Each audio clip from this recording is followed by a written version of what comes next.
The Apothecary Diaries, Volume 16. Prologue. Morning started early in the pleasure district.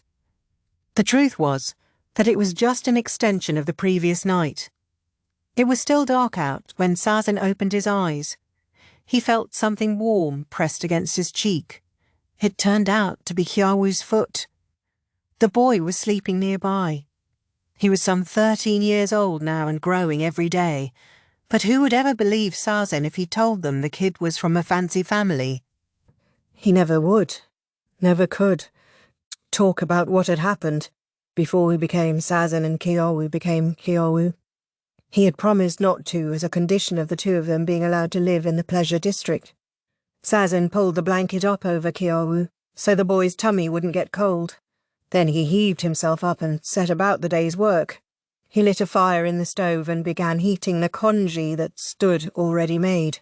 "Wonder if there'll be enough," he mumbled. Kiawu had become quite an eater, and food was never abundant enough for him. The verdigris house gave the boy food, but he would always snatch some from Sazen too. Sazen knew the old madam was receiving a stipend to cover the expense of keeping Kiawu. He wished she would spend it on finding some better provisions. Sazen stepped out of their little shack and plucked a daikon from the garden. It was still early for harvest, and the thing looked a bit scrawny, but its leaves were a rich green. He brushed the dirt off, then minced it, leaves and root and all, and tossed it into the congee. He also stirred in the barest excuse for some dried meat. As he waited for the congee to boil, Sazen noted down which herbs the shop was out of and stuck the memo in a basket. "It's morning, Kiawu," he snapped. "Get up already. Just 5 more minutes. Your congee will get cold. If you don't want it, then fine." Kiawu flopped up and stirred the pot on the stove. He was of an age when hunger took precedence over sleepiness. He put some of the congee in a chipped bowl and set at it with his spoon, eating it all in what seemed like a single gulp. Half of his body was still paralysed, and the way he ate reminded Sazen of how a dog wolfed down its food. With his physical impairment, Kiawu could do heavy labour, but he was clever and had a knack for drawing, so between the two of them they somehow managed to make ends meet. Maomao, this shack's former resident, sometimes mentioned Kiawu in her letters. Sazen always wrote back that everything was going fine, but maybe those reports were part of the reason Maomao hardly visited the pleasure district. Sazen couldn't blame her. Working at court certainly paid better than being an apothecary in a brothel, but at one point she had been away far to the west for an entire year, nearly before he realised it. Maomao hadn't exactly taken Kiawu in out of an excess of affection, and the old madam was handling all the expenses, so Sazen was in no position to demand that Maomao come back and look after the boy. Still, he could understand how Kiawu, as the one who had been dragged into all this, might feel some resentment. He was still too young to grasp all the things adults had to contend with. Incidentally, he was living in Sazen's shack, because as a man, even a young one, he couldn't be allowed to stay in the verdigris house itself. "More," said Kiawu. "Slow down a little. But I'm hungry." At this rate, it was only a matter of time until Kiawu got taller than Sazen. He just hoped the boy wouldn't hit his rebellious phase while they were still living under the same roof. When Sazen finished eating, he went over to the verdigris house. Languid courtesans exuded an ahem, indescribable aroma. Sazen made his way awkwardly to the shop. Sazen was only just over 30 years old. He might not have a wife yet on account of his poor farmer's background, but as a man, he was still in the prime of life. The madam had offered him a courtesan, at a special discount, but if he got too into that sort of thing, the cost of medicine, which he invoiced to the verdigris house, might as well be paid in scrip. "Sazen, did you get that kudzu I asked for?" Ukyo called. He was the chief of the verdigris house's men servants, and had done Sazen more than a few decent turns. "Yeah, this enough?" Sazen asked, handing him the powdered kudzu root. Kudzu was simple enough to find just about anywhere. It was processing the stuff that was the real challenge. "Plenty, thanks." Ukyo handed him some small change. Sazen I'd have wished for more, considering the labour involved, but insofar as it would be used at the verdigris house, he would have had to haggle with the madam for a better rate. Then again, he was on good terms with Ukyo. "Kudzu, you know, it takes so long to work on. This really isn't quite enough," Sazen ventured. "It's all I can wring out of the old lady. The best I can do is send over a manservant with time to kill." That would be a real help. Maomao was a better negotiator, for money as such. It was her adoptive father Luomen, who was the putative owner of the apothecary shop. Sazen had only met him a handful of times, but had discovered he was an elderly man who looked like he wouldn't hurt a fly, the polar opposite of Maomao. Maomao had warned Sazen that her father's one real flaw was that he was too good-hearted, which made him reluctant to charge people. Sazen took solace in the thought that, in that regard at least, he outdid Luomen. The powdered kudzu root wasn't actually medicinal. It was for cooking. Customers certainly couldn't be served cold food as the weather got chillier, and kudzu would make a fine stew that would keep the body warm. Mornings, Sazen would make up any medicines that were in short supply. Being the worrying type, he always kept the recipes Maomao had given him close at hand, if he just followed them. Being careful to use the right quantities of everything, it would all turn out fine. Come afternoon, customers would start filtering in. That included denizens of other brothels as well as the courtesans' clients. The courtesans themselves wanted abortifacients, which women in their line of work always needed to have available, while their clients were looking for vitality tonics. Sazen had wondered if it was really safe to sell medicine to people from competing businesses, whereupon he was told he should sell to such customers at twice the price quoted to patrons of the verdigris house. He didn't know whether that meant the local folks were getting a good deal or if the strangers were getting ripped off. All he knew was that the buyers kept coming, so they must not have realised the madam was squeezing them dry. As Sazen worked industriously on bolstering his supply of medicine, a visitor appeared at the shop. "Hello there! How's it going?" It was Kokuyu, sounding weirdly cheerful. He was about Sazen's age, but the right half of his face was covered in smallpox scars. He was Maomao's eyes and ears during her long absences from the pleasure district, dropping in to make sure the apothecary was being well run. "All right, I guess," Sazen said. "You don't much sound like it." Kokuyu trundled into the room and set down a rack that could be carried on the back, from which she began unloading medicines one after another. "Right," I powdered the turmeric, just like you asked. "This is star anise. I got it on the cheap, otherwise I wouldn't have bothered. Don't mistake it for anisetum like last time. I've got licorice and fennel too." "That's a big help, thanks." Kokuyu wasn't just there to spy on Sazen. He also grew herbs and sold them to the shop. If he found anything else Sazen wanted, he brought that too. "So, what do I owe you?" Sazen asked. "Well, let's see. Here?" When he saw the total, though, Sazen put his head in his hands. "Don't you think that's a bit much? Hey, wine if you want, but demand for stuff like garden peony and licorice is high these days. Word is the Emperor himself is buying up the supply." "Excuse me? What, does His Majesty have a tummy ache?" Sazen jeered. "Look, you want them or not?" Okay, I get it." Sazen started calculating. The drugs were almost twice as expensive as they had been the last time he bought them. But then, prices for items and ingredients all over the city had gone up at least that much. Maybe more. The insect swarm had made everyday necessities more expensive, and now the prices of drugs and herbs were going up because someone was cornering the market. "I'll take them," Sazen said finally. "You sure? You never know. You might be able to find a better deal somewhere. And I'll get what I pay for, I'm sure."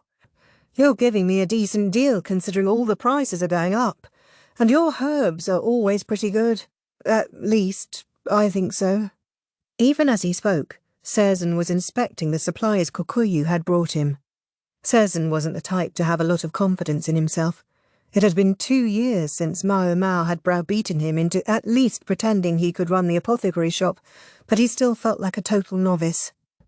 He went over the herbs, trying to use the methods Maomao had taught him to judge whether they were any good, and decided they probably passed muster.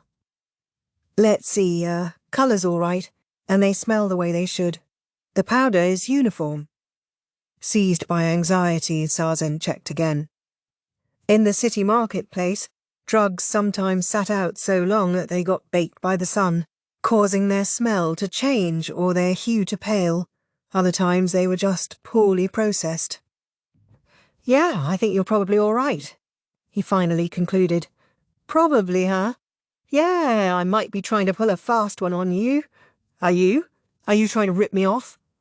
Sezin looked at Kokuyu, jaw agape. Then, with utmost earnestness, he said, Please don't do that to me. I'm begging you. You're awfully close to me. You're the only person I can count on. Listen, if you try to screw me over, I'll make you write up a contract next time so I can sue you. A contract! Now! There's a great idea. It is not great. Even as he jabbered with Kokuyu, Sezin kept working. Before they knew it, it was evening. Sezin made up his mind to go back to his shack before he could get caught up in the tide of customers who appeared as the day darkened. Hey! Kiawu, let's head back, he called. Yeah, sure, Kiawu said with studied indifference, but he started cleaning up his painting supplies. His art was getting better and better, but he still hadn't moved beyond earning a bit of pocket change with it. You needed a proper patron to make a living doing that sort of thing. The old madam had engaged Kiawu to draw decent portraits of the ladies of the Verdi greenhouse, and they were lined up in order of popularity. Zulin's older sister, who had really stepped in it recently, had dropped noticeably down the line.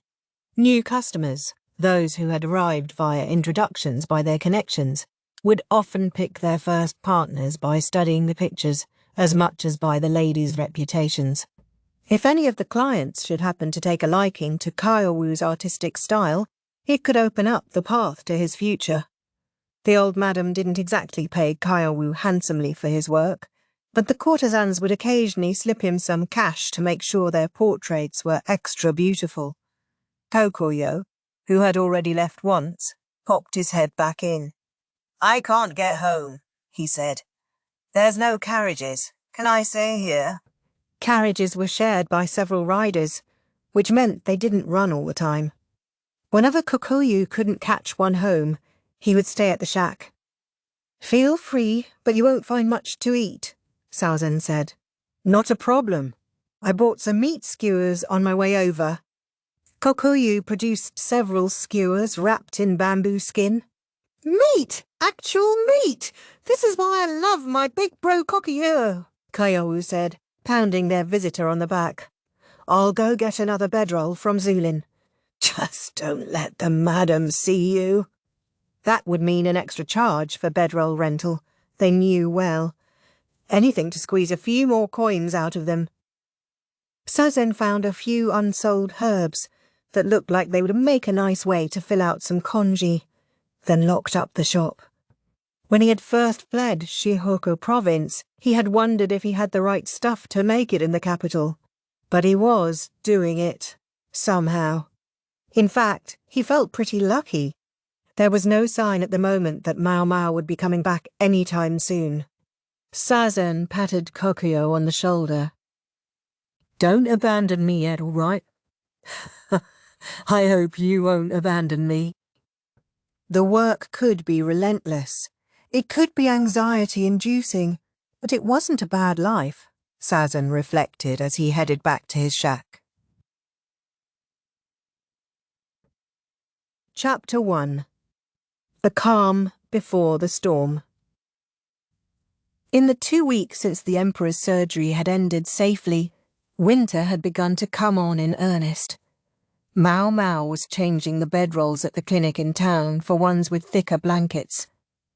Her work had settled down into a nice balance, half ordinary employment, half drug trials. The upper physicians had taken over the Emperor's per-surgical care, so Maomao no longer had to worry about it. Ah, sweet routine. Drug experiments continued at the clinic. The size of the trials would be reduced, it appeared, but they were still a useful way of researching medicines. The clinic was now overseen by Short Senior, the same doctor who had worked on the drug trials with Maomao prior to the surgery. He couldn't stand blood, so the clinic was the perfect place for him. Once all the bedrolls had been safely replaced, Maomao went on to the next task. "Senior 1-1, here are the drugs we're planning to requisition. Look all right?"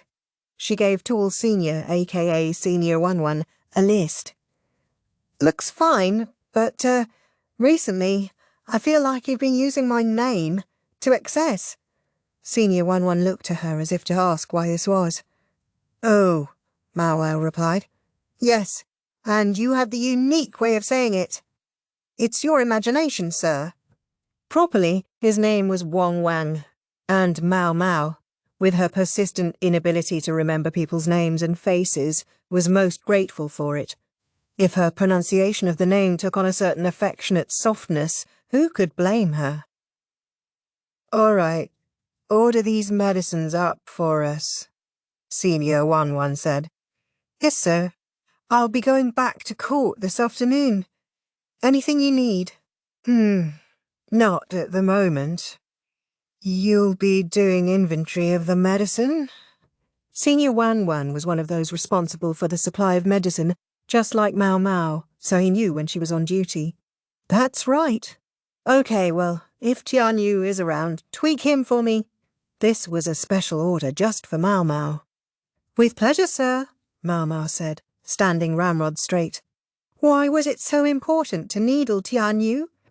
Well, during the Emperor's surgery, which had been trying enough, it was Tianyu who screwed around the most. If he had made a critical mistake under the extreme pressure, it still would have been better than what he actually did. The trouble had arisen simply because Tianyu was being who Tianyu was, no extenuating circumstances in sight. It was his own fault, bringing his personal feelings into a job where the Emperor's life hung in the balance. It was practically compassionate of the authorities that they hadn't simply lopped off his head.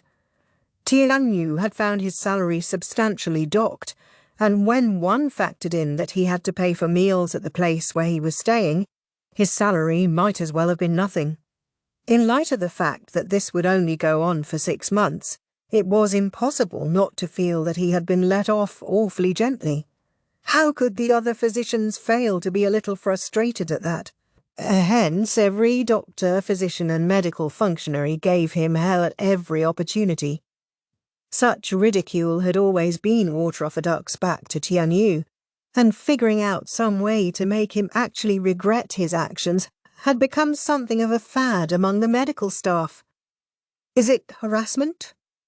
Good question. Tianyu hardly seemed bothered by the treatment. In fact, on some level, he almost appeared to enjoy it. He certainly gave no evidence that he had learned his lesson. When Maomao returned to the court medical office, she found her younger colleague, Yo, in the medical supply room. She had taken to the work quickly and handled restocking the medicines when Maomao wasn't there. "We just restocked, Maomao," she said. "Do me a favour and take the inventory, would you?" "Sure." Her clever junior colleague had picked up the basics of the job, no problem. She even did things like wash the bandages and sheets and disinfect the instruments without being badgered to do so. Having solid fundamentals is so important. No matter how clever someone might be, they were no good at all if they didn't listen. And speak of the devil, just such a no-good person appeared at that very moment. Hello there, Yo. Hi, Niang Niang. Working hard? There was only one person who would call Maomao by that name, Tianyu himself.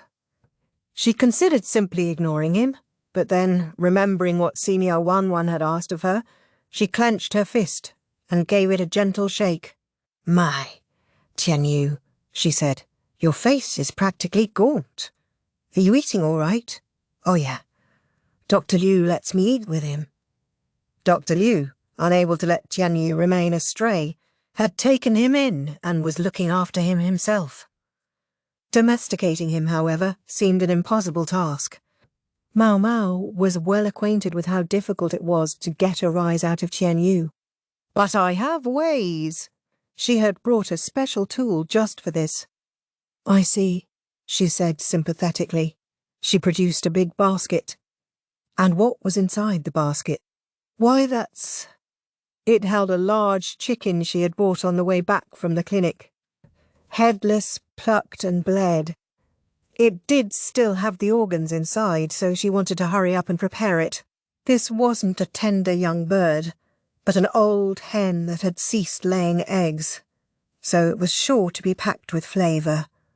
If stewed patiently with some egg and kudzu powder to give it starchiness, it would be a taste sensation. Given how often she went from the clinic to the court and back, it wasn't unusual for Maomao to be asked to shop for dinner. If she made chicken soup for the medical office, not only would the physicians be grateful, but she would probably get some money to cover dinner expenses.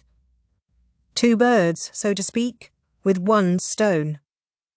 The possibility of soup for dinner, however, was not what commanded Tianyu's attention. "Oh, Nyang Nyang, I'm begging you, please let me chop up that chicken." He pressed his hands to his cheeks and squirmed demonstratively. His eyes, which usually looked as engaged as a fish's, now glowed fiercely.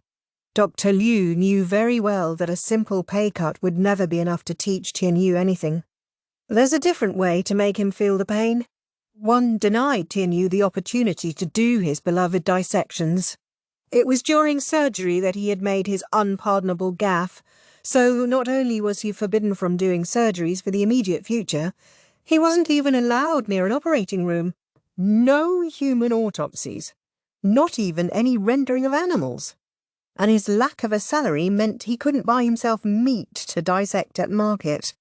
Maomao gathered that when the withdrawal symptoms got too bad, Dr. Liu would sometimes spare him an edible frog. "Please, please let me cut up that bird. I'll do the nicest job of it you've ever seen. Please, Maomao." So he could use her real name when it mattered to him. "No, I think not," she replied. Under normal circumstances, she might have appreciated the time and trouble it would save her, but today she planned to wring this bird for all the torment it was worth. She pointedly tapped a water jug. "Oh, yes, I need some water. A whole jugful. Give it here. I'll do it for you. Oh, come on, pretty please.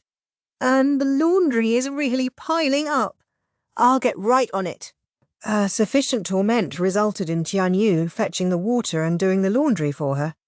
Once he had obtained his prize, Tianyu stood with the chicken in his hands, panting hard. It was not a good look.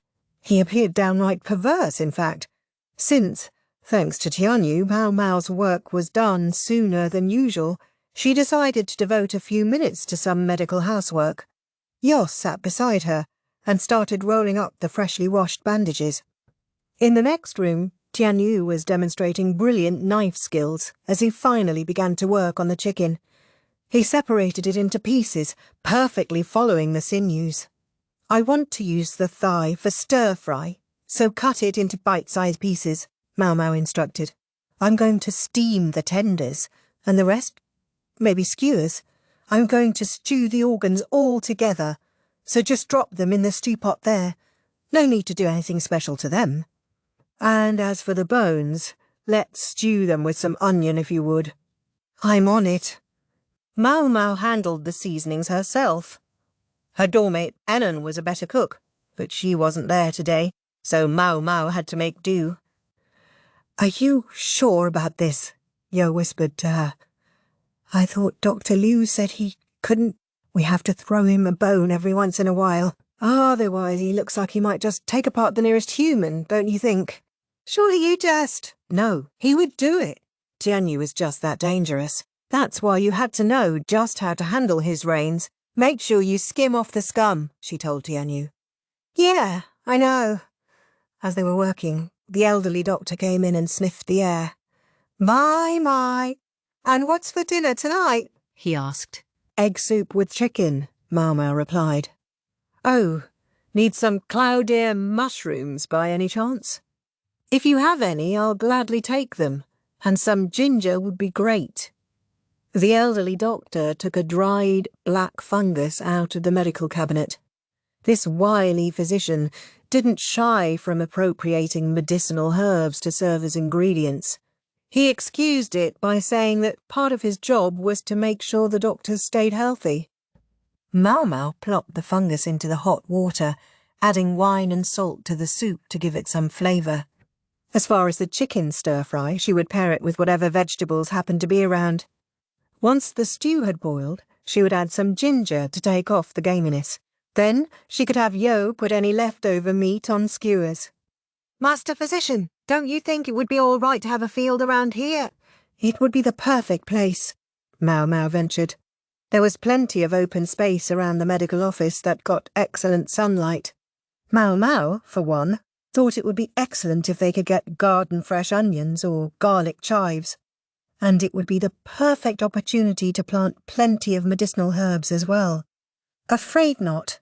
Not after what the last palace lady we left in charge of a garden did. Yeah, point taken. That palace lady had been Suirei, a partisan of the Shi clan, who had conspired to assassinate the emperor. Officially, she was no longer supposed to exist. The old doctor continued to take liberal sniffs of the air as he read a letter. You there, young lady? You're Yo, yes? Yes, sir. May I have a moment? What is it, sir? The old doctor showed the letter not to Maomao but to Yo. Consumed by curiosity, Maomao came over to look. The letter was from a physician who worked in the provinces. They were all referred to as court physicians, but many of them were sent to distant regions to work once they became full-fledged doctors. I don't believe it, Yo said, going pale. Yes, indeed. I do think this could become a spot of trouble, the elderly physician agreed.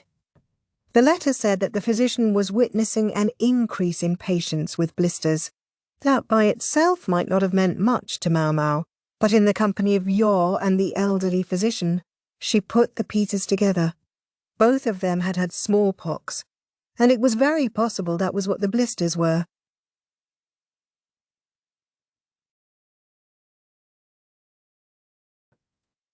Chapter 2. Lahan's Family Tree. Several days later, the elderly physician summoned Yo again, this time to go on a trip. We'll be away for a while. You can manage with Dr. Li and Dr. Wang, can't you? Why did he take Yo? Asked the increasingly muscular Dr. Li. Search me, replied Senior Wanwan, sipping his tea.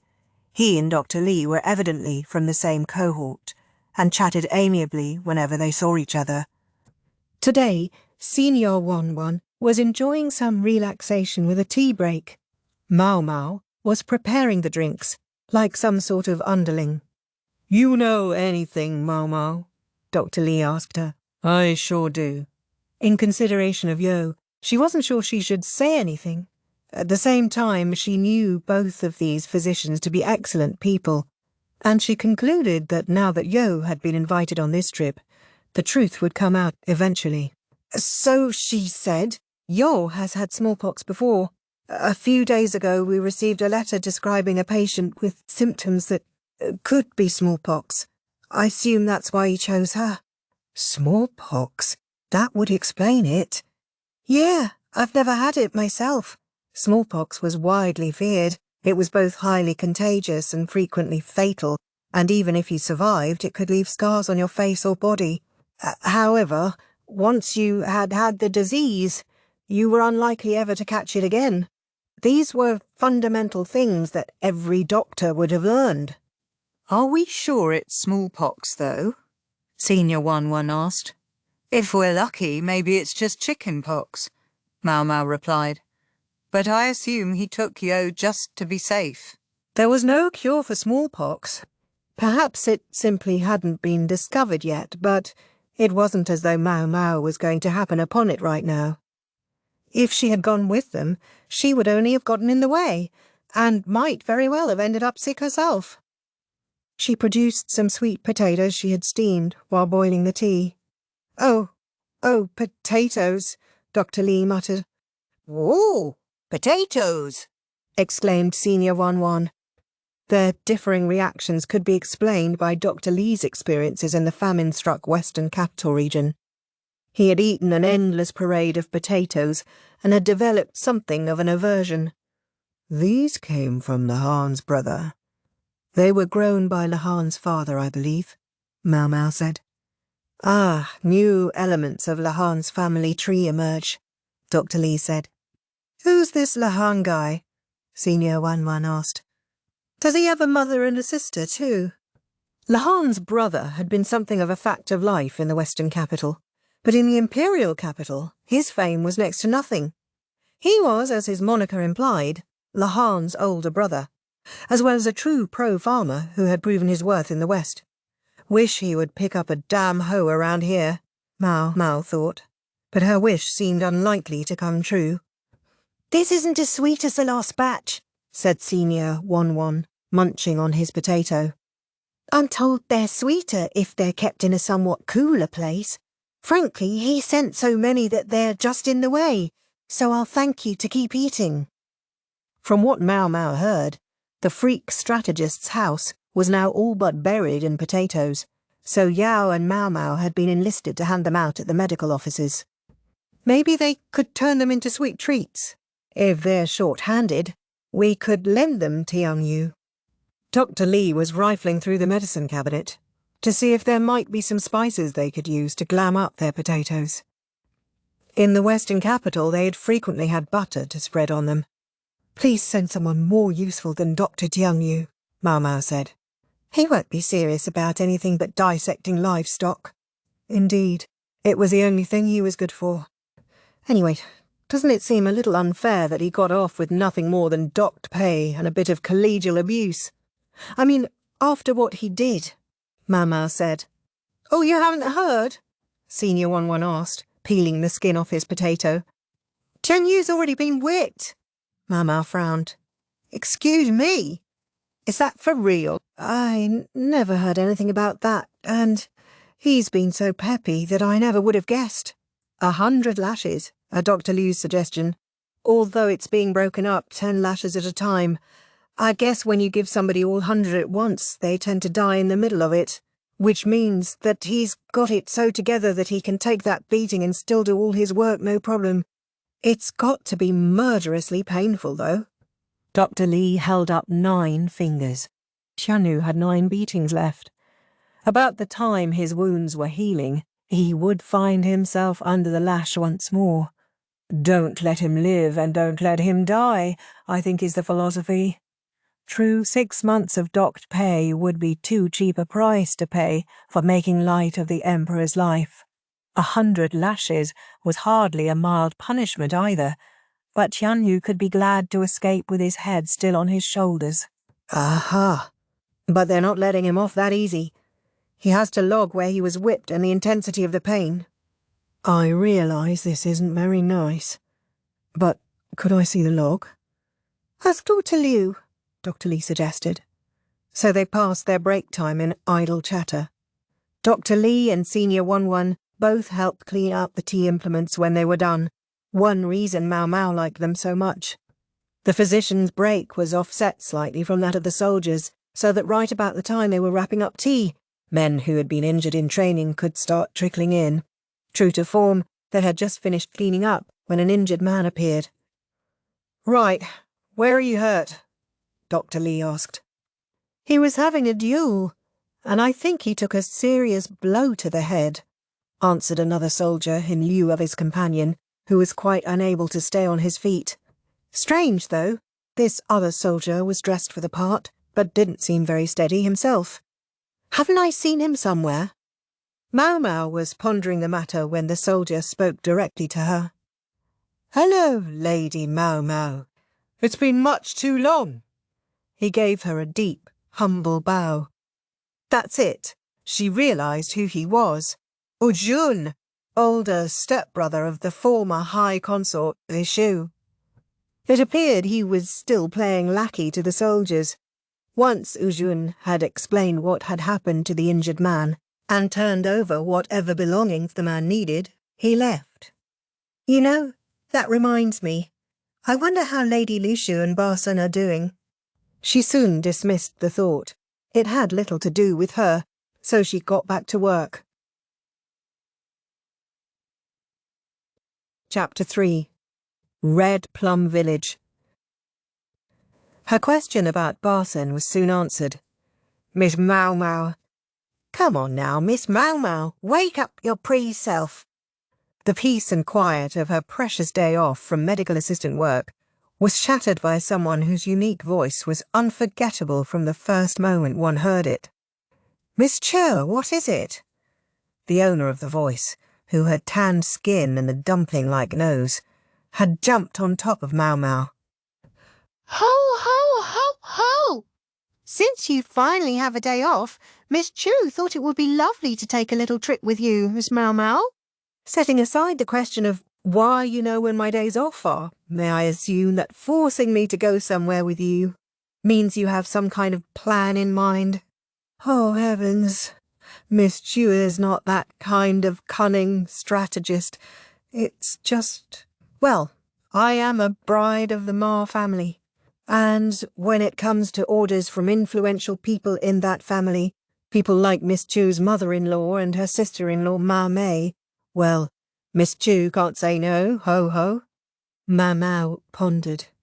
If Chu's mother-in-law, that was Tome and Ma Mei, were involved, then Chu's cavalier attitude was even harder to explain. May I presume this has to do with Master Basson? How did you know? Chu said with theatrical shock. Maomao felt something resembling sympathy for Bassin. They weren't particularly close, but she couldn't help feeling bad about the way he always seemed to draw the short straw. Are we trying to find out something about him? No, well, you see, my little brother-in-law. I was sure he seemed unusually fidgety, and it turns out he's going to Lady Lishu's temple today. Chu drawled. It's supposedly for work, but Miss Chu can just feel the shiver in the air. It's simply too much to take. Ergo, she came to invite you, Miss Maomao, since the alternative is you'll spend all day in idle, indolent slumber. The short version, she was going to go sneak and peek, and she wanted Maomao to come along. It's not idle slumber. I need my rest. Maomao got up and started to change, although she didn't look very pleased about it. So you're coming? I didn't say I wouldn't. Basson aside, she was genuinely curious what had become of Lishu. Maomao hadn't seen the young woman since she had taken vows, and she hoped the former consort was getting along all right.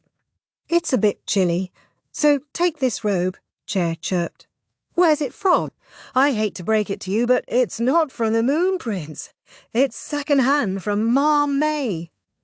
That wasn't particularly disappointing news as far as Maomao was concerned. In fact, she was glad to hear it, given how nice the robe was. It's quite a nice robe, but Miss Chu looks best in yellow, Cho said. Green and green-adjacent colours make her face look a bit too dark.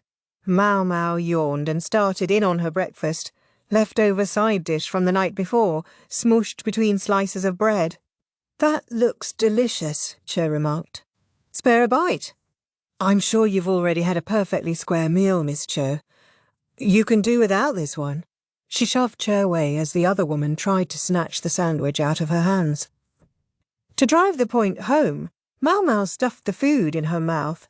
It wasn't very ladylike, but that didn't stop her from walking out of the dorm that way. Normally Chu came by carriage, but today no conveyance was waiting for them.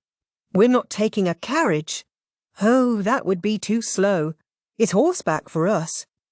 Chu led over a beautiful horse by the reins. No wonder she had been afraid of her companion getting cold, Maomao realised.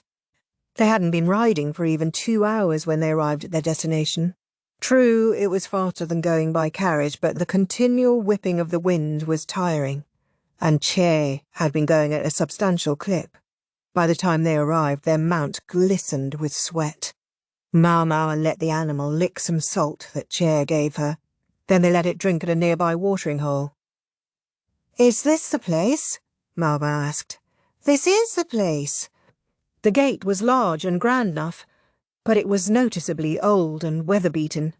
Once it had probably been brightly coloured, but now only faint specks of paint still clung to it. A large nameplate hung over the gate, but the sun and the elements had faded it so badly that it was barely readable. Maomao thought she could just make out the characters Xiao Mai Guan, Red Plum Village. No need to remember that, she thought. Then she trotted after Chue, who was presenting a piece of paper to the guard. He inspected it, then let them in. He made no move to show them around. They appeared to be free to go where they pleased. Miss Chu, what is it, Miss Maomao?" Maomao looked around, and from this conventional beginning she asked, "Is this really a temple? It doesn't have a very temple-ish name. I guess you could say it's more of a farm." Indeed, so it appeared. Maomao spotted horses, cows, and even chickens, and the whole place reeked of livestock. That watering hole near the gate must have been so the animals could get a drink. Maomao also saw a substantial farm plot planted with all manner of vegetables. Maybe the place was self-sufficient. Oh, now, Miss Maomao. Please don't pick any herbs you find, even if they are medicinal. This is private property, and they won't be happy with you," Cho said, catching Maomao by the scruff of the neck and dragging her along. Her dominant hand might have been all but useless, but Cho still proved quite capable of both riding a horse and dragging Maomao away with just one arm. Chu's natural agility was part of the reason for her riding ability, but the reins had also been modified so that they could affix easily to her limp right arm. Maomao took in the idyllic scenery as they went along. "Vegetables, herbs, and a lot of very nutritious-looking animals," she observed. "Yes, indeed. You said this was a temple, but to me it looks more like a place for rich folk to pass the time." "What makes you say that?" "Everyone seems healthy and has great skin. They might look plain, but I'm guessing they're well fed. And the buildings are old, but they're obviously kept up." Chu nodded. "You get that type sometimes. People who are tired of the hustle and bustle of the world and want to live a simple life in a rustic setting." There were plenty of them among the courtesans' clients.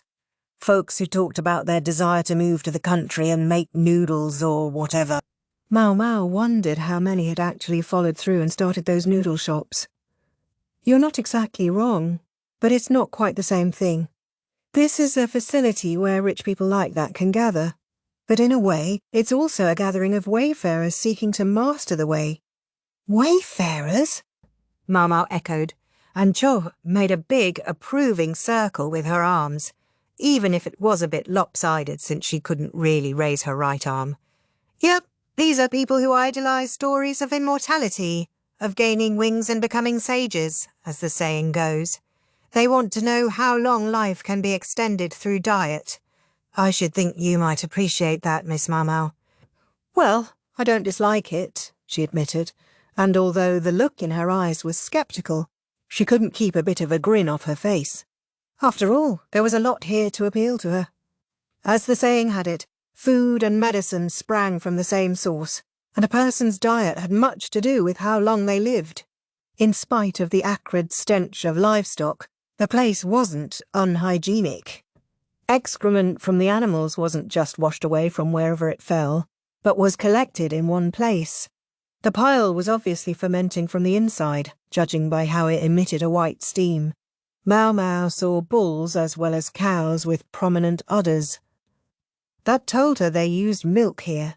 There were baskets in the lake and river to serve as traps. She suspected they were catching shrimp and loach, and maybe eel. All excellent sources of nutrition. And most important of all, it occurred to Maomao, the food around here might just be delicious. She started to cherish a modest hope. There was, of course, no guarantee that they would treat her to a meal. They hadn't even bothered to furnish a guide after all, although that was partly because the women had already arrived at their destination. "Ah, there they are," Chu piped up. "Look, right over there." In front of what looked like a large chicken coop, Maomao could see a man and a woman. One of them was Barsen, the other a refined young lady. "She's really grown." The young woman was noticeably taller than the last time Maomao had seen her. Maomao felt like she remembered the girl being shorter than she was, but now the other woman was the taller of them. Maomao suspected her small, lithe body hadn't changed. Before, her skin had been pale and her cheeks pink like cherry blossoms, but she was somewhat darker now. Her simple outfit lacked something in elegance, but it had durability to recommend it. It was patched in places, but otherwise it was perfectly good clothing. It was her, Lishu, though no one would have guessed by looking at her that she had once been one of the high consorts, among the most influential people in the rear palace. "Come on, Miss Maomao, this way." Che had a prominent branch tied to her right hand, an artful touch. Maomao wondered if there was really a point to holding a branch when you were already hiding behind a tree. But it was too much trouble to actually ask, so she didn't. "I'll be counting on you for the exposition." "Miss Maomao, do you remember suggesting to His Majesty that he should give his consort to my younger brother-in-law once he does something worthy of a reward?" "Not very clearly, and I definitely don't think you were there," Maomao said, struggling to call up the memory. "Truth be told, there aren't that many people well-placed enough to object to whoever Lady Lishu might marry. Sure, chattering classes will gasp and writhe, but His Majesty regards Lady Lishu like his own daughter." "The leader of the Yu clan doesn't want his dear granddaughter living out the rest of her days as a nun, either. So I don't think anyone is upset that the Ma clan is making a move for her. If they were, they wouldn't find excuses to send my brother here on jobs, where he just happens to run into Lady Lishu."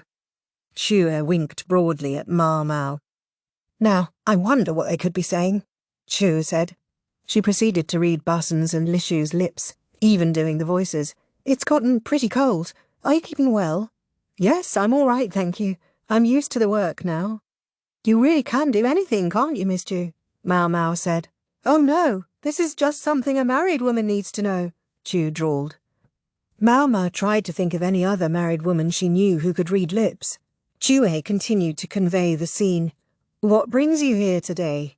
"My sister told me to get another duck. I mean, we have one at home already." "Oh yeah, Barsen did keep a duck, didn't he? Jofu or something." Maomao was surprised to realise Chue still hadn't eaten her. "A duck? What a transparent excuse." The sister in question would have to be Ma Mei. She would stop at nothing to see her little brother married. "Oh, your hand, once as white as an ice fish, has turned so red. An ice fish, you charmer! It's my cheeks that will turn red from embarrassment. When I see your great broad chest, Master Barsen, I feel my heart start to dance. My dear, I feel the same." My blood runs hot. Maomao looked at her narrator. "Miss Chu." "Yes? Did you get bored?" It had not escaped Maomao that Chu had begun making up her own script at some point. "What was I supposed to do? They're talking, but they're not saying anything. How long can two people possibly talk about the weather?" It did sound boring, but for these two socially awkward youngsters, getting a real conversation going was probably harder than passing the civil service exams. God, what a pain. Chu gave Maomao a knowing look. "You're thinking, couldn't the bigwigs just order them to get together and then, boom, it's done?" "Yes. You know, a lot of us think the same thing about you, Miss Maomao," Chu drawled. Maomao pointedly looked away. "So you see how it is. It might not be the most direct route, but they need some quiet help to find their own way to their happily ever after. And that's what you and Miss Chu are here for." "I'm here for that, huh? And what exactly am I supposed to do?" If my little brother-in-law can do some worthy deeds, everything else is simple. He just lacks self-confidence, even if he's not as bad as the Moon Prince. Maomao thought she understood what Zhou meant. There could be few soldiers in Li who matched Besen for sheer unbridled strength and boldness in the face of danger, but he was in fact a poor match when it came to serving Jinshi. Besen was a soldier, but found himself doing the work of a bureaucrat, and so much more. He had a great deal to learn about politics. Given the small elite cadre of picked men and women who surrounded Jinshi, it was no surprise that the socially awkward Barsen should feel suffocated. The only way this will work is if he has something that gives him courage and makes him justified in asking Lady Lishu for her hand. So we have to manufacture that something. Some of us might say he just needs to man up and smooch her already. Miss Chu had to strive and struggle to win her man, but her little brother-in-law just won't get to the darn point. Quite oblivious to Maomao's and Chu's various plans and fantasies, the young people in question had begun caring for the ducks. I thought she wasn't much for birds. Is she comfortable with them now? There were a lot of things that could make Lishu unwell. Food, birds. Her food allergies might always be with her, but her aversion to birds, at least, appeared to have succumbed to exposure therapy. She looked much healthier than she had before. Can't you think of some little incident that might help my brother-in-law find some confidence? I thought he acquitted himself pretty well in the Western capital. Was that not enough? It was plenty, except he doesn't believe he acquitted himself at all. Besides, I would like the Emperor and the Yu clan to see him in action. This was getting more and more complicated, Maomao thought as she looked around. She spotted a cowshed some distance from the duck's house. They have so many oxen here. At least one of them must have produced a bazaar, right? Such were the thoughts of Maomao. Sadly, actually finding a bazaar meant cutting the animal open, so even if one of the oxen here possessed one, Maomao wouldn't be able to get her hands on it. Miss Chu can't stand it. There, see, Lady Lishu pretended to accidentally trip, and my little brother helped her up. Ugh, if only Miss Chu could become a teasing little wind and flip up Lady Lishu's dress. There was Cho, once again reminding Maomao that she was the word crass incarnate. Okay, tell me, was there a point to us staking them out today? Miss Cho needs her hobbies. I'm going home. Maomao stood and trotted briskly back down the path they had come up. Cho scrambled after her. You won't be able to hail a carriage in this corner of nowhere. She smirked. Maomao gave her an accusing stare, so this was why they had come by horse. You're right that watching them stumble along won't get us anywhere, so how about we devise a new strategy? Yes, we could, and I don't mind mentioning that I've gotten pretty hungry. What a coincidence! So has Miss Chu. Sadly, while we have permission to enter Red Plum Village, that doesn't include one of their become an immortal sage meals. But maybe we could at least swing a few souvenirs? Chu was holding several of what appeared to be mud balls. Sentry eggs? Maomao asked. Well, I had to give up on the dock. Did you steal those? A beat. I'll get my little brother to pay for them later. Chu tucked some of the blackened eggs into the folds of Maomao's robe. Maomao felt like she was being bribed to stay quiet. I'm still going home, she said. You're no fun. Maomao stuck out her lip and headed for the stable where their animal had been taken. There was a man there, and despite the mean look in his eyes, he was brushing the horses with care. It was a big stable. There must have been at least 10 horses there, all well-muscled, obviously used for farm work. Excuse me. We would like our horse back, please, Chu said, and the unpleasant-looking man brought out the horse they had come on. Here, he said. Great, thanks. The man, evidently dedicated to his work, went back to brushing. Have you been doing this a long time, mister? Chu chirped. About 10 years. What do you think about that girl who showed up a couple years ago? Lishu? I was only told she's not for the likes of me to talk to. I see. So people didn't realise that she was from decent stock. I'll thank you not to bother me while I'm working, the man said. Oh gosh, pardon me, Chu said, sticking out her tongue in embarrassment. One could become almost inured to beautiful women when living and working in the rear palace, but here, Lishu was like the proverbial crane in the rubbish heap, a jewel among the refuse. It would hardly surprise Maomao to learn that one or two of the men here had entertained thoughts of laying hands on her. I'm glad they seem to be keeping everyone in check, Chu said with a wink, as she spurred the horse to a trot. The day concluded with a meal, over which Maomao and Chu exchanged their share of ribald chatter, and after which they finally went home. Why did she want to go out there? Maomao wondered. She had come out of the whole affair with nothing but some mud balls, century eggs, to show for it. Chapter 4. Medicinal Congee. The next morning, Maomao awoke to find the air very chilly. Oof, it's cold. She sat up, sniffling.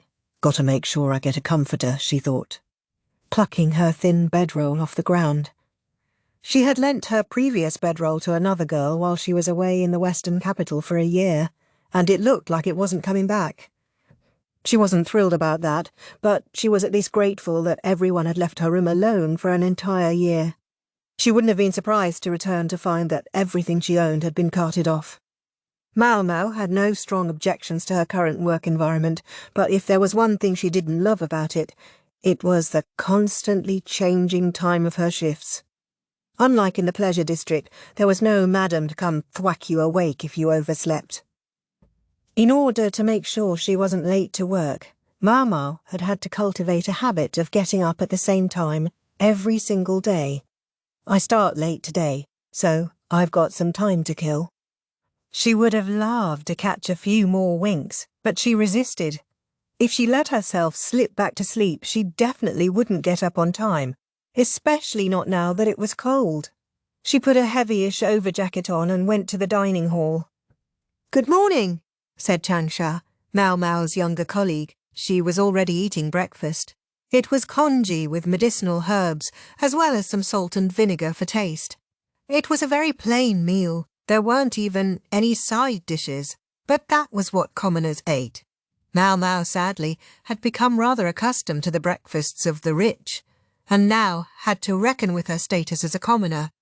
She often found her eyes going to serious-looking ingredients, only to get sticker shock when she actually reached for them.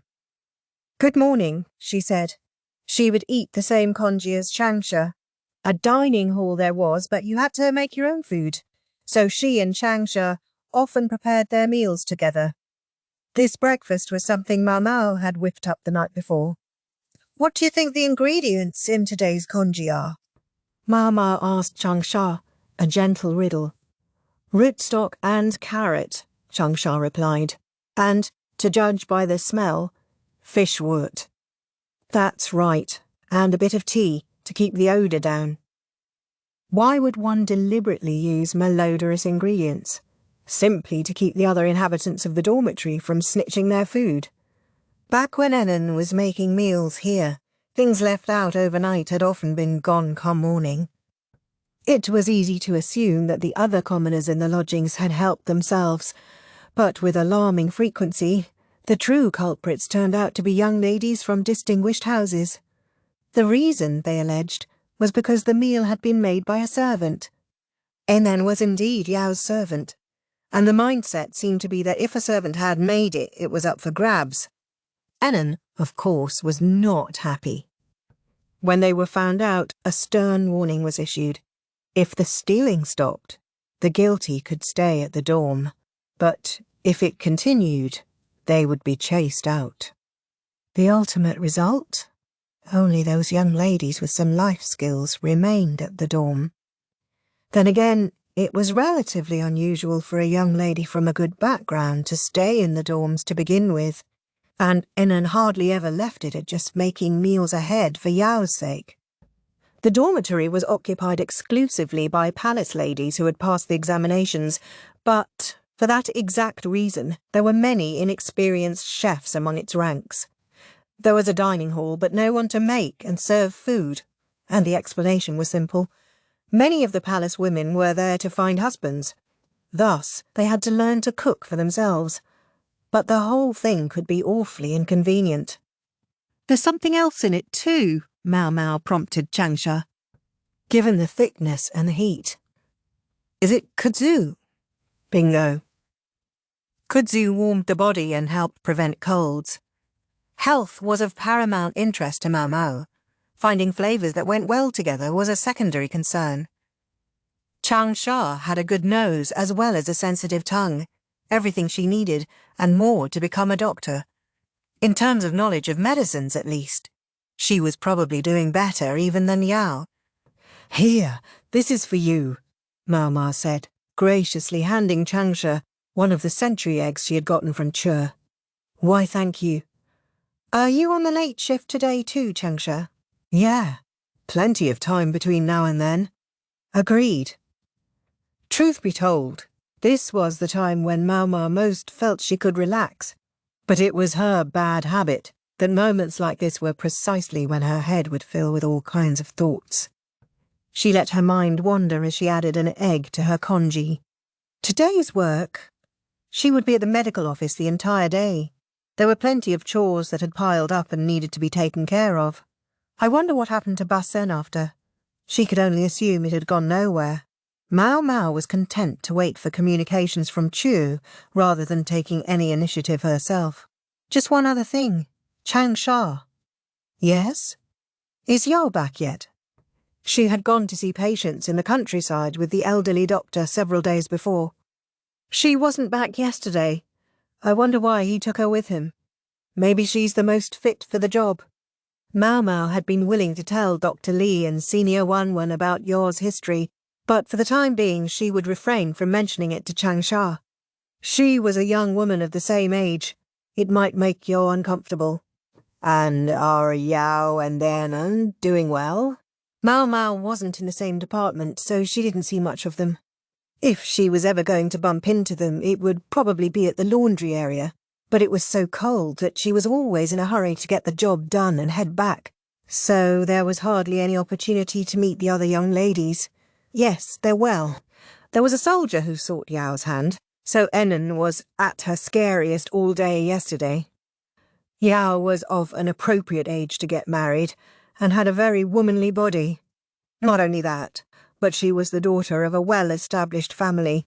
Normally one might have expected her to be here polishing her manners, or else actively in search of a husband, so it wasn't hard to see why she was so popular with the men. Even if she doesn't seem to realise it herself. "I wish they wouldn't do that in the workplace," Maomao said. She held up her congee bowl at an angle, scraping out the very last spoonfuls. Chapter 5. The Doctors' Conference. After breakfast, Maomao trotted over to work, in no particular hurry. When she got there, however, she found a sign on the door of the medical office stating that it was temporarily closed. What's this all about? She nudged open the door experimentally for a peek and saw the physicians sitting around the table. Dr. Liu was presiding, which told Maomao that this was no ordinary matter. There hadn't been any meeting scheduled for today. The old doctor was there, and everyone's eyes were on him. "Oh," he came back. Yao was with him, though she was glancing around as if unsure she really belonged in this company. When she saw Maomao, relief flooded her eyes and her face relaxed. "I wonder what happened." Maomao slipped into the room as casually as she could. She had been around longer than Yao, and it made her a bit bolder. Dr. Liu gave her a look of annoyance but didn't send her away. Instead, he began the meeting. Maomao stuck around. She was supposed to be on shift right now anyway. If she didn't join the meeting, she would just be bored. "I apologise that this has taken as long as it has," the elderly doctor began. "We needed a few days to see how we looked. Ourselves. Closer to 10 would have been ideal, but I hope you'll humour me in this case." The old physician was wearing thick gloves and had a cloth over his mouth, as did Yo. They were clearly trying to prevent the spread of something contagious, in this case from themselves to the other doctors. "We're all aware of that. Please just state your conclusions," Dr. Liu said testily. "It was smallpox. Not too many infected yet, but whether it spreads will be decided in large part by whether appropriate measures are taken." Smallpox! Maomao's worst fears turned out to be true. If it becomes an epidemic, infected people will find their way to the capital. We have to be ready. "Are we going to be safe?" one of the younger physicians asked anxiously. "We'll make things safe. Don't you get it?" The answer came from Dr. Liu, and he was not mincing words. The younger man flinched. "Have you gathered the symptomatic patients in one place?" "Yeah. And I temporarily cordoned off the village. No one in or out. I left a couple of doctors there, but we're going to need more soon. And I wouldn't mind some soldiers to serve as lookouts. Smallpox has a long incubation period, so the place needs to be isolated for 2 weeks at least." "You want new people?" "Well, you can't go, Liu. Just imagine if any got on the Emperor's spoon." "And anyway, you've never had smallpox, have you?" The old physician shook his head. "I want us to find all the doctors and soldiers who have had smallpox before. Patient types, hopefully." "Do you know where the infection came from?" Dr. Liu asked. Yo flinched at the question, but Maomao thought, "It didn't have anything to do with you." "Don't worry, Yo and her family had been infected a long time ago. There was no way they were the origin of this outbreak. At the same time, Yo was on tenterhooks trying to prevent the others from learning that she was a former smallpox sufferer herself." "Surely I needn't tell you there's no way to know. I'm less interested in figuring out who started it than I am in doing what needs to be done." Fair point. Sorry. Dr. Liu was not above apologising when the other person was right. All right. "I need you to squeeze the higher-ups for some hazard pay for any officials and soldiers to be sent to the village. That's all you can do for us right now, you." "Very well. I'm sorry for always giving you the short straw." "Oh, please. Compared to Liu Men, I'm the luckiest man alive. Now, there's a sad sack. Bad luck seems to follow him like a cloud." True enough. Maomao hadn't expected to hear her adoptive father's name in this context, and couldn't help turning up her nose like a cat who had smelled a foul odour. "So there you have it. I know you're all worried, but there's not a whole hell of a lot you can do, so just carry on as normal. Anyone who winds up with me, work your hearts out.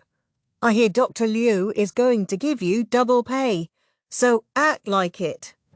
The elderly physician had deftly brought some composure back to an increasingly grim conference. "He does good work." Yo still looked uneasy, but with him by her side, she had nothing to worry about. "The soldiers are one thing," Dr. Liu said. "But are there any civil officials who have already had smallpox?" He crossed his arms. "There were already fewer bureaucrats than soldiers, meaning any given fraction of them would be smaller in proportion. Anyone at all? Some seem to be hiding a history of pox, but I doubt they would come of their own accord. We would still need a few more doctors, anyway. Anybody know anyone?" No, Dr. Liu and the elderly physician both looked put out. Maomao scratched her chin, then raised her hand. Would a commoner be acceptable? Yu looked at her. She already knew who Maomao had in mind. "Commoner? You're not thinking of some shaman, are you? He's a weirdo, but not a shaman, sir." She didn't blame Dr. Liu for asking. There were a great many dubious characters among the ranks of commoner physicians. "If it's some other La Clanner, I don't want to know," he replied. He turned a look of utmost scepticism upon Maomao. "No, this man can do it." The trembling voice was Yo's. She was sure now who Maomao intended to introduce to the physicians. "You know this person?" Dr. Liu asked. "Yes, sir." Only then did Yo roll up her sleeves to reveal the hidden smallpox scars to the room. There was a bit of murmuring. I survived having smallpox, thanks to him. All right, Dr. Liu said. Yo's conviction appeared to have reached him. Let's get in touch with him at least. Yes, sir, Maomao said. Chapter 6. The Interview. Maomao knew only one commoner doctor who was well versed in smallpox, Kokuyu. He was a young man with smallpox scars covering half his face, although he never seemed to take his own misfortune too seriously. The moment the conference was over, Maomao sent Kokuyu a letter. Yu could just as easily have done it, but since it was Maomao's idea, she took the job on herself. Awesome, came the response. I'll be there. Heck yeah. Just what Maomao had expected. Very doctor-like, Yo scoffed when she saw the letter. This was a man who had once gone so far as to dress up as a woman in hopes of taking the palace lady's examination. He would never refuse a summons from on high. Along with Kokuyu's message, however, came a letter from Sazen. Sazen! He's the one who's running your apothecary shop now, isn't he? Yo said, studying the letter with some confusion. It was substantially longer than Kokuyu's. Together they read it. Together they fell silent, moved to real pity by its contents. The gist of it was, please don't take Kokuyu from me. There were tear stains on the letter, and the tone was something like a wife desperately trying to prevent her husband from being sent to war. When did Sazen get married to a doctor? No idea. Maomao wasn't sure if Yo was joking or not, but she had been to the Verdigris house's apothecary shop before, so she ought to know that Sazen was a fully grown man. It sounded like Sazen was dependent on Kokuyu. Although Maomao felt bad for abandoning him, it would be a good chance to separate them for a while. In any event, Kokuyu himself was all on board, so it would be simple enough to ignore Sazen and have him come to the palace at the earliest possible opportunity. The interviewers would be Maomao's old man, that was Luomen, Dr. Liu, the elderly doctor, and another of the upper physicians. The elderly doctor had decided to wait to see Kokuyu before he went back to the village. Since Kokuyu would be working directly under him, he wanted to know whom he was dealing with. As the ones who had recommended Kokuyu, Maomao and Yo sat in a corner of the room, where they would act as note-takers. Kokuyu wore his typical shit-eating grin. He had put on somewhat nicer clothes than usual, and once he was seated in front of the interviewers, he removed the cloth covering half his face. His naturally handsome looks made the scars all the more striking. I'm Kokuyu, he said. Pleasure to meet you. We heard you're experienced in the treatment of smallpox.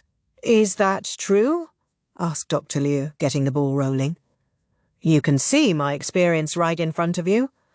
My instructor in the medical arts exposed me to pus from a smallpox patient. I developed the disease and, well, you can see the results. I was real lucky I didn't die. As usual, he didn't pull punches when talking about the rough parts of his life. This was an anti-contamination measure that turned serious, Luomen asked. No, I had a younger twin brother. My instructor wanted to see how children raised in the same environment would respond to stronger or weaker poison in the pus. I happened to get the stronger dose, which is probably why I was infected.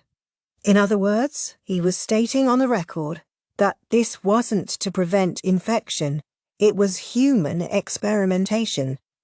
The court physicians had done patient trials at the clinic in town, but nothing so awful as what Kokuyu's instructor had undertaken. And what was the result? Dr. Liu asked. I got a serious case, while my brother just had a mild fever. He didn't even get any scars. Where did this man get the pus he administered to your brother? And where is that doctor now? The physicians had been distracted from their interview by interest in the experiments that had been done on Kokuyu.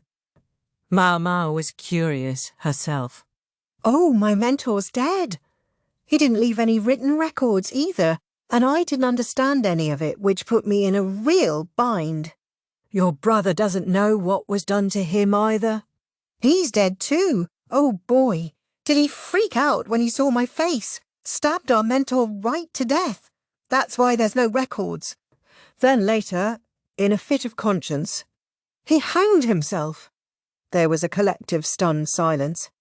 That's savage, Maomao thought.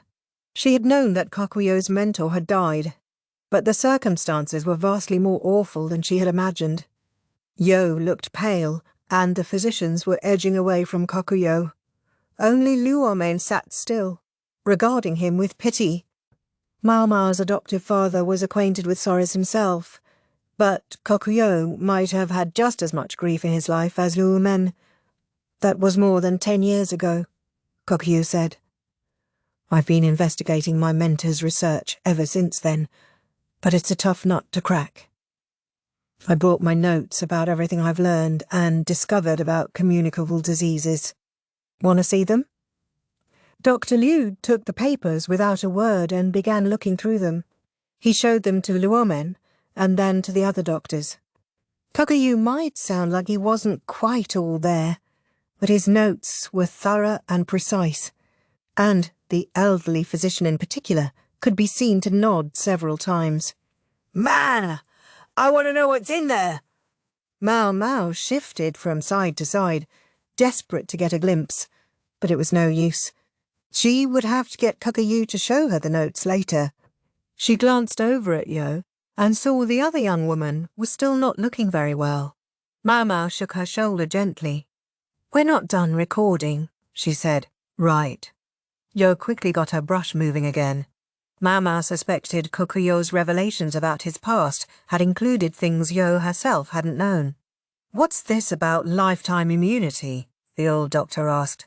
It's a phrase my mentor used sometimes. It means that once you get a disease, you can never get it again as long as you live.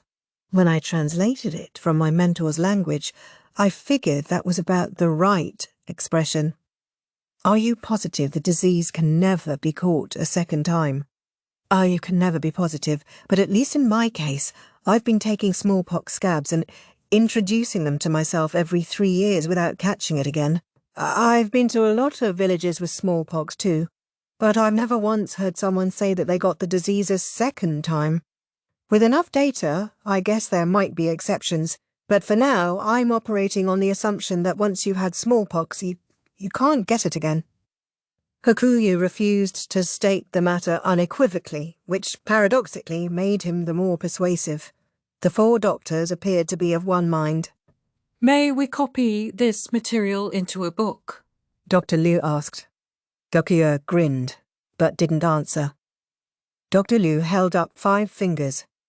We'll pay you 50 silver pieces. Yes, sir. Kokuyo turned out to have a surprisingly sharp sense for money. Maomao knew it from experience. She had found herself having to give way to him on negotiations more than once. Another thing, Dr. Liu said. The site of this project is in the provinces.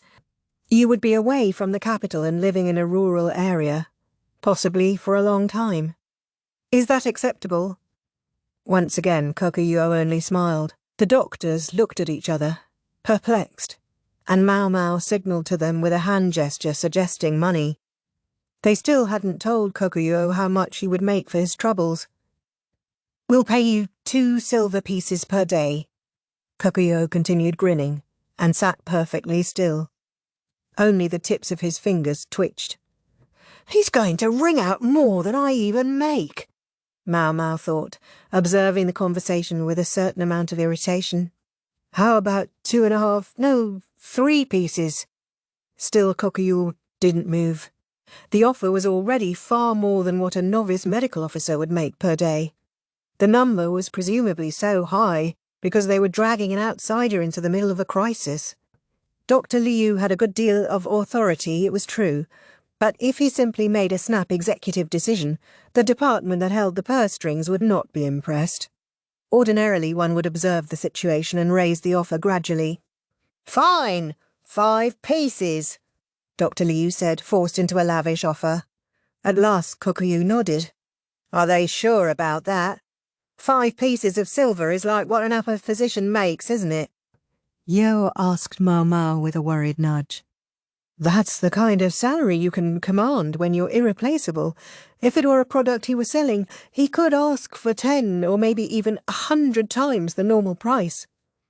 Maomao had to admit, though, to being impressed at how Kokuyu had held his nerve in the face of Dr. Liu. Then it settled. 5 pieces, Dr. Liu said. No, said Kokuyu, and just as even Dr. Liu flinched, thinking he was about to raise the price again, Kokuyu held up 3 fingers. I don't need 5 pieces. 3 would make me perfectly happy, and I'm sure that will be separate from my room, board, and the carriage to transport me, won't it? Yes, of course, we can do that for you. And I'll get regular days off, won't I? You'll get days off, but we'll expect you to work when there aren't enough hands. We'll give you an extra per diem if that happens. Lastly, once you join the work, you won't be at liberty to leave again for fear of spreading infection. You can live with that? Sure, that goes without saying. Kokuyu smiled broadly. The other physicians looked deeply relieved.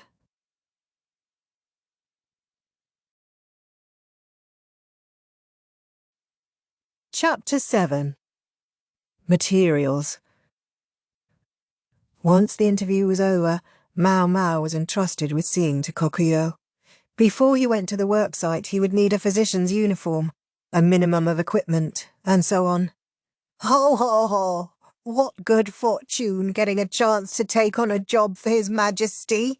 And I get to be with you too. I admit I'm excited at the prospect of working with the doctors, but this isn't going to be fun and games, Yo said with an exasperated smile. Some jobs were said to be workplaces where the fun never stops. This wasn't going to be one of them. How is the place looking right now? Maomao asked, fishing for details. It's a small farming village, maybe 100 people. Kudos to you for noticing the smallpox patients before it spread. In a worst-case scenario, the whole village could have vanished off the map without anyone even knowing, much as Yo's own village had. Yes. I think we were extremely lucky. At the moment, there are only 1 or 2 new patients per day, but the village has been quarantined, so things are turning ugly. Frustration and anger are mounting day by day. You haven't actually done examinations on patients yet, have you, Yo? No. I was simply told to go as Dr. Lau's assistant. He's been very considerate of me, so I think I've had it pretty easy. He's letting me stay at a house outside the village. Oh, yeah. The old doctor's name was Dr. Lau, which literally meant Dr. Old. Of course, Maomao could remember a direct superior's name. It was probably the second easiest name to remember behind Senior 1-1. Through simple association, Maomao had come to think of Dr. Lau as the old doctor. She had overheard other physicians referring to him as Gramps when he wasn't around. If we get more patients, I can only assume I'll have to start doing examinations, Yo said. Maomao pondered a moment, then decided to take the direct route. If you're not comfortable with it, you could just quit. Thank you, but no. This is something I can do because of who I am. I don't get that many chances to do something you can't, Maomao. Yo rolled up her sleeves with a hint of pride to show her scars. If that's how you feel, fine. Maomao was worried about more than an outbreak of disease, however. The isolated townspeople's pent-up frustrations could all too easily be turned on the doctors on site, and they would start with whomever looked most vulnerable. My dad said he would start coming with us, partly because Dr. Lau asked him, but the pay is great, so he's more than happy. Yo's family had moved to the capital with their village's surviving children. This might be the best chance they would ever have to save up some money to put food on the table. That reminds me, Kokuyu. Are you really happy getting 3 silver pieces for your salary? Maomao asked. Oh, yeah. It's sure better than what I make poking my head in at the apothecary shop in the pleasure district, he chirped as he tried the fit of some uniforms. Gee, sorry we're so cheap, Maomao thought, smiling tightly. I guess Sazan will have to manage somehow. Sazan didn't have a very high opinion of himself, but he was a decent medicine man. His problem was that he didn't believe failure was ever an option. But medicine varied from person to person. What worked for one might not work for another. No need to overthink it. As long as you were attentive to when a drug wasn't doing its job and dropped it, things would work out. Still, that... Dr. Yu, was it? Kokuyo said. He did offer me a whole 5 silver pieces.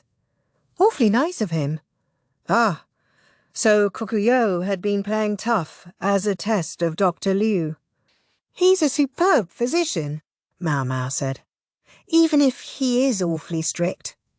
Dr. Liu stood side by side with Luomen among the most famous medical practitioners in Li.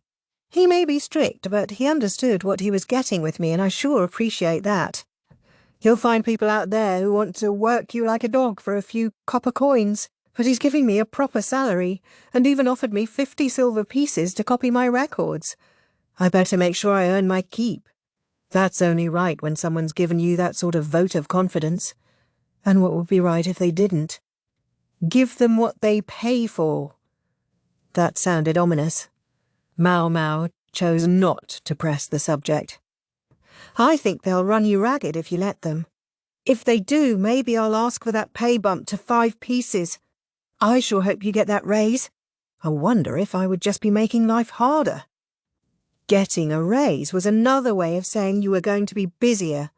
More smallpox patients would be nothing but hell on earth. Kokuyo, can I see those records sometime too? Maomao asked. Even the upper physicians had been intrigued by them. They must be worth looking at. It was possible she could get them to show her the copy that they made, but it would be quicker to go right to the source. She didn't know how long it would be before she could see the physician's copy. Sure. All you have to do is give me 50 silver pieces. That would be 2 or 3 months' salary for Maomao. Not money she could just go throwing around. Maybe I could get the friends and family rate. She rubbed her hands together pleadingly. Gee, I don't know. Kokuyo gave the material of the doctor's uniform an experimental feel. It was dawning on Maomao that he might be as tough a negotiator as Lahan ever was. How much was the friends and family rate? Kokuyo eventually agreed to show Maomao his notes for 10 silver pieces. Maomao would have liked a further discount, but that was already 1/5 of what the doctors were paying, so she told herself not to be greedy. Not to mention, she wanted to stay on good terms with Kokuyo for a while yet.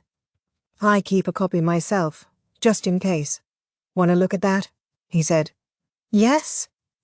Maomao took his sheaf of notes and paid him on the spot. I didn't think you would pay right away, Kokuyo said, impressed. Again, Maomao could have waited to see the physician's copy, but there were 2 considerations. She wanted to see the notes as soon as possible, and she wanted to see them in Kokuyo's own hand. 10 silver pieces is really freaking expensive. Then again, Kokuyo was particular about money, but he wasn't a skinflint. Mama saw that he was simply using money as an easy way to judge how people valued him. He might sound flippant, but he had deep medical knowledge and an analytical cast of mind. If someone kept trying to lowball him just because they were negotiating, he wasn't above simply disappearing. There was no end of examples, courtesan and customer alike, of those who found themselves cut loose when they looked down on their partner once too often. People like Kokuyo, who could be generous with those who had treated them poorly, were not kind. It was exactly because they had so little attachment to people that they could do that. That was something Maomao wanted to remember. Maomao sat in the dormitory dining hall, reading Kokuyo's notes and nodding along. She was here, and not in her own room, because the dining hall was brighter and warmer. She had just shelled out 10 silver pieces for these notes. She wanted to economize on oil for light and coal for the brazier. Maomao, what's that? Changsha asked, peeking over her shoulder.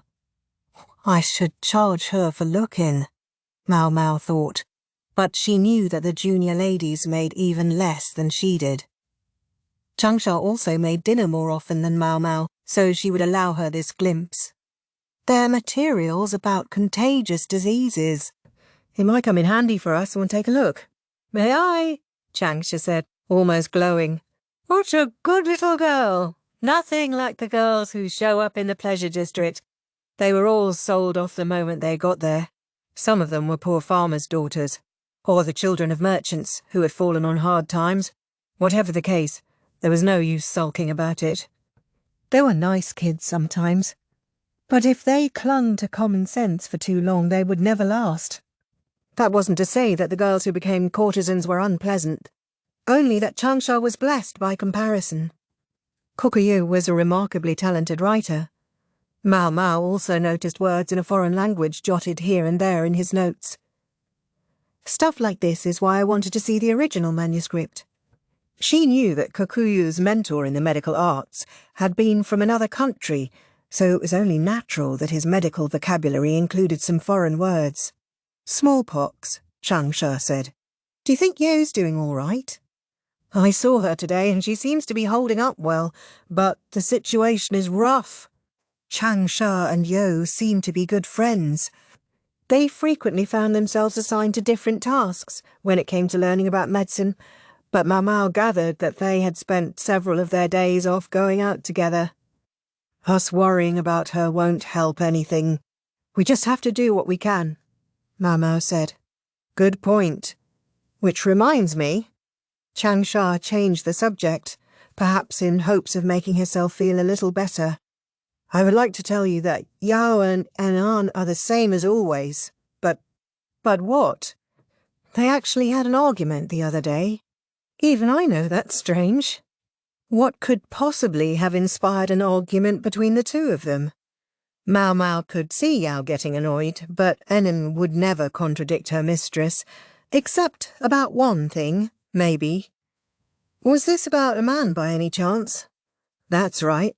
If you'll forgive my saying so, Yao isn't very good with this stuff, is she?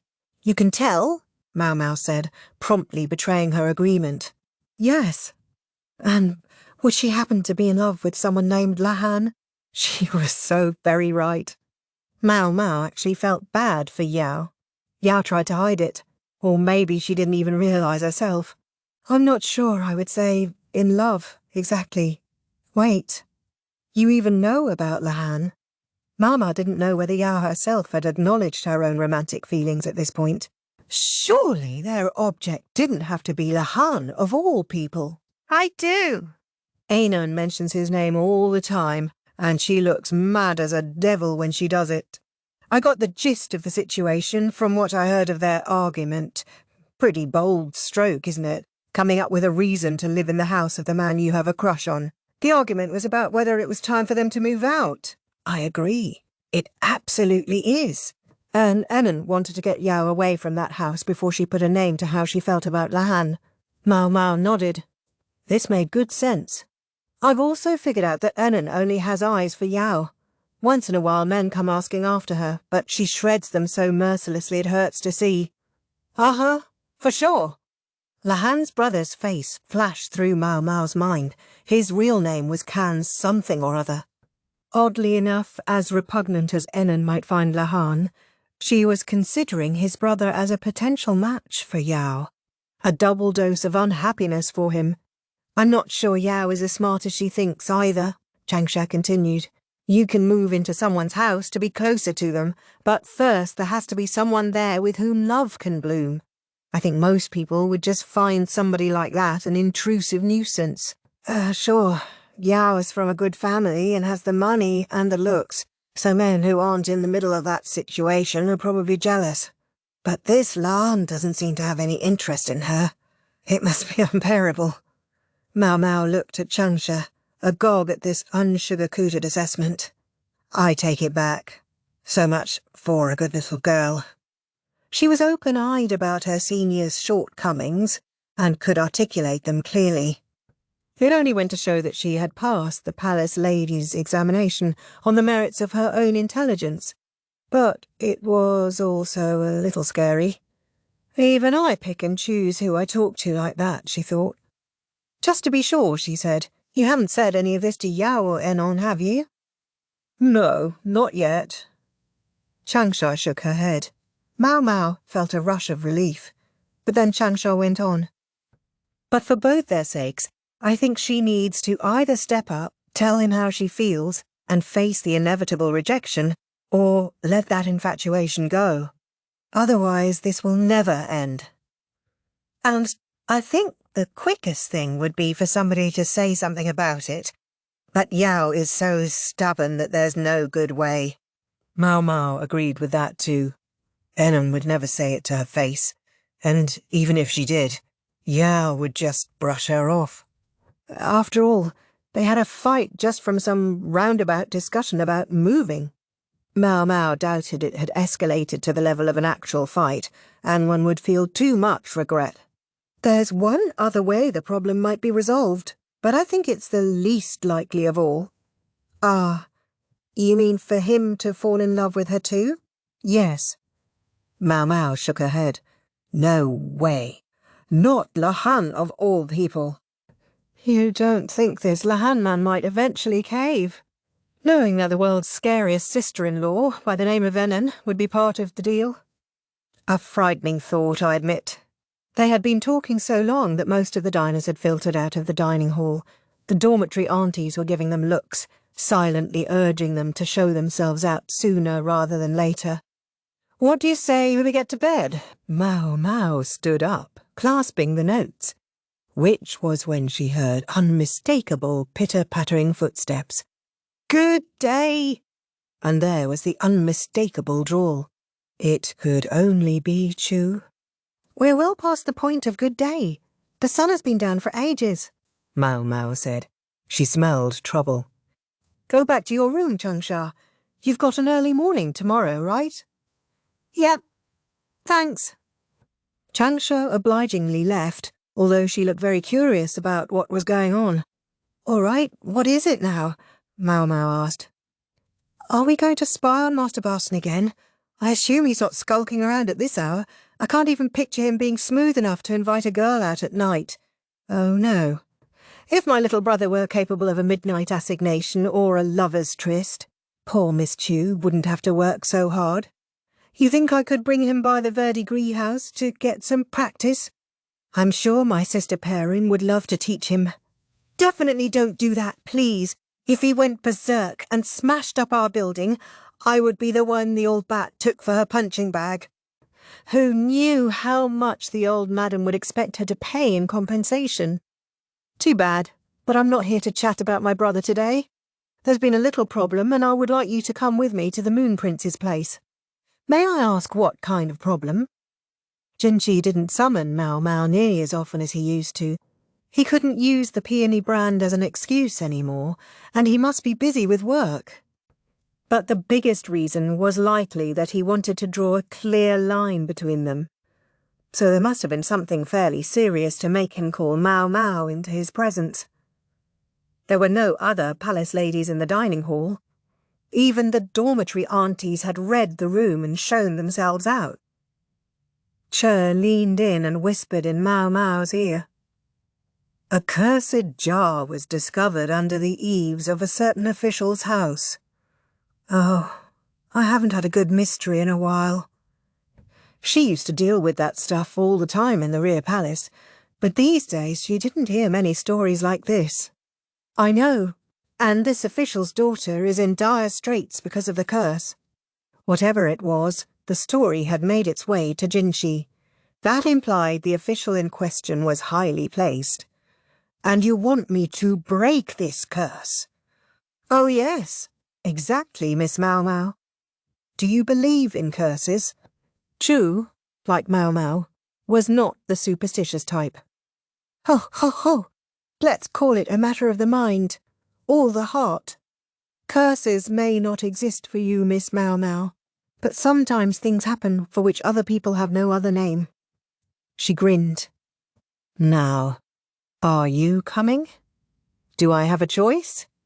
Oh, ho, ho, ho. Clearly, she did not. Chapter 8. The Cursed Jar. Maomao had assumed Cho would take her to Jinchi's palace, but instead their carriage arrived at a storehouse. Standing in the light of a watchfire was Jinshi, with Basen attending him. Basen's older sister, Maomao, was there too. Maomao recognised several of the guards, but as per usual she didn't remember their names, so we'll omit them from our list. Sorry to burst in so late. Inside, the storehouse was surprisingly warm, with several lights and braziers burning.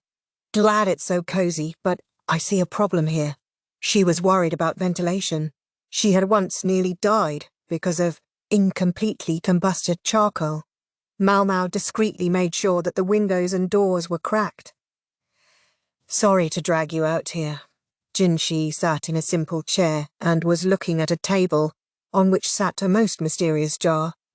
There was a thick carpet at his feet. It was like a slice of another world right there in the storehouse.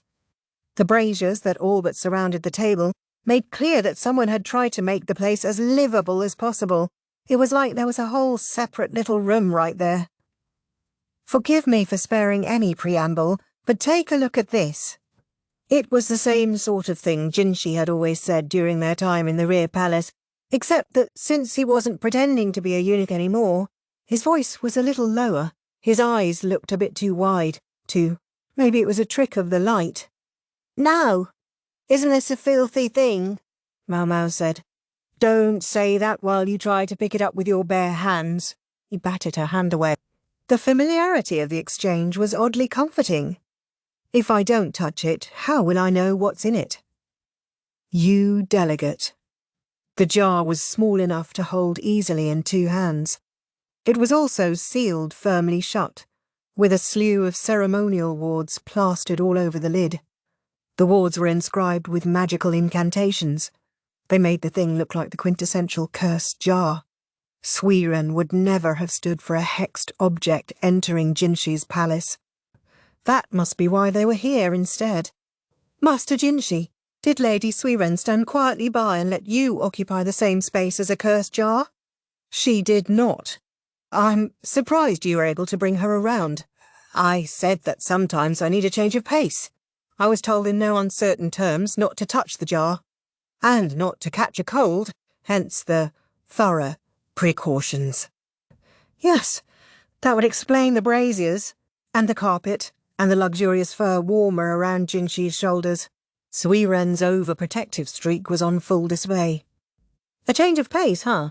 Maomao didn't doubt that it was exhausting to do desk work all day every day. Knowing that she couldn't let it get too late, she got down to business. I take it you haven't examined the contents of the jar yet? No, as you can see. There seems to be some sort of liquid inside, although I doubt it's a cursing brew, Jinshi said, referring to a particular kind of magic. Insects would be placed in a jar and allowed to fight to the death until only one remained, with the survivor turned into a liquid believed to impart curses. Being left in there long enough to liquefy certainly wouldn't be pleasant, Maomao agreed. She had once left a snake she had been raising for rather too long. Long enough that it had been desiccated when she found it, but imagining the process it must have gone through to get there made one's skin crawl. Do you suppose it could be blood or something? You think of the most awful things, Miss Maomao, Chu said, with a melodramatic show of fear. Oh, don't act so shocked. Maomao ignored her and continued to study the jar. I'm told this was found at an official's house. That's right. And then it was brought to you. Yes. Maomao heaved a sigh. May I assume this official was someone of quite high rank? Frankly, you can probably guess the only people who could make such an odd request of me. In his eunuch days, it might have been one thing. But who could bring a cursed jar to the imperial younger brother? Such a person would have to be audacious indeed. Most would consider it an act of impertinence. I can certainly think of one person who wouldn't think twice about it. The freak strategist came immediately to mind.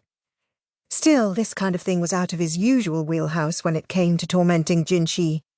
Besides, his family didn't have any daughters who might be in dire straits because of a curse. Who does that leave? Time for some process of elimination. Maomao could think of one other highly ranked official who fit the bill. Would it be someone associated with the Empress Dowager's family? Maomao wasn't actually sure whether she should ask, but it was too late now. Instead of responding, Jinshi heaved an even bigger sigh than Maomao had. Barson, however, was more transparent. "How did you know?" he burst out. It was time for him to learn to keep a straight face. "And this official's daughter?" "The daughter of the clan Patriarch. That would make her the Empress Dowager's niece. Or, in other words, the Emperor's cousin." "Where was the poison discovered?" Maomao asked. She wanted to know every detail of the situation. "It was buried under the eaves of the house, right near the daughter's room. Her pet cat found it, or so I'm told. A very clever cat. Just like mine." Maomao chose to ignore that. Instead, she took a cloth from the folds of her robe and wrapped it around her right hand. "What do you think you're doing?" Jinshi asked. "You told me to investigate. I can't just sit here. I can touch it with my hand wrapped, can't I?" "But—" Jinshi seemed to want to object. Chia only looked on with interest. "There is a clear hierarchy of who does what at moments like this," Maomao said, holding some handkerchiefs out to Barson. "And we have my little brother here. She looked very into this." Jinshi didn't say anything. Maomao didn't say anything, but they were probably having the same thought. This does not bode well. Maomao probably wanted to show off her brother at work. This was about the potential betrothal to Lishu, Maomao intuited, but she felt Maomao would be better off finding a different way to approach the situation. "I can do it," Basen said, wrapping the handkerchiefs around his hand and hefting the jar. "I'm made of tougher stuff than to be subdued by some curse. Besides, opening the lid of a jar is child's play for me." "Yes, I know, but—" Jinshi looked deeply uneasy, and Maomao was right there with him. The moment gave her a distinct sense that there was a flag fluttering in the wind. She knew from experience what it felt like when something was about to happen, and she was feeling it now. "You needn't put yourself out, Master Barson. I can do it," she said finally. She was just too worried. She made to snatch the jar from him, but came up empty. "Please, Maomao. This is obviously a job for my brother, so just—" Maomao didn't get to finish her sentence. She was interrupted by a sharp pling. All eyes went to Barson, who was now holding a broken jar. Barson had always been baby-faced, and now the way he squinched his eyes shut. He looked like a child who knew he was in for a serious scolding. "Even with the handkerchiefs, I still—" he said. "My stupid little brother!" Maomao instantly went from nervous tension to the fury of a demon, slamming her fist into Barson's forehead. Chu laughed so hard she clutched her sides. "Why would we give Master Barson something delicate?" Maomao asked. I know, Jinshi clutched his head. Maomao continued to mete out punishment to her brother. The other guards looked to Jinshi for guidance, wondering if they should stop her, but he showed no sign of intervening. It was a good thing this was happening in a storehouse. If they had been at Jinshi's palace, Barson would have been enduring one of Sui Ren's famous tongue-lashings in addition to his sister's beating. Maomao went over to take a good look at the broken jar and the liquid now seeping out of it.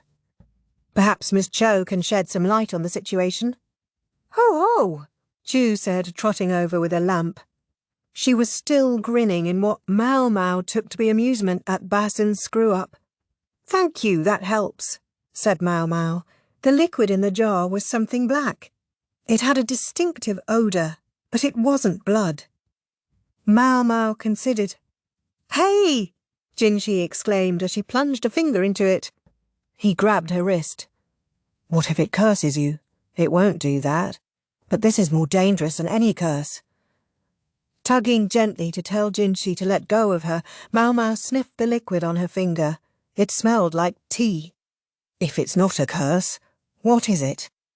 "I would say it's poison." Maomao had been half right. Shock showed plainly on Jinshi's face. "Poison? Yes, just like I thought. More accurately, it's something in the process of becoming poisonous. The identity of the liquid was richly steeped tea. Jinshi gave the stuff a look of mild annoyance.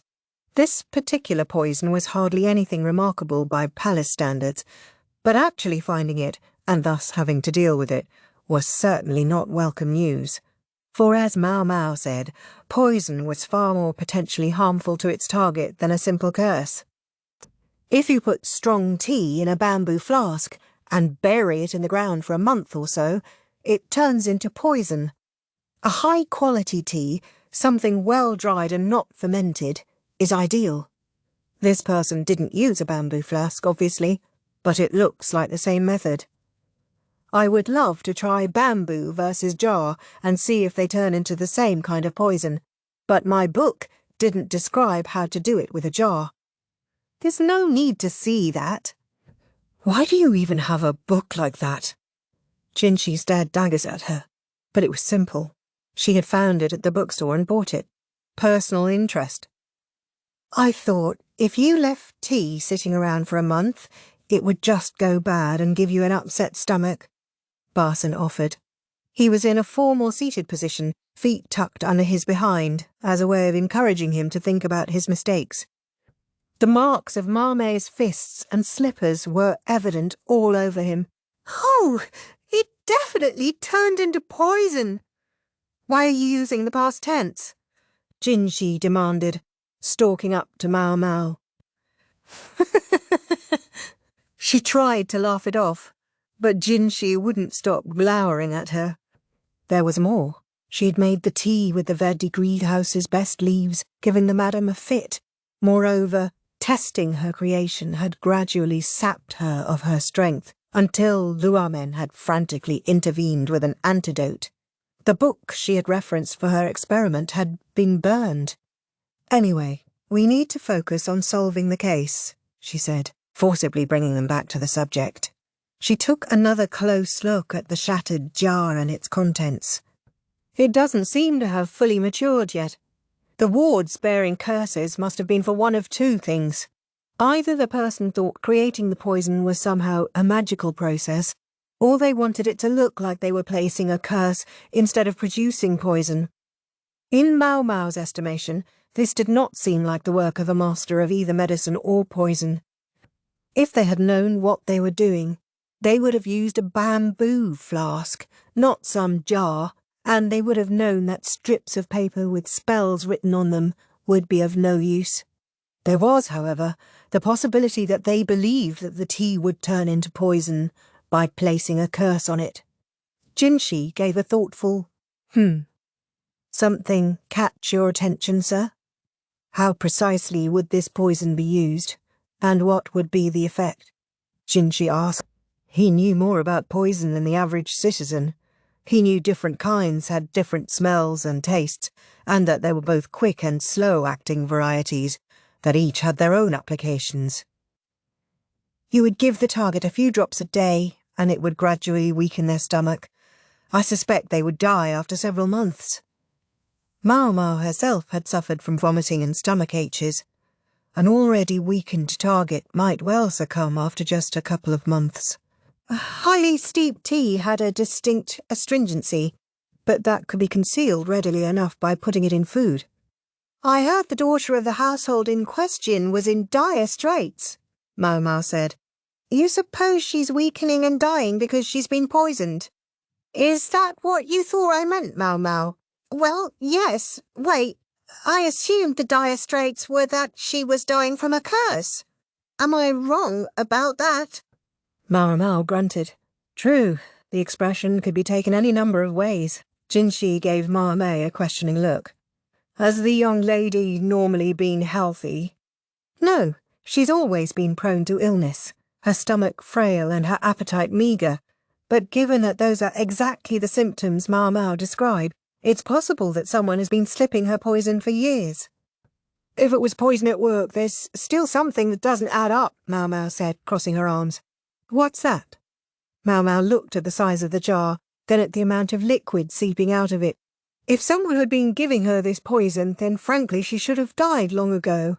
Just suppose they were running low on their supply, so they started making more in this jar to be sure they wouldn't run out. She must have drunk scads of the stuff in all this time. Maomao picked up one of the broken shards. At a rate of 2 drops a day, how long do you think a jar of this size would last? The vessel was big enough to fill her 2 hands. Plenty of stuff in there for a couple of drops a day. Easily 6 months at least, I would say, Jinshi replied. Like I said, more than enough to kill somebody. Considering the stomach pains that stuff caused me, someone with a frail constitution probably wouldn't last 2 months.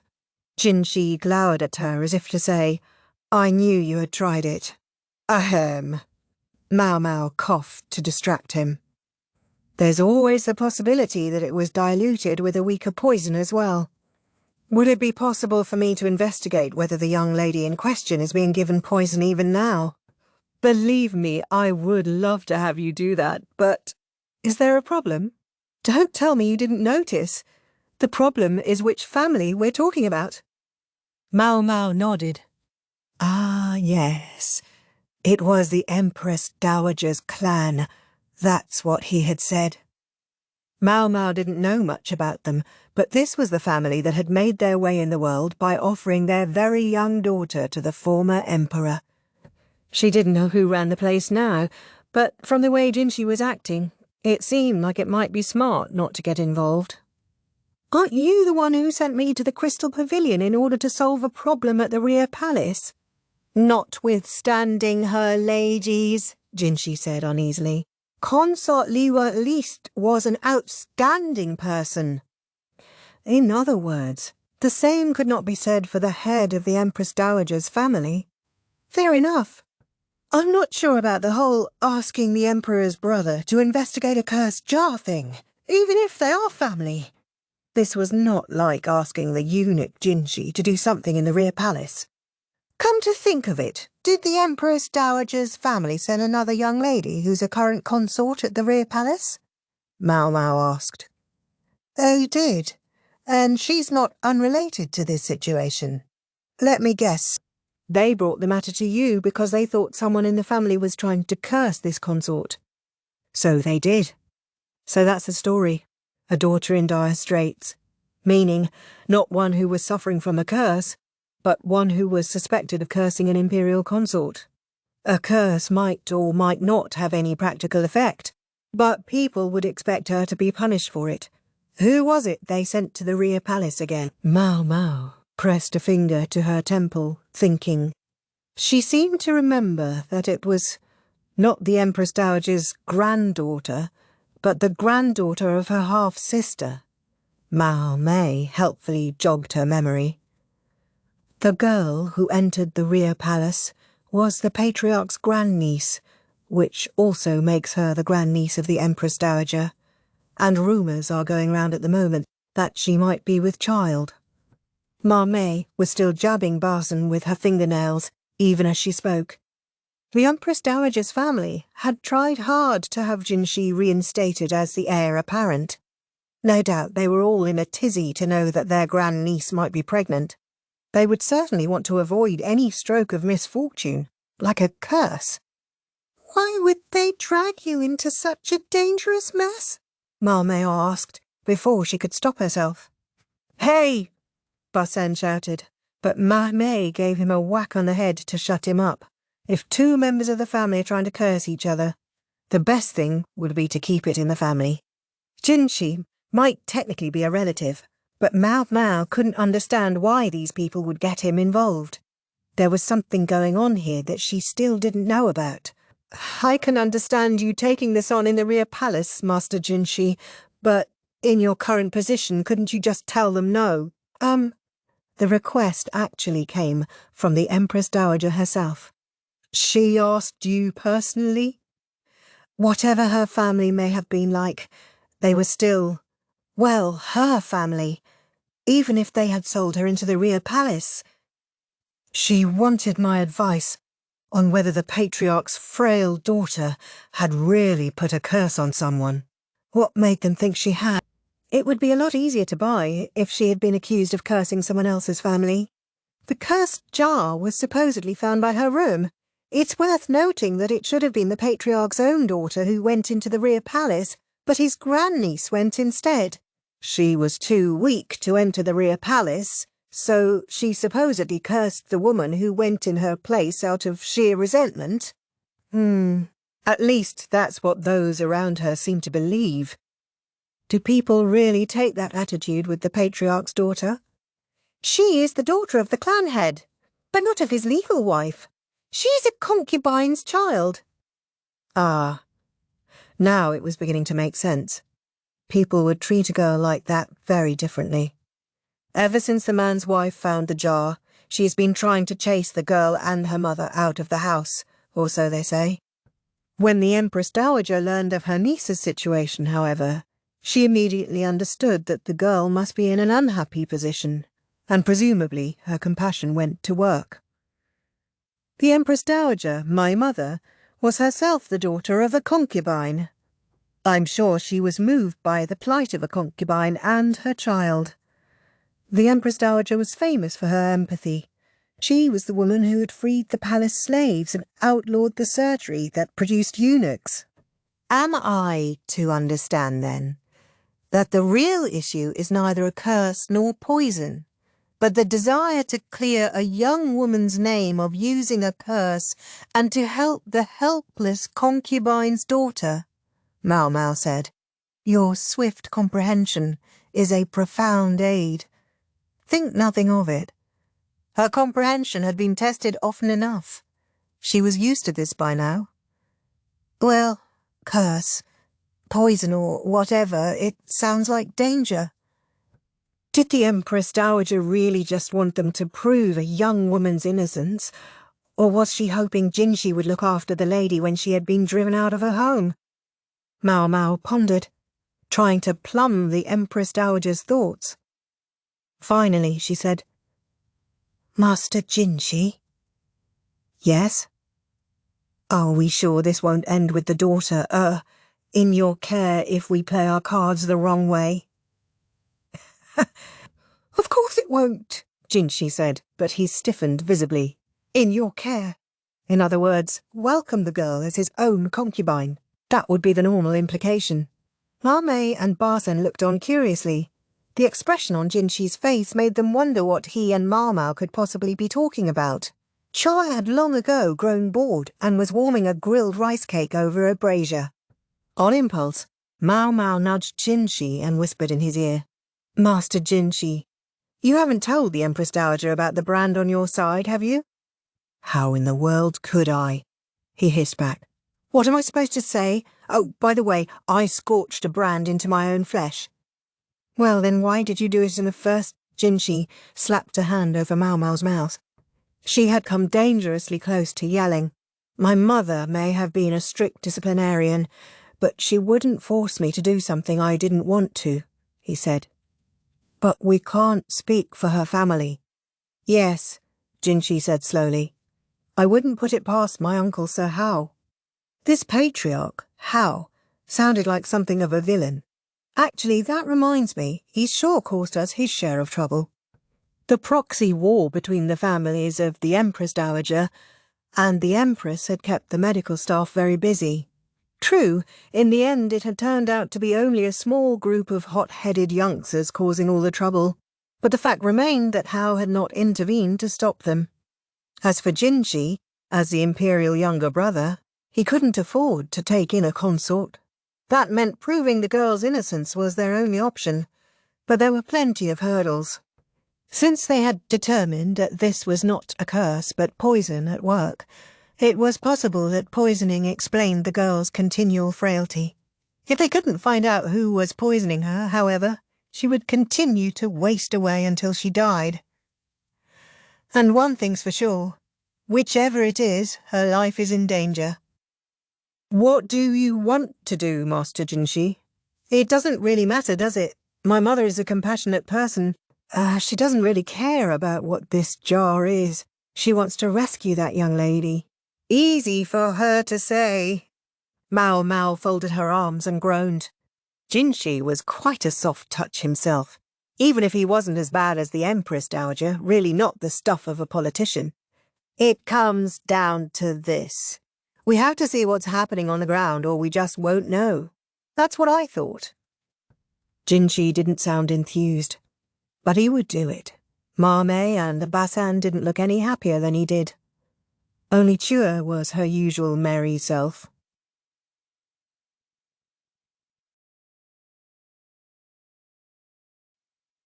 Chapter 9.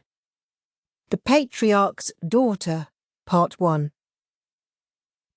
On this occasion, Jinchi would be accompanying them to the Empress Dowager's family home. As such, it was just him and Maomao in the carriage. Maomao and Che rode in another vehicle, while Basan followed on horseback. Needless to say, the arrangement was Che's idea. Let me give you some background on the Empress Dowager's family, just for your reference, Jinchi said. Yes, sir. He proceeded to explain the situation to her. She had heard parts of it before.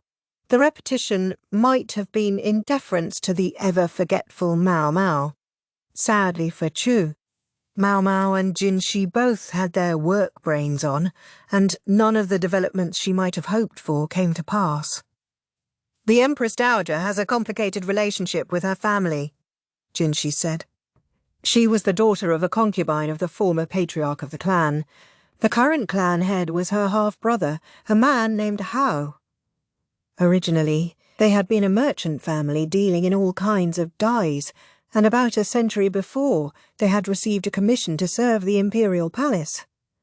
That connection meant that some of the men of the clan became civil servants. The massicot gold colour, allowed only to the Emperor, was produced by the Empress Dowager's clan as well. One could have called them upstarts, and perhaps they were, but as time went on their act of social climbing became merely a facet of history. By the reign of the former Emperor, they were firmly entrenched as a trusted household by the throne. Their work with clothing naturally led them to take on projects for the rear palace. Presumably, this same information network was what had allowed them to send Anshi, the future mother of the current emperor, into the rear palace herself. To all appearances, the family had built itself quite a secure position by that point. The Empress Regnant, however, was wary of the previous patriarch, and although the clan was given jobs that befitted distant relations of the imperial family, they were never awarded a courtesy name. I see. In other words, they were not one of the named clans. No wonder they were so incensed that the Empress's family had been gifted the courtesy name Gyoku. Hao is not on excellent terms with the Empress Dowager. In fact, she rarely even exchanges letters with him directly, but corresponds with his wife instead. With his wife? Maomao cocked her head, but let it go. There was a reason the Empress Dowager's clan couldn't wield their influence as freely as she might have thought. But they still have enough power to cause chaos in the palace. Maybe that was actually healthier than having the balance of power in the royal realm tilt too far in the direction of the Gyoku clan. If there's so much bad blood between them, could the Empress Dowager have chosen simply not to intervene? Don't say that. Even had she pretended not to notice the situation, the price would have been paid by the concubine and her daughter. A bit too close to home for the Empress Dowager's tastes, I presume. It wasn't that Maomao didn't understand how she felt. It was just that sometimes you had to cut your losses in order to avoid causing even bigger problems. It might sound cold, but Maomao had no interest in causing 10 new furors to solve one old trouble. I know you want me to help, but there are limits to what I can do, she said. He was asking a lot of her. 1. Proof that Hao's daughter had not cast a curse. 2. If the girl was indeed suffering from poison, discover who was doing it to her. 3. Do all of this in such a way that the girl herself would be safe. 4. But the girl could not end up as Jinchi's royal concubine. There's difficult, and then there's way too difficult. Furthermore, even if she did catch somebody poisoning the young lady, it wouldn't do for them to be punished, lest the case should become public knowledge. There are limits. she reiterated without quite meaning to. "I can only ask you to do your best," Chinchi replied. His proclivity to push himself far past his limits was alive and well, she thought. Maybe he really did feel bad about this one, though, because he fiddled with something near at hand. "Do you want this?" he asked finally. "What is it?" He held out a wooden box. Inside was a desiccated specimen of some creature with a tightly curled tail. "Seahorse!" Maomao exclaimed. Seahorses were sometimes said to be the bastard children of dragons. They lived in the ocean, but they looked less like fish than like legless lizards. Maomao reached out, eyes sparkling, but Jinshi swiped the box away. "Will you work hard?" "I'll work so hard," Maomao said, smacking herself on the chest. "Which reminds me, shall I take our usual tack and pose as your maid today?" Jinshi glanced away. "I've told them only that we have someone well-versed in cursing brews. But truth be told, I don't think we can cover for you for very long. I think there's an unspoken but very real understanding among the medical staff of who you actually are." Maomao remained studiously silent. What was Jinshi saying? "Much as I know you hate the idea, quite frankly, it would make a lot of things vastly easier if you were to openly use the honoured strategist's name." "I know that, thank you." Oh, how she knew it. What he was saying was, Maomao was going to do this as the freak strategist's daughter. "I should have known there was some reason he had a seahorse ready to go." She gazed out the window, mulling over what a huge pain this all was. Howe's mansion turned out to be close enough that it hadn't really required a carriage. More troublingly, it was not far at all from the home of the freak strategist. That was perhaps inevitable. The capital was a big place, but the areas where people lived were more constrained. The mansions for high officials were all built in the same general vicinity, and there was always the issue of available land, such that houses built later often found themselves confined to a smaller scale than their predecessors. Howe's mansion was emphatically not one of the cramped ones. It was, however, rather ordinary, looking for an estate that belonged to the family of the Empress Dowager. The gate bore a crest depicting Safflower and Gardenia. Both were common ingredients in medicine, but also in dyes. It might have been meant to imply that the massicot gold, a reddish-tinged gold colour, was made by combining the red safflowers with the golden gardenias. At the gate was a substantial reception line. This was the Emperor's younger brother who was visiting, whatever circumstances might have brought him. He warned me it would be mostly the men.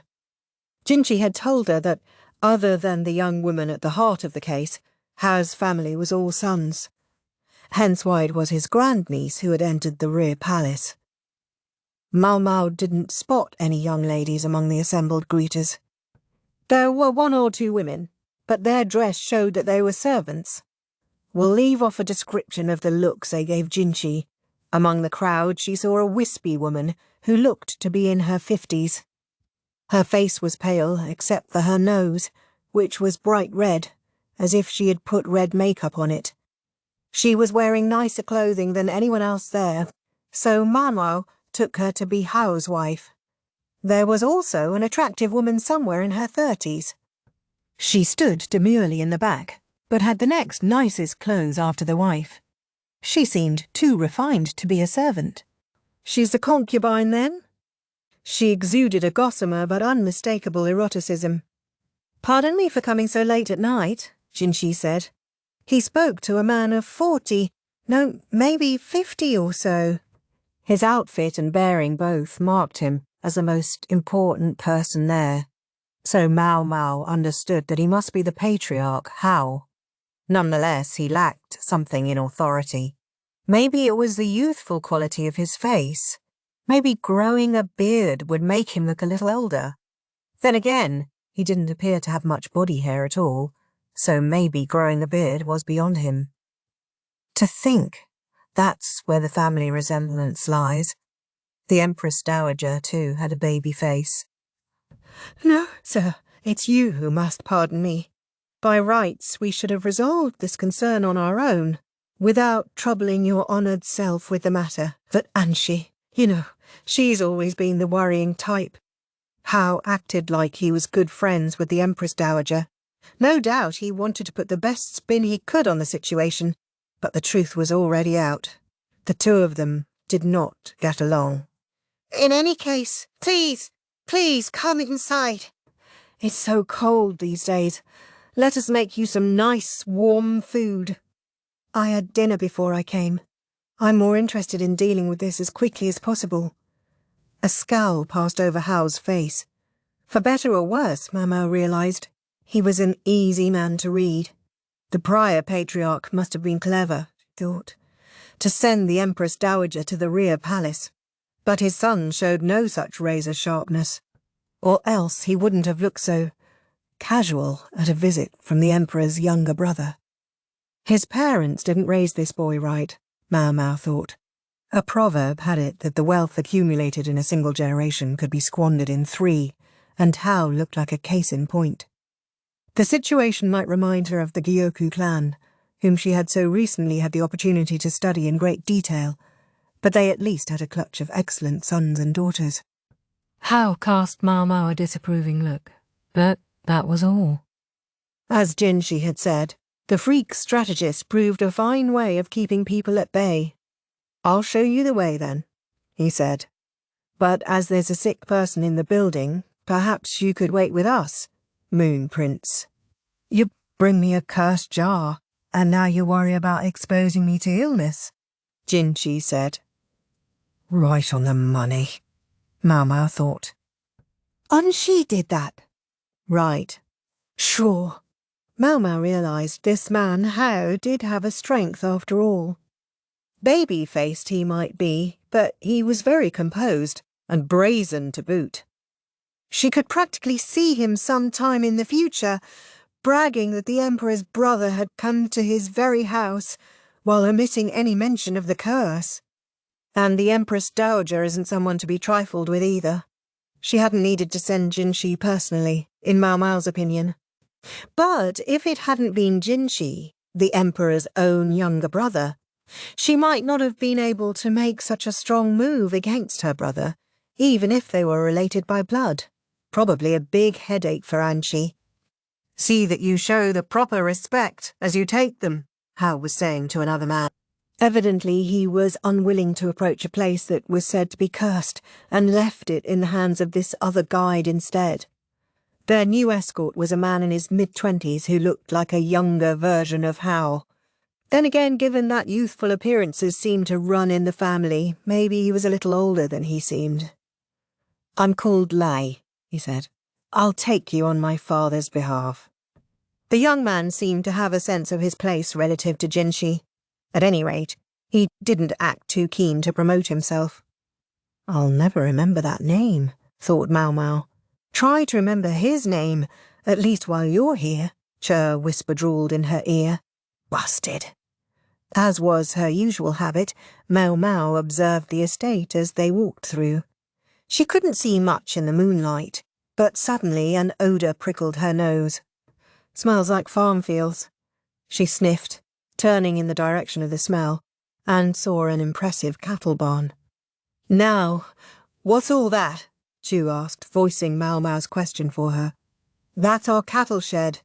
Our family was bestowed the oxen the former emperor once used to move about the rear palace. We have the grandchildren of those animals now. The present emperor didn't use ox-drawn carriages. They were too slow for his needs." Maomao avoided saying out loud that he had found an awfully clever way to offload them. Lai didn't talk too much after that. Normally one might have expected him to brag about the family's gardens or mention some bit of clan history. Maybe it was just the darkness that kept him from sharing. They couldn't really see much after all, but in any case he was very quiet. Chu was practically vibrating with her desire to chit-chat, until Mame gave her a pointed nudge. The father was pretty full of himself, yet the son only spoke when spoken to. The young man looked like his father, but maybe he got his personality from his mother. In any case, Jinshi didn't seem to mind the silence, so they all respected it. "A silence is golden, Gaia," Humility was a virtue, but if this guy was going to be Hao's successor, Maomao worried that he would get eaten alive, or maybe he had some other, more ambitious brother or brothers. Not so easy to find a middle way. While Maomao was imagining the ways a house could collapse in the span of 3 generations, they arrived at their destination. "Here it is," Lai said. "I'm terribly sorry it's so hard to see here, but please, accept my apologies." He pointed to where the by now notorious jar had been found, and held up a light so that it was at least a little easier to see. In a gloomy patch in a corner of the north side, a hole about 30 centimetres large seemed to have been dug. The earth there was a different colour. It was surrounded by a square outline, as if something had once sat on top of it. "That's where we found it." Maomao looked at Jinshi. He gave a wave of his hand. She was at liberty to speak as she wished. She lost no time beginning her interrogation of Lai. "It was buried there?" "Yes. The jar was buried in the ground, and that shelf over there had been put over it. The shelf had been moved a short distance away. It was designed for outdoor use and was currently stocked with gardening implements. It had definitely made the outline Maomao saw in the ground. Maybe I can borrow something off that shelf to do some digging." The place really was kind of grim, under the eaves of a separate building from the main house. It didn't look like people came here much. If anyone at all frequented the place, it was probably just the gardener, coming to get his tools. "How did you happen to find it?" Maomao asked. She had heard the story already, but was curious if there would be any discrepancies. "By chance. We spotted the cat covered in mud and wondered what it was doing. It turned out it was digging under that shelf." "A cat?" "Yes, ma'am. It once belonged to my cousin's daughter, but our family took it in when she went to the rear palace. Anyone could have buried that jar so long as they were careful to avoid the gardener. I've heard your youngest sister lives in this building. Would it be possible to meet her?" Maomao asked. Lai paused, then said, "She's quite ill, and much younger than me. Still only 14. She's a very collected young lady, but she has scant appetite, and very rarely goes outside." "May I observe her condition just once?" Maomao pressed. Lai's eyes flitted to Jinshi. "She came all the way here," Jinshi said. "Have her take a look. She's an assistant to the palace medical officers. I guarantee she's a better pair of hands than a random doctor off the street." "Certainly, sir." Lai was in no position to refuse a suggestion from an Imperial family member. Not that it looked like he really wanted to. He doesn't act like someone who's poisoning the girl, Maomao thought, observing Lai's movements. It wouldn't be proper for a man to enter a young lady's chamber. "I'll wait outside," Jinshi said, stopping by the door. A cultured, considerate attitude for a man to have. And perfect cover for preventing the trouble that would arise if the girl saw him and got any funny ideas. And, of course, another expression of his determination not to bring the young lady home as his royal concubine. "If you would wait in the next room, then, sir," Lai said.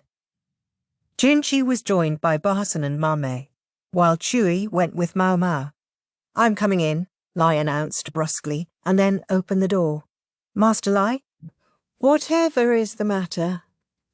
The question came from the beautiful 30-ish woman who had been among the reception party. She held a small teapot in her hand. She must have been making tea.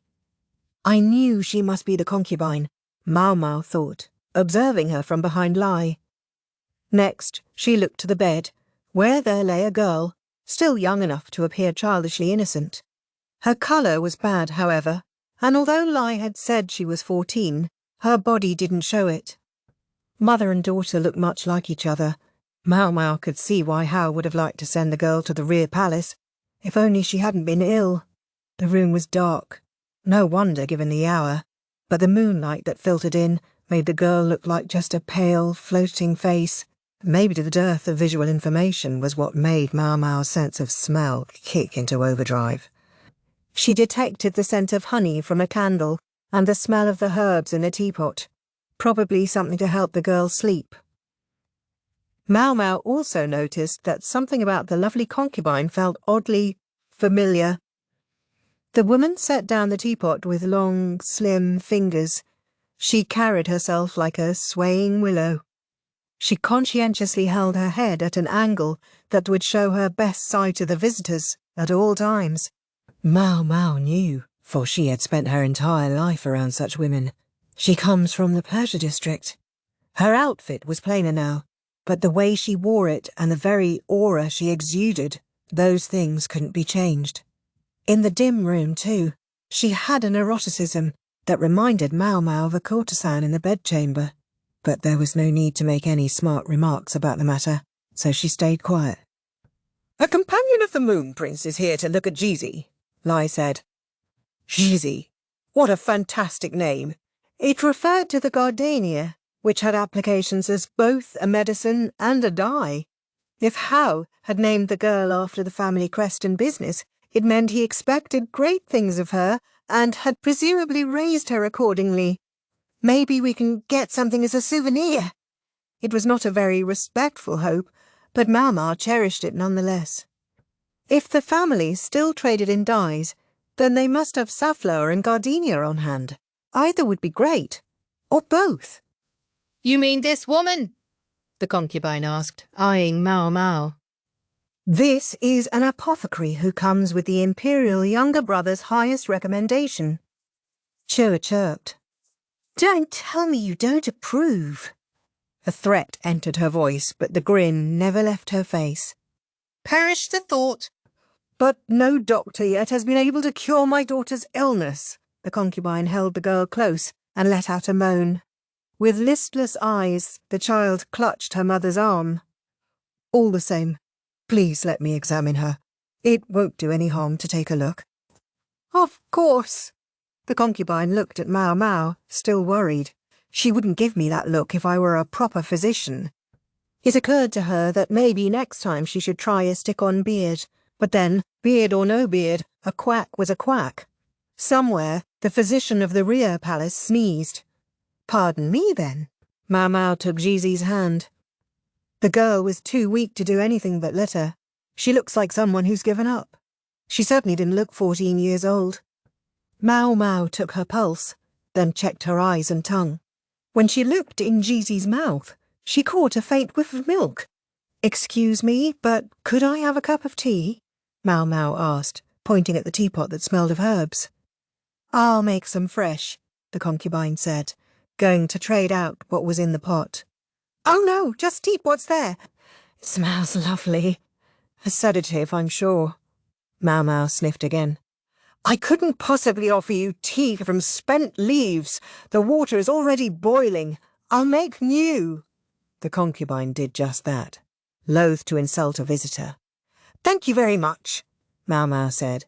She took a sip and assessed the flavour. "I thought so." Then she drank the cup in a single gulp. She turned to Lai. "I'll make a medicine appropriate to the girl's condition. May I return another day?"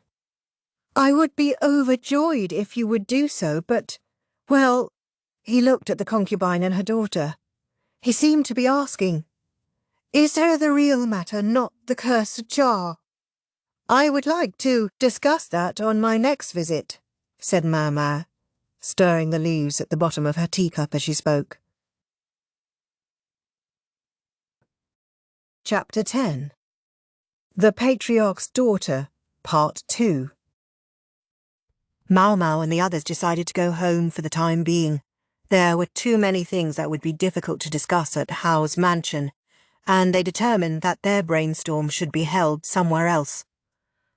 The carriage home was more cramped than the one going out, for one simple reason. Maomao and Chua were now in it with them.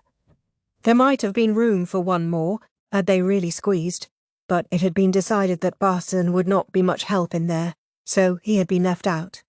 Namely, of course, it had been decided by his sister Maomao. It was already late at night, so the group determined to finish their exchange of information by the time they got back. Jinshi crossed his arms and looked at Maomao. "All right, Maomao. It looks like you had an idea. Let the rest of us in on it." As always, This is merely my supposition. As always, I'm more than happy to hear your supposition. Maomao considered the matter for a moment, but there was really nothing to hide, so she spoke frankly. Gizhi is indeed being poisoned, as we suspected, and it's her mother, the concubine, who's making it. Wow, how unusual for you to get right to the point, Chu said, bouncing up and down in time to the rocking of the carriage. The mother is poisoning her own daughter? Maomao asked as if she couldn't quite believe it. In a flash of realization, Maomao saw that, whatever else may have happened in her life, Maomao had been raised with love. Yes, she said. Just because someone is a mother doesn't mean they're motherly, Chu drawled, helpfully spelling out what Maomao wanted to say. I wonder if somebody cut off her little finger. Okay, probably not. But then, Maomao didn't know anything about Ji's family. She never said. And Maomao, as was her habit, never asked. Are you certain the mother is the one poisoning her daughter? Jinshi asked. I wouldn't say certain, sir, but I would say nearly certain. She knew Jinshi and Maomao would never really believe her unless she could produce concrete proof. That tea I was served included a variety of medicinal herbs. Some of them were to help with sleep, and the flavour was decent, but I suspect Zizi's cup included the notorious poison. If Bazin had been here, he probably would have been demanding to know how a parent could ever poison her child. But as he wasn't, the discussion could continue. Jinshi merely crossed his arms, unruffled. He was used to this stuff by now. Given your evident lack of excitement, I take it there was no poison in your cup. You're exactly right, Moon Prince. That concubine didn't use the leaves left over from when she made the girls' tea. She steeped fresh for Miss Maomao. Yes, and even if I had imbibed some, I would have to drink it every day to see any real effect. Of course. I would know it was there anyway. Poison does give a drink a special kick. Her little addendum. This poison really was about making someone decline slowly, naturally, as it were. Zizi was showing the same symptoms I had when exposed to the poison, she added. She looked at Jinshi and Maomao, who were staring at her as if they didn't quite believe what they were hearing. Something nagging at you? Asked Chu. As the only one who had accompanied Maomao into the room, she was prepared to shore up any deficiencies in Maomao's testimony. Jinshi looked sombre. Maomao remembered someone's name. The first time? That's what's bothering him. Of course Maomao could remember someone's name on first hearing. Sometimes, like Senior 1-1 and old Dr. Lau. Cases in point. If you claim the mother poisoned her daughter, you'll need more proof than just that she wouldn't serve you from the same tea. I certainly wouldn't serve a guest with old leaves, Maomao said. That was fair enough. Maomao agreed with her. If she or anyone had tried to serve Jinshi with tea made from spent leaves, they would have caught hell from Suiren. She looked to me like a perfectly good mother, who was concerned about her daughter. Looked now, said Cha, but there was a barb in her tone. The tea she steeped fresh for me had something bitter in it. As well as catmint. Catmint? Yes, sir. The name may refer to cats, and they do like it, but it has medicinal effects on humans as well. Speaking of cats. That's right, sir. Back in the rear palace, they had had a nasty little calico number also named Maomao, who had often gone after the medical officer's supply of catnip. If someone who frequently handled catmint had touched the jar, the smell might have rubbed off on it, which would explain why a cat discovered it, or so I suspect. And I think the reason she put something bitter in the tea is to cover the bitterness of the poison. But Gizhi's mother has no reason to do her harm, Maomao said. If it were the wife poisoning her, that would make sense, but... Maomao said. What is it? Maomao, you seem to be taking this as Zizi's mother, tormenting her personally. Isn't she? She and her mother are both on the verge of being thrown out of that house. I guess that's the obvious way to look at it, Maomao took the opportunity to bring together everything they knew about the girl and her mother. We first learned of this when the Empress Dowager said that Jizi was in dire straits and asked for help, yes. Yes, but the Empress Dowager's only communication with Hao's household is through his wife, his legal wife. The story went from the wife to the Empress Dowager, and then to Master Jinshi. If the wife really wanted Jizi and her mother out of the house, I don't think she would have reached out to the Empress Dowager. The Empress Dowager was a woman of abounding compassion. What was more, Jizi and the Empress Dowager were in similar situations. The wife would probably have understood that much if they were close enough to exchange letters. Now that you mention it, Maomao was a very smart woman, but being born and raised in a privileged environment could produce certain blind spots. Maybe pairing her with Chu was the perfect thing. It would be natural for a sick person to live in a separate building, and besides, no one would believe that a wife and a concubine would get along. An annex would provide just the right distance to keep the peace in the household, Maomao remarked. Maomao didn't say anything. The Ma clan had a lot of very powerful wives. It wasn't surprising that Maomao might naturally take a dim view of concubines, even if that's the polar opposite of the imperial family's approach. Guards who practiced self-denial were probably better in a whole variety of ways than guards who were too frisky.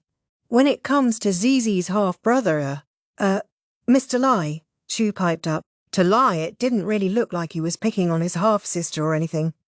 Their building was meticulously maintained, and their clothing was perfectly good. As Maomao said, it's completely normal for someone to live separately when they have a disease that makes even doctors throw in the towel. I would do the same thing in their shoes for fear of infection. And the tea I was served contained an array of medicinal ingredients. It can't have been cheap. If you ask me, Zizi is substantially more privileged than you would expect for someone in her position. She just also happens to be wasting away. There's no real reason for the wife or son to make her life harder, anyway, unless they're just jerks, said Chu. She and Maomao were both blasé about the idea that a well-placed man might have relations with more than one woman. If the child had been a young man similar in age to his siblings, a dispute over inheritance might have been understandable, but Jizi was just the opposite. Tormenting someone who wasn't even really your enemy was simply too petty. It's the wife's job to look after the family finances while Master Hao is away. If she really wanted to drive Jizi out, she wouldn't let her live in that kind of luxury, Maomao added. Maomao murmured. And if I may say so, this mother and daughter didn't look especially close. Oh, you thought so too, Miss Maomao? What do you mean? Were things really that bad between them? Maomao asked. Oh, if you had seen them, Miss Maomao, I think you would understand. That lady acted less like a mother and more like just a woman. Cho was exactly right, from a passing glance, especially by a man. She might have looked like a solicitous mother. The concubine was once a courtesan, wasn't she? Maomao asked Chuo. Maomao had her information network, sure, but it would never be as good as Chuo's. Cho grinned, as if to say she had checked all this out long ago. You think so? Maomao asked. Yep. Guess you got a discerning eye growing up in the pleasure district, huh, Miss Maomao?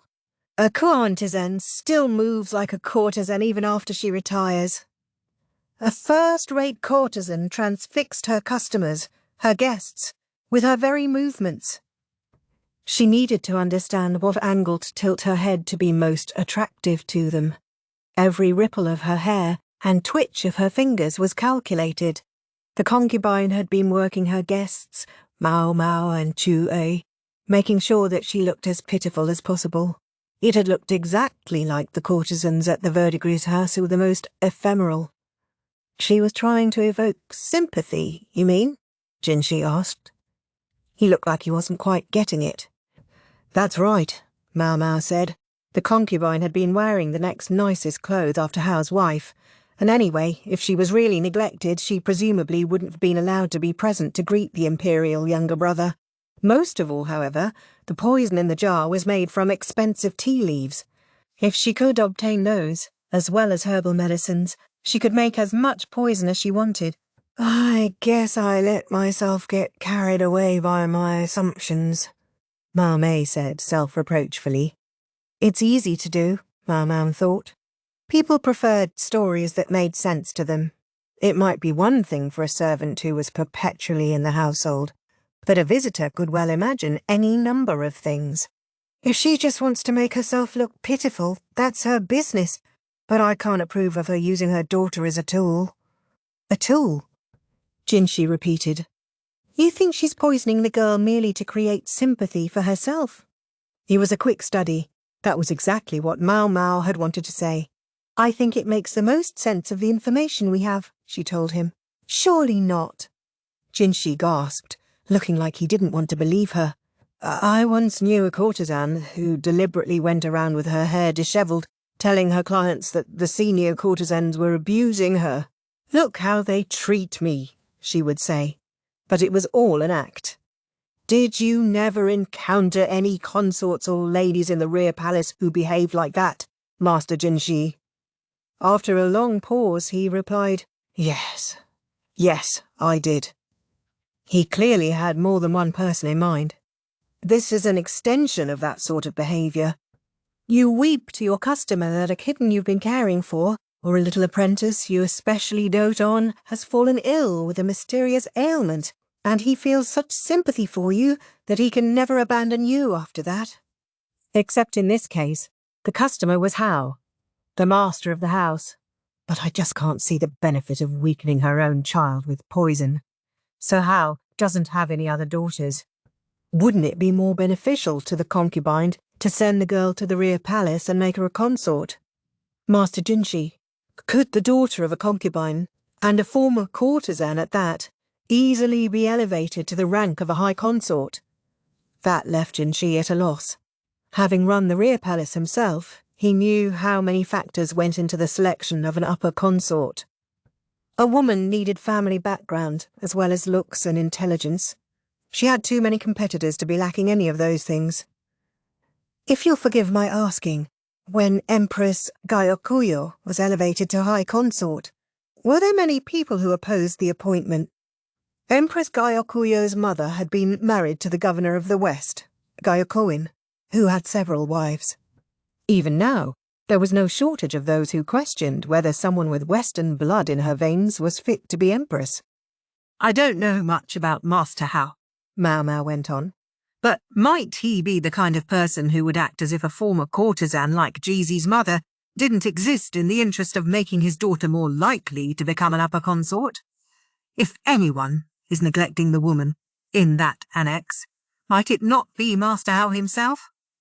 If Hao was seeking to have a daughter appointed as high consort, he would want Jeezy to be the offspring not of the concubine, but of his legal wife. It would be to his benefit if no one found out about the other woman. Let the girl learn the art of captivating a man from a former courtesan. If she seemed useful, he could simply have his legal wife adopt her. Maomao suspected the girl was already listed as the wife's daughter in the family register. And what happens then? Once Jeezy was safely in the rear palace, her real mother would have served her purpose. But what if Jeezy was too sick to enter palace service? Maomao didn't know what kind of man Hao was, but even if he wasn't unusually compassionate, he was probably not so cruel as to simply abandon a blood daughter. She might never occupy the garlanded stage of public life, but still, he wouldn't leave her on her own to starve. You could say the concubine was looking for a way to keep her husband from casting her aside. She gains the sympathy of those around her, plays the self-sacrificing mother, and perhaps revives a touch of self-respect by being compared to a legal wife who is neither young nor beautiful.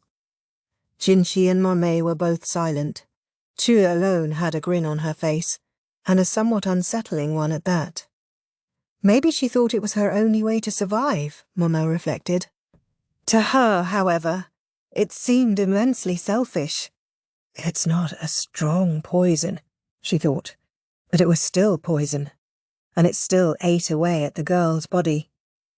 So tomorrow is going to be all about finding the proof to bear this story out? Chu asked, sounding like someone who was very skilled at these sorts of backroom conversations.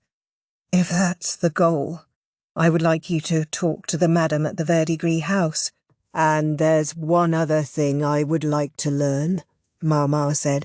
What might that be? Jade chirped. Have a look at that cattle barn. The cattle barn? Che wasn't the only one who looked surprised. Jinshi and Ma Mei cocked their heads too. Chapter 11. Gardenia and Safflower. The moment Maomao finished her shift at the medical office the next day, she headed to Hao's mansion. In a carriage on the way there, she reviewed what Tre's investigations had turned up. I knew it! It looked like the matter would be resolved smoothly, just as she had guessed. There was no sign of Hao, perhaps because Jinshi wasn't with them this time. Instead, his wife was there, and greeted them courteously. There were several servants as well, but the concubine was conspicuous by her absence. We're told that you know who the culprit is behind the cursed jar, Hao's wife said. Yes, Mum, said Ma Mei. Chu was there too, but it seemed wisest to have Ma Mei serve as the group's spokesperson. We would like to give you an explanation in full. Perhaps we could go somewhere to talk. Of course. Please, come this way, the wife said, and led them to a reception area. It was a large room, but only she, one lady-in-waiting, and Maomao's party of 3 were there. A guard stood outside the door. What have you learned? The woman asked, her reddish nose tilted toward the ground. She sounded like she knew the answer to her question, but was asking anyway. Ma Mei glanced at Maomao as if to say she would leave the rest to her. It wasn't a cursed jar, but a jar of poison, Maomao began. The poison can be made with simple household ingredients, and when you found it, it was being kept underground to mature. Poison? Buried right under the eaves of our home? Maomao thought the woman sounded a bit theatrical, but as Hao's wife, it was really the only thing she could say. Yes, ma'am. As you may already realize, the one who made it was Master Ho's concubine, and the one she was using it on was her daughter, Zizi. The wife kept her eyes on the ground, silent. She didn't look like someone processing a profound shock.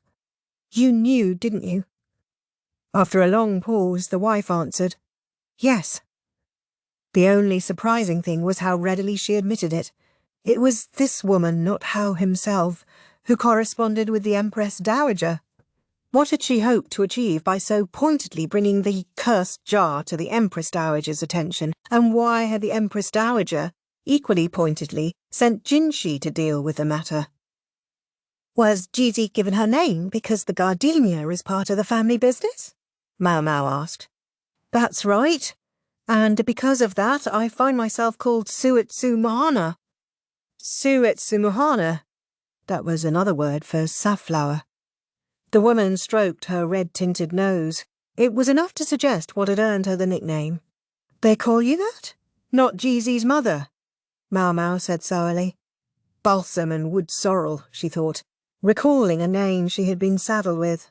Were you mistaken for mother and daughter even though you aren't related by blood? Wait, maybe not. Maomao had let the idea out of her mouth before she could stop herself. She worried that she might have offended the other woman. But Suetsu Mohana, oddly enough, gave her a blank look. Whatever do you mean? She showed just a hint of anxiety, and it actually made her red nose rather charming. Good question. What do I mean? Maomao wasn't quite sure herself. I guess I mean that you couldn't bring yourself to abandon Jizi even though she's not your blood daughter, so you must be a good person. Maomao held out a hand to Chua, who said, Here you go, Miss Maomao. Thank you, Miss Chua. Chua had handed her a bottle. When she opened the lid, the scent of milk drifted out. I see you get milk from the cows in your barn, Maomao remarked. That's right. Once a cow has calved, you have to milk her periodically, or the udder gets inflamed. And anyway, cow's milk is highly nutritious. It helps the body grow. You know a lot about it. My family was once charged with looking after the cattle in the rear palace. We were a storied clan, but we fell from grace. And in the end, we were absorbed by another household. You see what I'm saying? So that was how she had ended up as Howe's wife. With her family's history and knowledge, there would have been many benefits to him in taking her as his wife. Her family's influence was probably why they had been gifted the cattle from the rear palace, when they were no longer needed there. So you've been giving this nutritious milk to Zezi? Tsumohana didn't reply. Besides the obvious symptoms of poisoning, I noticed signs of chronic malnutrition in the child. I'm told she's 14 years old, but she's substantially smaller than average for her age. They say she's been frail ever since she was young. But what's the real story? Miss Jizzy's meals are taken care of by our dear concubine, Shuei drawled. While I was busy checking out the barn, I took the liberty of speaking to the cooks too, you see. They don't think it must be a vile wife trying to poison a concubine's child? Suitsumahana asked. If you were trying to do that, why would you turn to the Empress Dowager about the cursed jar? Master Hao may be the master of the house, but you are its queen, make no mistake. Maomao said firmly. You're very well thought of among the servants, Miss Wife. Oh, what a fine wife, they say. Suitsumahana allowed herself an ironic chuckle. Ha ha! You say the strangest things. My husband orders me not to sit beside him at banquets. He tells me to stick to making backroom connections. Did you notice that he didn't even introduce me yesterday? I did, but I can't imagine this household could function without you. The previous family patriarch had been a real go-getter, it sounded like, but the current one, not so much. Yet somehow the house carried on. Because of Suitsumahana, Maomao suspected. Ordinarily, one wouldn't wish to come between a family leader with whom one did not get along, and his own half-sister, the Empress Dowager. But Suitsumahana was canny enough that she could do it. Plus, you've borne 3 whole sons. Oh, what more could a man ask for in a wife? She added. Suitsumahana still looked troubled. She seemed to hold the lowest opinion of herself of anyone there. Let's get this back on track, Maomao said. I see you don't think much of yourself, milady, so I'm going to speak based purely on my own opinions, whether I'm right or wrong. You needn't say anything. Suitsumahana looked at Maomao without so much as twitching a muscle. It looked to Maomao, though, like her pallor had improved somewhat. Maomao began to reprise what she had discussed with Jinshi and the others the night before. The concubine has been using Jizzy as a means to curry sympathy with Master Hao. I think you had an intuition that that was why Jizzy is suffering, but you had no actual proof. Until, by sheer chance, the cat unearthed that jar. Suitsumahana closed her eyes. How long has Jizzy been drinking milk? You don't have to answer, milady. We can ask Jizzy herself. Suitsumahana finally spoke, but it was to say, please, don't force a child to condemn her own mother. She's been getting milk since before she was even 10 years old. I would send it via my son or one of the servants. Maybe it wouldn't have looked good for Suitsumahana to go in person. That explains it. It told Maomao why Jisi's half-brother was obviously worried about her. Let me correct you on this much at least, Suitsumahana said. I am not a good person. I'm a hideous woman, gone nearly mad with jealousy. Suitsumahana obviously took great care with her appearance.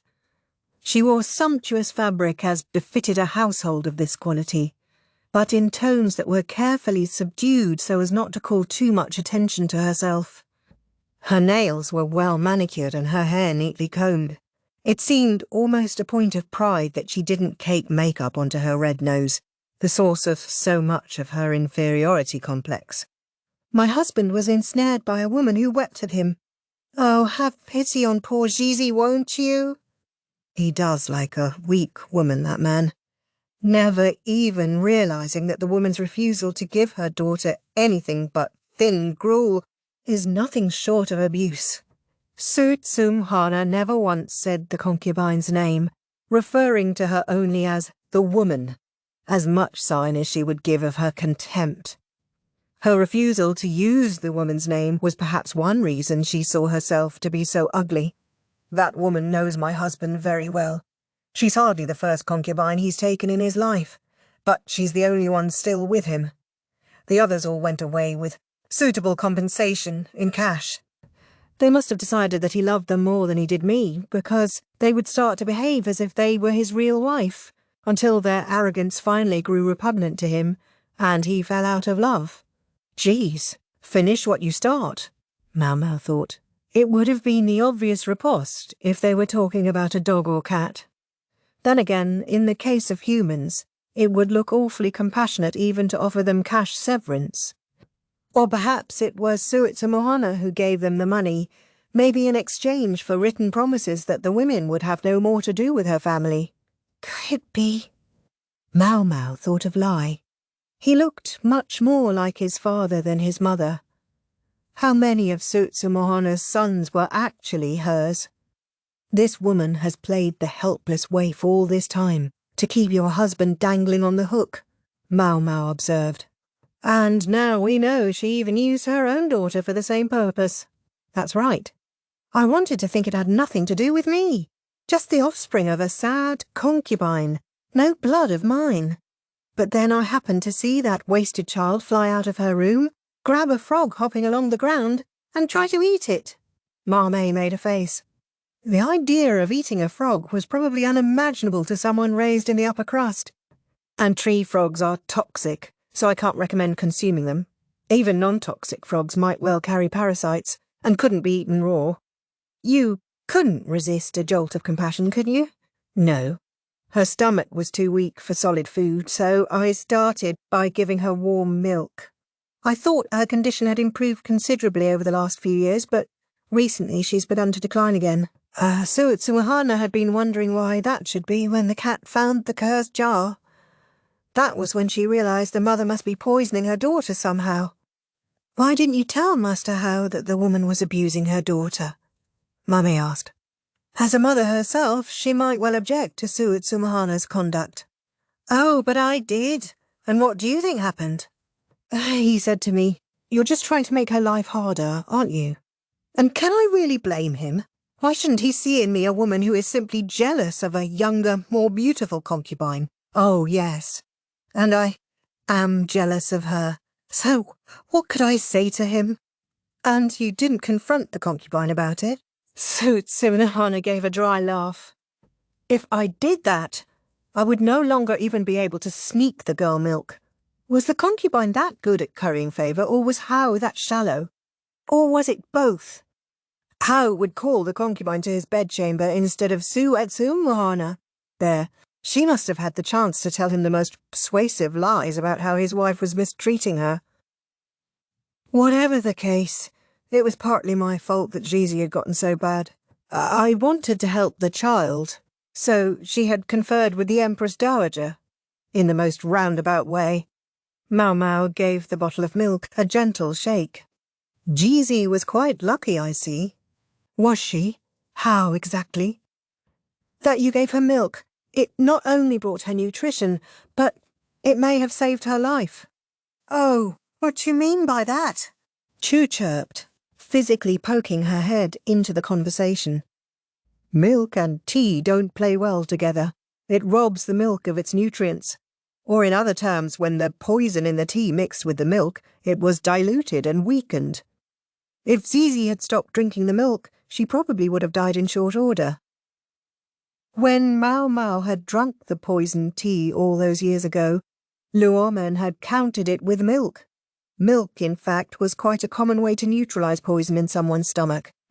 Considering the quantity of poison Jade had been given, by all rights she should have been dead long ago, and yet she was still alive. Almost certainly thanks to the milk.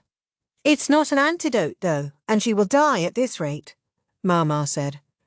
This is absurd, Maomao snapped. If her daughter dies, what will she have left?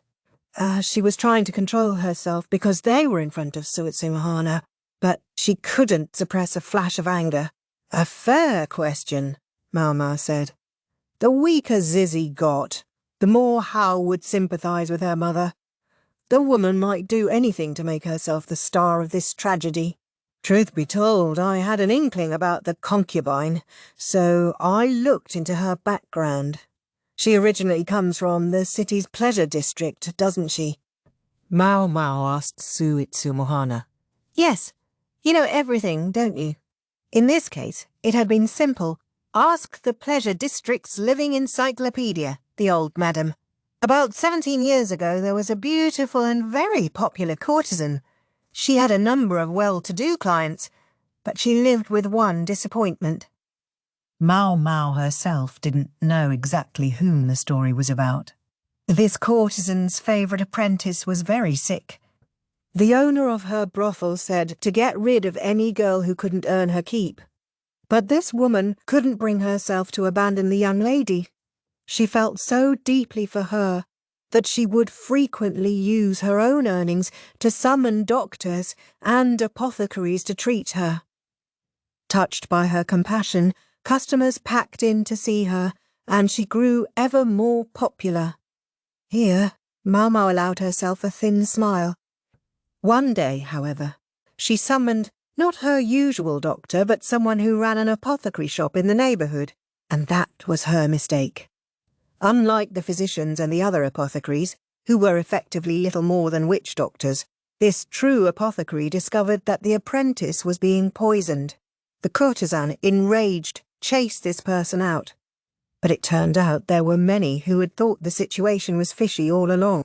Once the cracks in her story became more obvious, her customers began to distance themselves. I'm told that the woman promptly got her contract bought out by someone who didn't know of the incident.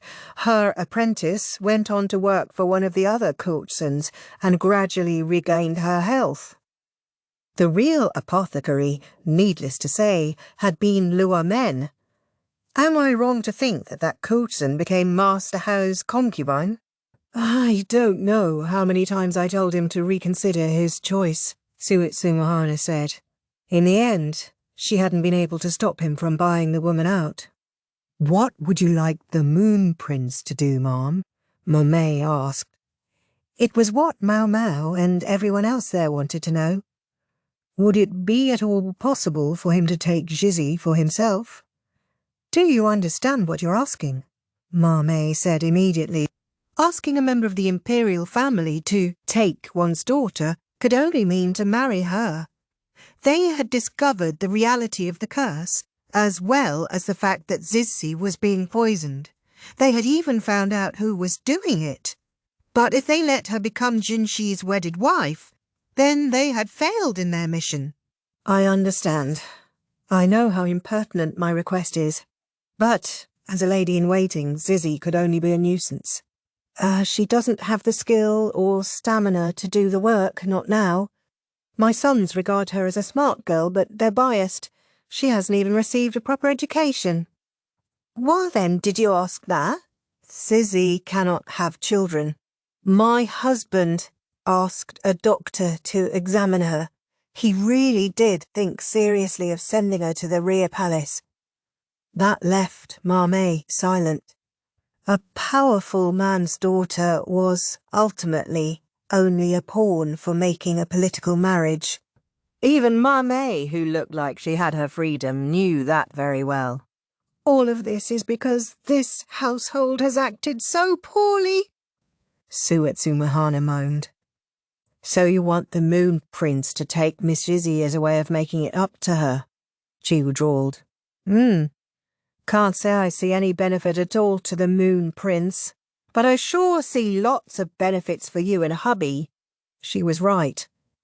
The Moon Prince comes to Master Hao's home and leaves with his daughter.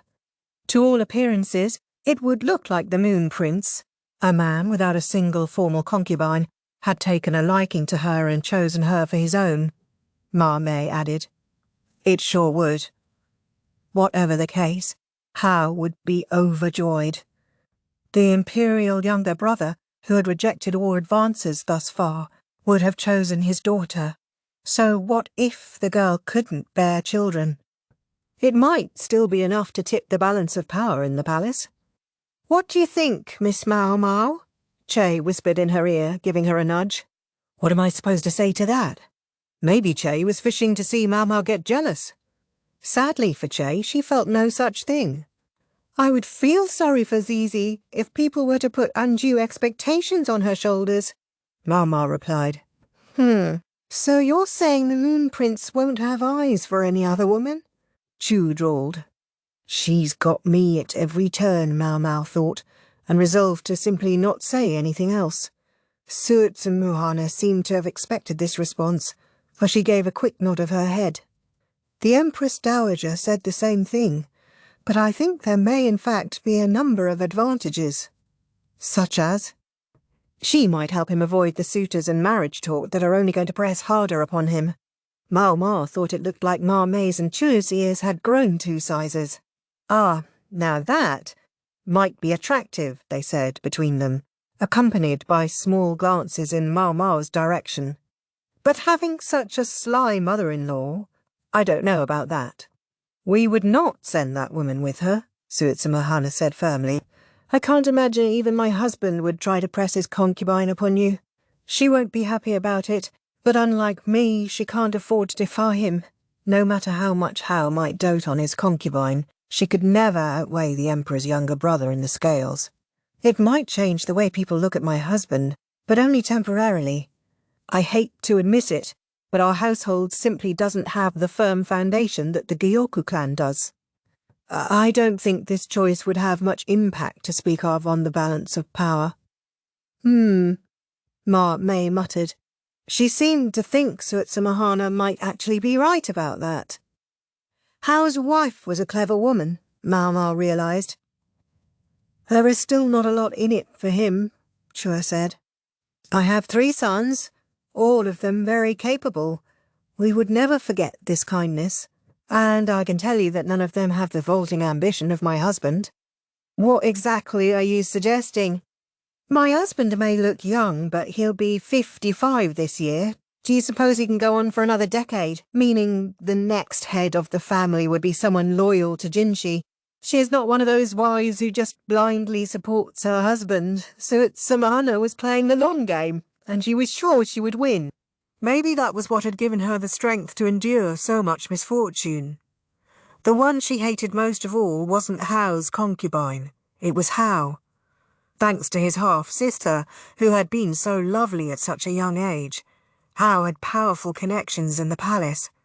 But he himself was a man of undistinguished abilities and not a particularly good judge of character. It was he, then, who stood in polar opposition to Suitsumahana. I said he might not live a decade, Suitsumahana remarked. But I wouldn't be that surprised if everything were wrapped up neatly within a year. Maomao deliberately didn't ask what exactly she meant by that. I don't want to know. It was a question whose answer could only bring her more trouble, she thought. One thing, however, she was certain of. Suitsumahana's revenge on Hao had already begun. Chapter 12. Cleaning House. My, what a thing we've stumbled on. Che, Ma Mei's sister-in-law, said blithely. The trio had left Hao's estate and dropped Maomao off at her dorm. Now they disembarked the carriage and trotted toward the Moon Prince's palace. What are you going to tell the Moon Prince, anything? I don't think we have a choice. We have to tell him, Ma Mei said with a sigh. It was not Ma Mei's or the others' place to answer Hao's wife in the matter of the match with Zizi. It would have been a great time for Maomao to show some kind of reaction, but Ma Mei couldn't force her to do anything. Chu was more suited to that kind of prompting anyway, but she had sent Maomao on her way home without missing a beat. Knowing you, Chu, I was sure you would bring Maomao to the Moon Prince. Miss Maomao has work tomorrow, you know, and Miss Chu has some compunctions of her own. Compunctions? Maomao and Chu had known each other since before Chu's marriage, so when they were alone together, they quickly reverted to the friendly banter they had always shared. How do you think Miss Maomao would feel if the Moon Prince asked her opinion about this? Let Miss Chu put it this way. How would you feel if Mr. Bakin asked you to look after a concubine of his, even if it was just for show? Ah, Maomao said, I would not be happy. Didn't think so. It's such a convenient excuse to say you're asking your partner about it because you respect their opinion. But to Miss Chu, it just looks like passing the buck. I agree. You're exactly right. A man might claim to be showing respect for his partner, but to the woman, it was more likely to feel like he was pushing responsibility onto her. If the two were in different positions, or thought about things differently, they were likely to start talking past each other. And even if they talked it out and each understood where the other was coming from, it didn't mean they would accept the other person's take. Don't get me wrong. I don't think Miss Maomao would have a particular problem with it. I'm sure she sees the upsides as well as anyone. If you consider what the Safflower lady must be thinking about, I can't say it doesn't seem like a half-decent plan. You think? I would say it causes a lot more problems than it solves. Chu narrowed her already small eyes. The lady said she wasn't sure if her honoured husband would survive another decade, that if things went poorly, he might not even make it a year. So she did. Tell me we're not going to have a case of a wife poisoning her husband next. The two spoke in whispers, but were still careful not to use any actual names. You never knew who could be listening. Maybe not, but maybe somebody would.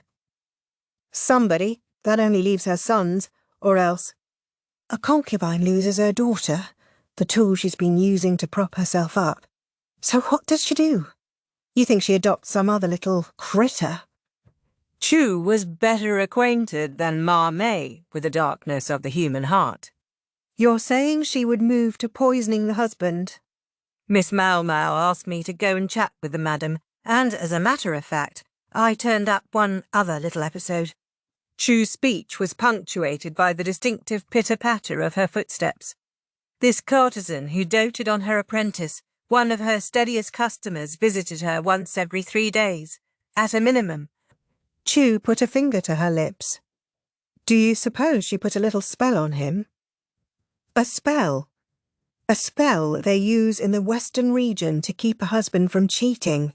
Every morning, you put a dash of a slow-acting poison in his breakfast, and every night you give him the antidote.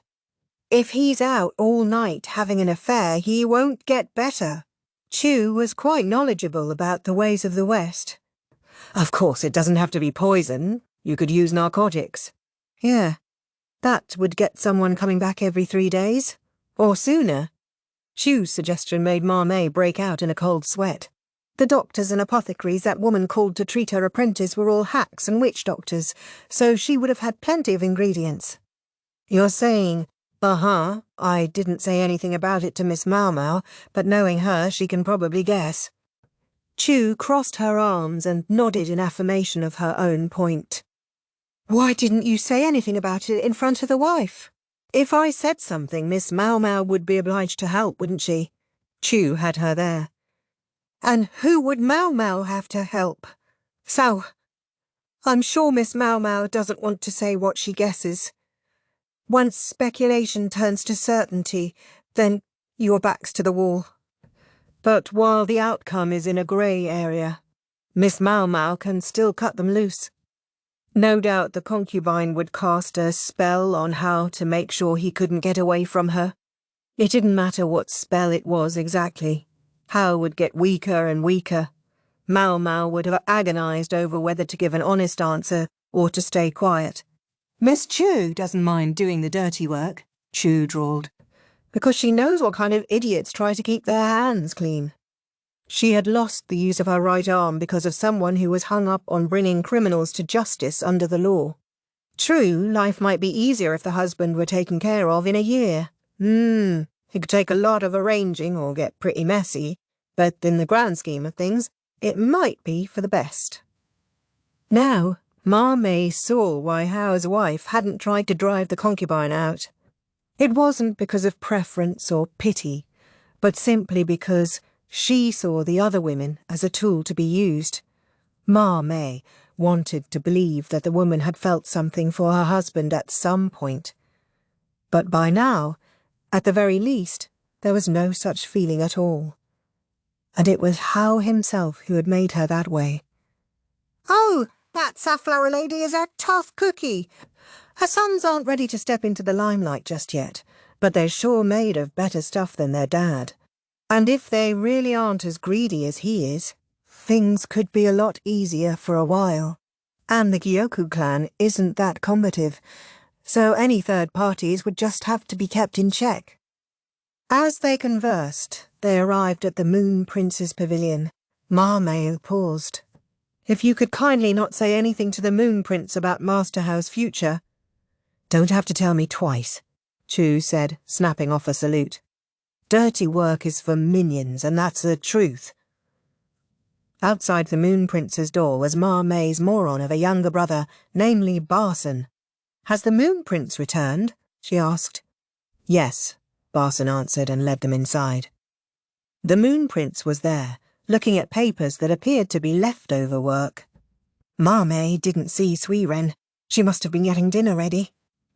Ah, Maomao, how was it? Sir, she said, and then she and Chu reported what had happened. Chu seemed particularly full of little interjections, perhaps on account of Suiren's absence. They told the Moon Prince all he needed to know while passing over what ought to be left out. As Maomao had expected, the Moon Prince was left clutching his head at the wife's suggestion. Hao's wife is some operator, he said. What will you do, sir? Maomao asked, and awaited his answer. He could accept or refuse at his leisure. That was the power of being Imperial younger brother. What will I do? Maybe I should ask Maomao if she knows a treatment method. What? Maomao goggled in spite of herself. Something the matter? The Moon Prince asked. No, sir, but... Does that mean you plan to take Master Hao's daughter after all? If I don't, she'll die before long, won't she? True enough. Yet privately, Maomao began to boil with anger. She had harboured a vague hope that the Moon Prince would have some better solution. Is there no other way? She asked. All that needs to happen is the concubine and her daughter must be separated, no? You don't have to take her in to achieve that. She and Chu had agreed to bring this matter to the Moon Prince on the basis that there was at least a modicum of potential benefit to him. But Maomao found she couldn't stop herself from saying, Sir, you would ask Mama to tend to the seed of her own destruction. Sister, Barson exclaimed, but Maomao ignored him. The Empress Dowager is... Well, she's the Empress Dowager. Why doesn't she deal with the matter herself? Why should you be obliged to accept all the risk? The Moon Prince heaved a sigh.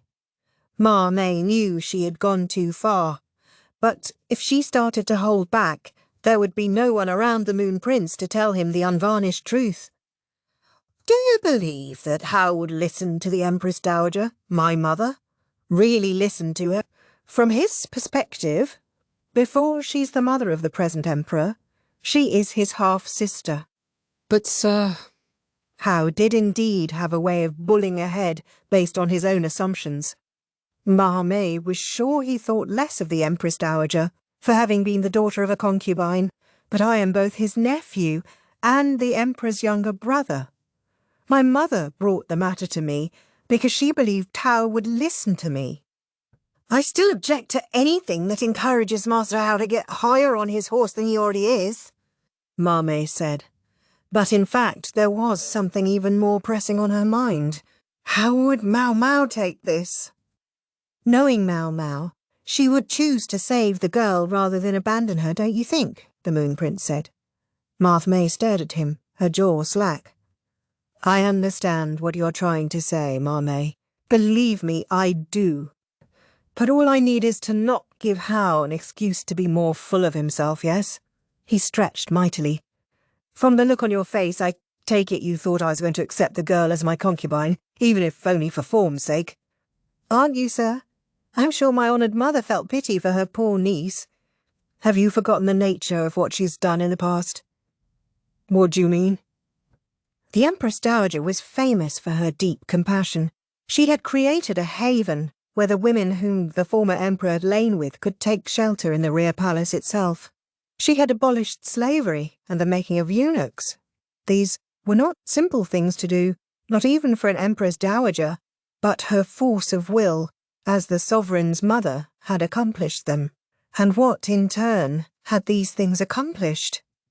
Gathering the former emperor's bedfellows in one place had enabled them to collaborate in the awful rebellion of the Shi clan.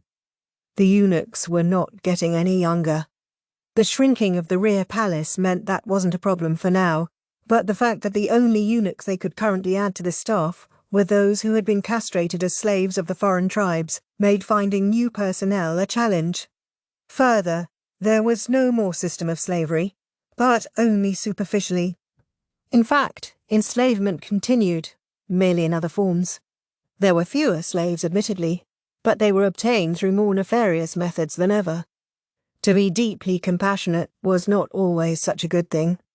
There were certain eras when this Empress Dowager might have been seen as vile, but in an age where the Empress Regnant had controlled her son like a puppet, and one vixen had nearly brought the nation to its knees, the Empress Dowager got a pass.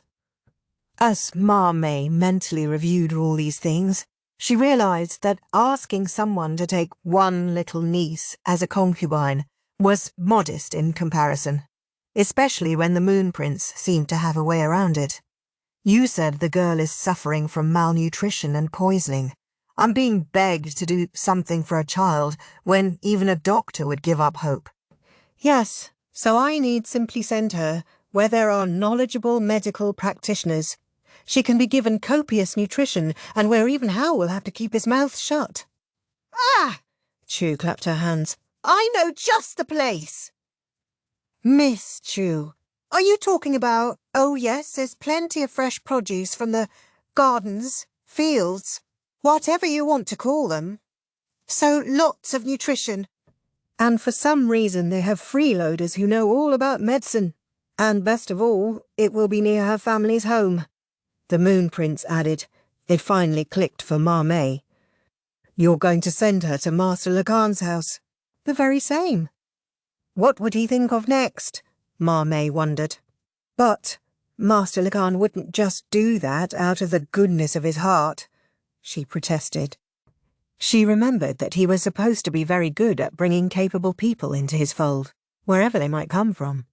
Jade, however, was just a sick child, with no obvious talents to benefit Lahan. Master Lahan doesn't seem like the type to mind too much if one or two extra freeloaders move in, Cho observed. And that adopted son of his, Lahan, was it? I assume he would accept any order from the Moon Prince, Maomao reflected. Oh ho ho! That might cause a whole different kind of trouble, though, Chu said with a knowing grin. Speaking of, I hear Lahan's brother has started growing a new type of vegetable. We should go have a taste sometime.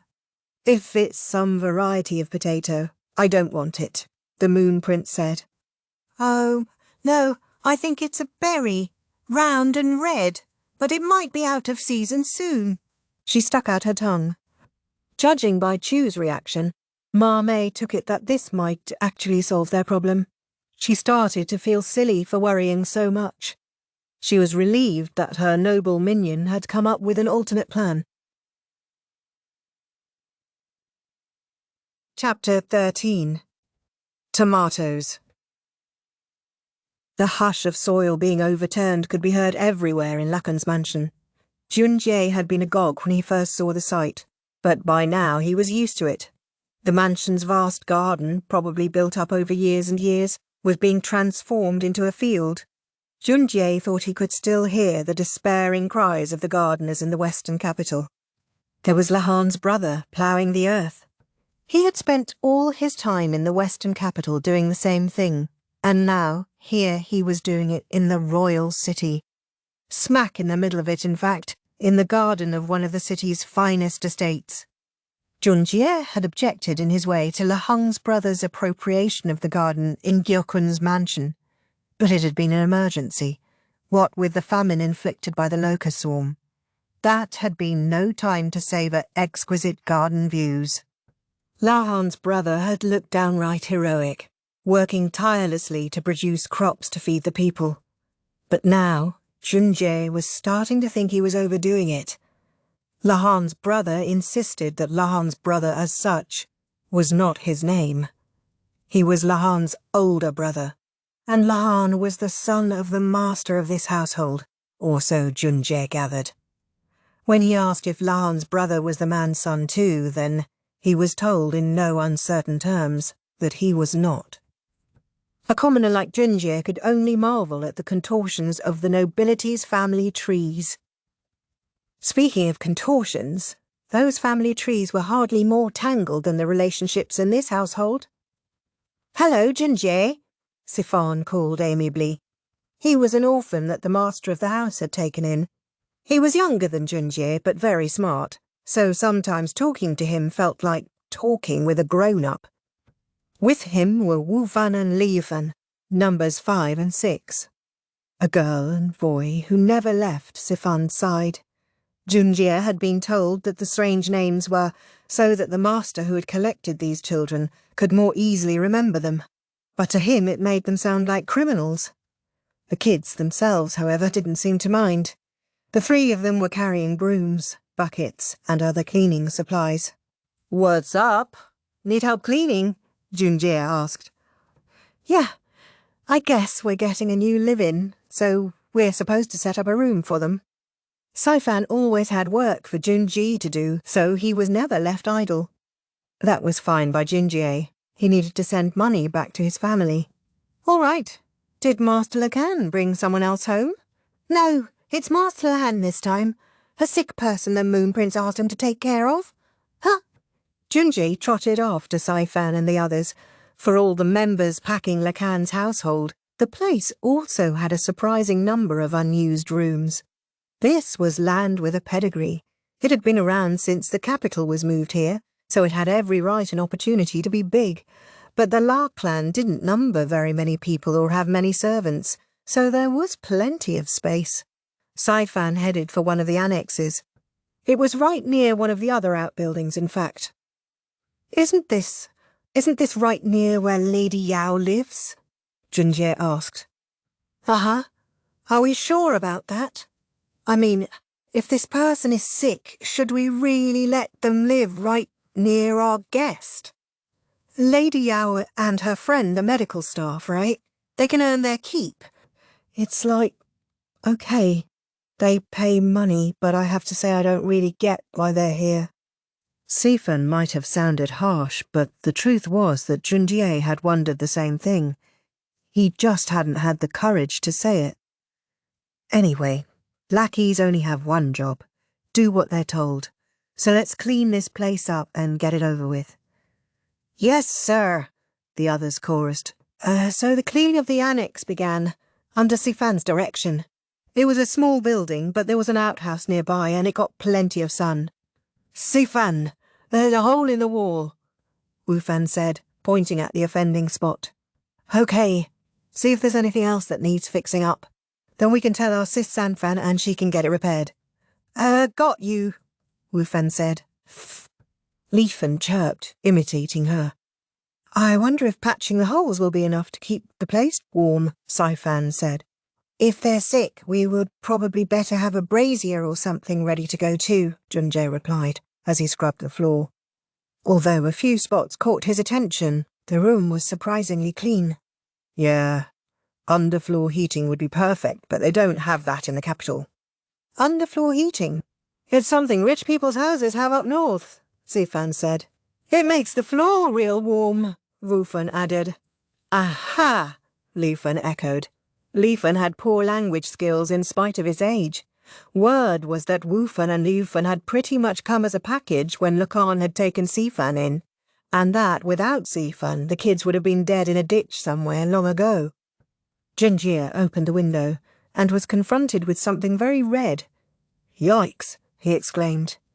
The colour was so vivid that for a moment he thought it must be blood or gore. On closer inspection, though, he realised it was fruit. Oh, that, Sifan said. Lahan's brothers drying them. Aha. Congee was aware of them. In summary, Lahan's brother had planted seedlings of a mysterious red crop. He had said they were a vegetable, but to Congee they looked like jujubes. Supposedly, Lahan's brother's father had originally acquired them purely to admire, but since they seemed distinctly edible, Lahan's brother had decided to try growing them as food. They were watery and tart, and you could eat them raw, or stew them, or fry them. Whatever you wanted. After further research, now Lahan's brother was experimenting to see if they could be dried. Congee admired Lahan's brother's accomplishments. Truly, a farmer whose skills had been acknowledged by the Moon Prince himself was on another level. Hey, speak of the devil. There was Lahan's brother with his hoe. Sorry, I put them out to dry and just left them there. Are you using that building? He had come from working in the fields and was soaked with sweat. Even though it was a season of frosts, he wore only a light shirt and his skin was glowing. Back in the western capital, he had been known to work in nothing but work shorts, but that had stopped when he returned to the capital. He just couldn't do it, he claimed, when there were young ladies around. Congee had always wondered, what exactly did that make Maomao and Che? Wonder if they've dried out by now, Lahan's brother said.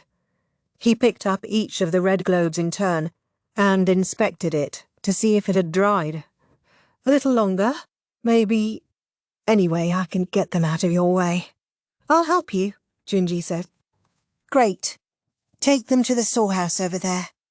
Evidently, the reason the annex had been so orderly was because Lahan's brother had been using it for storage.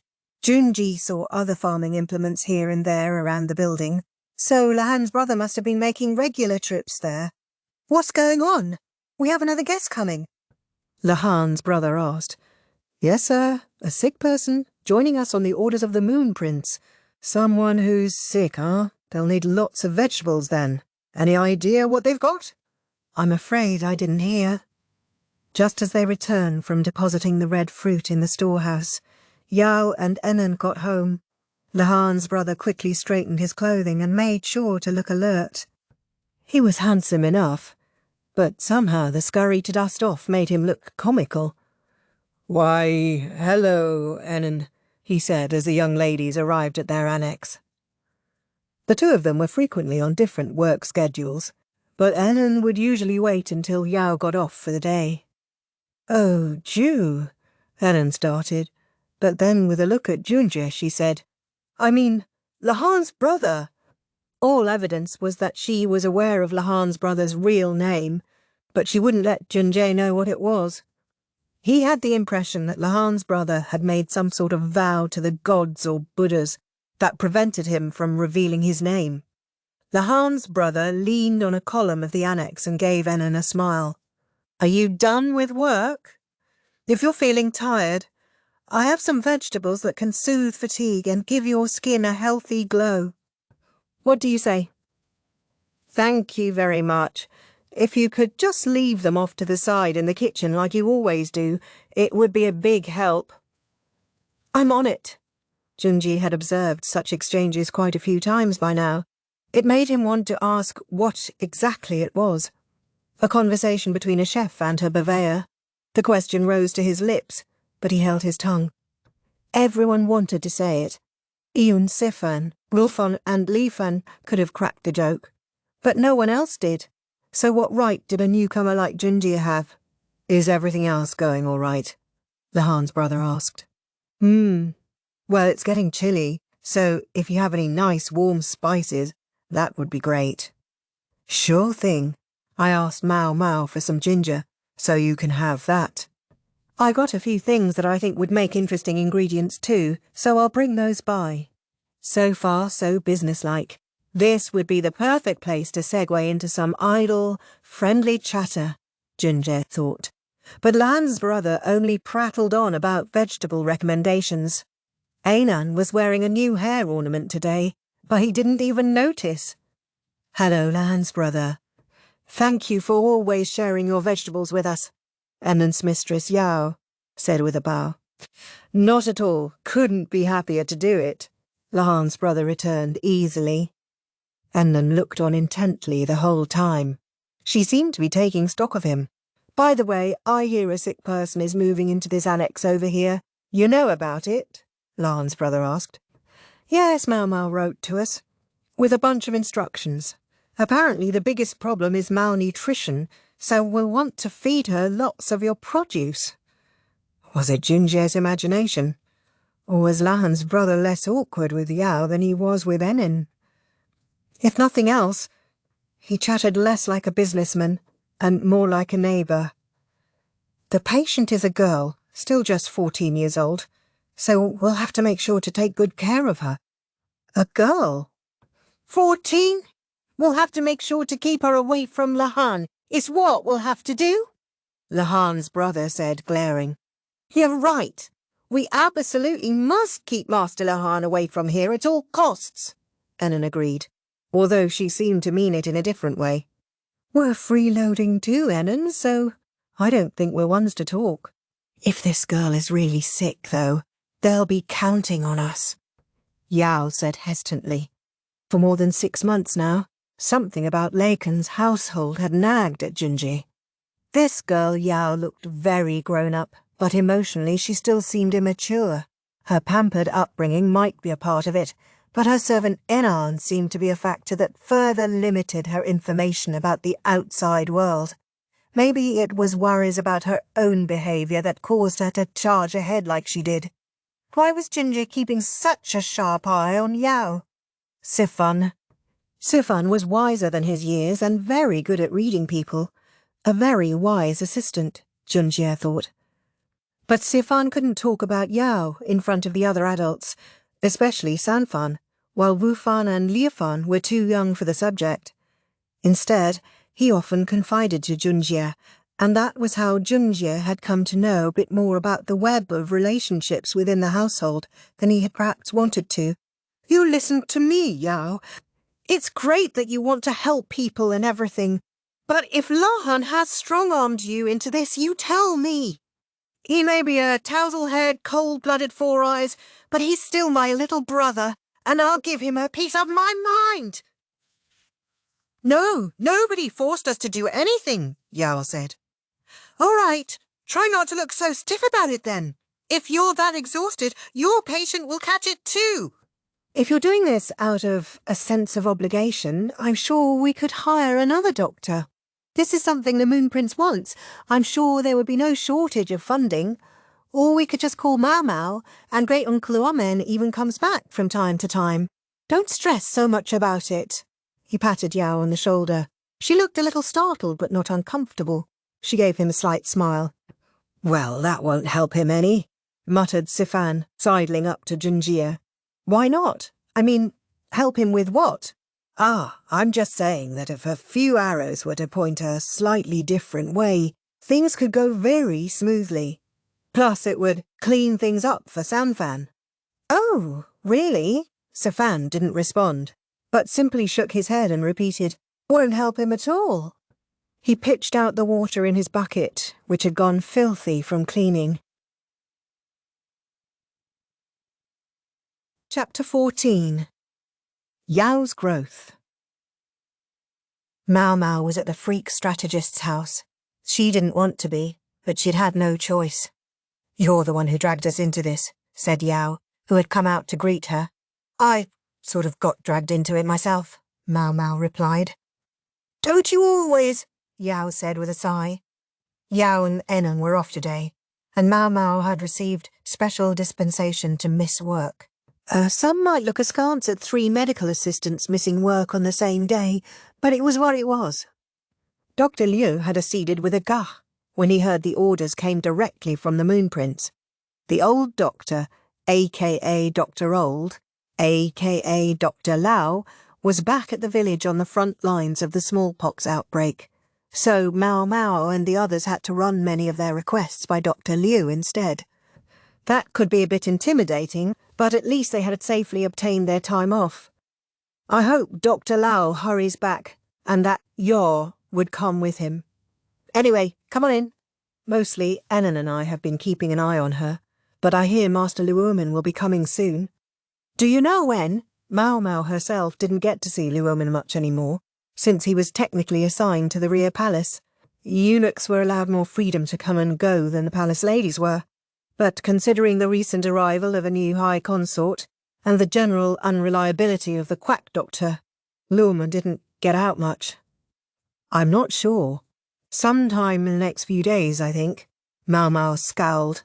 She wanted to see Luomin, but she did not want to see the freak strategist. What to do? What to do?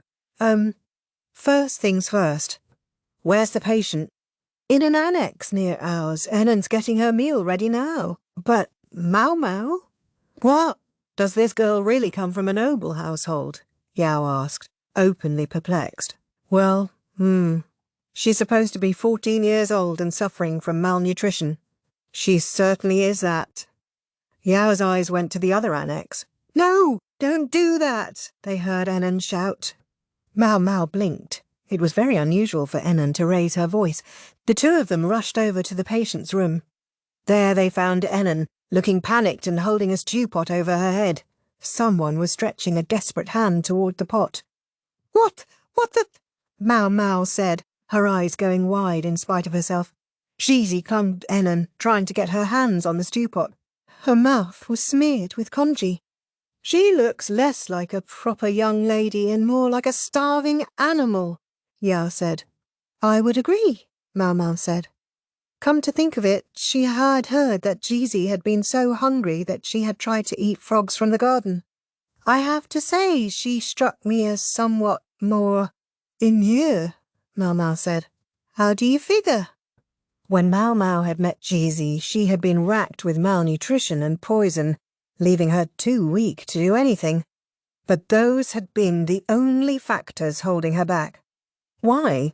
She's so spirited I almost didn't recognize her, Maomao said. You've done an excellent job tending to your patient. Stop staring and do something, Enon yelped. Yao and Maomao hurried to pry Jade off. There was no trace now of the quiet, withdrawn girl.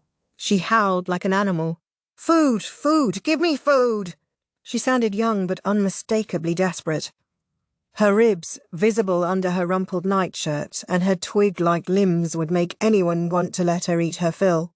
That included Maomao, Yao, and Enon, as well as one other person, a professional in the matter of supplying foodstuffs.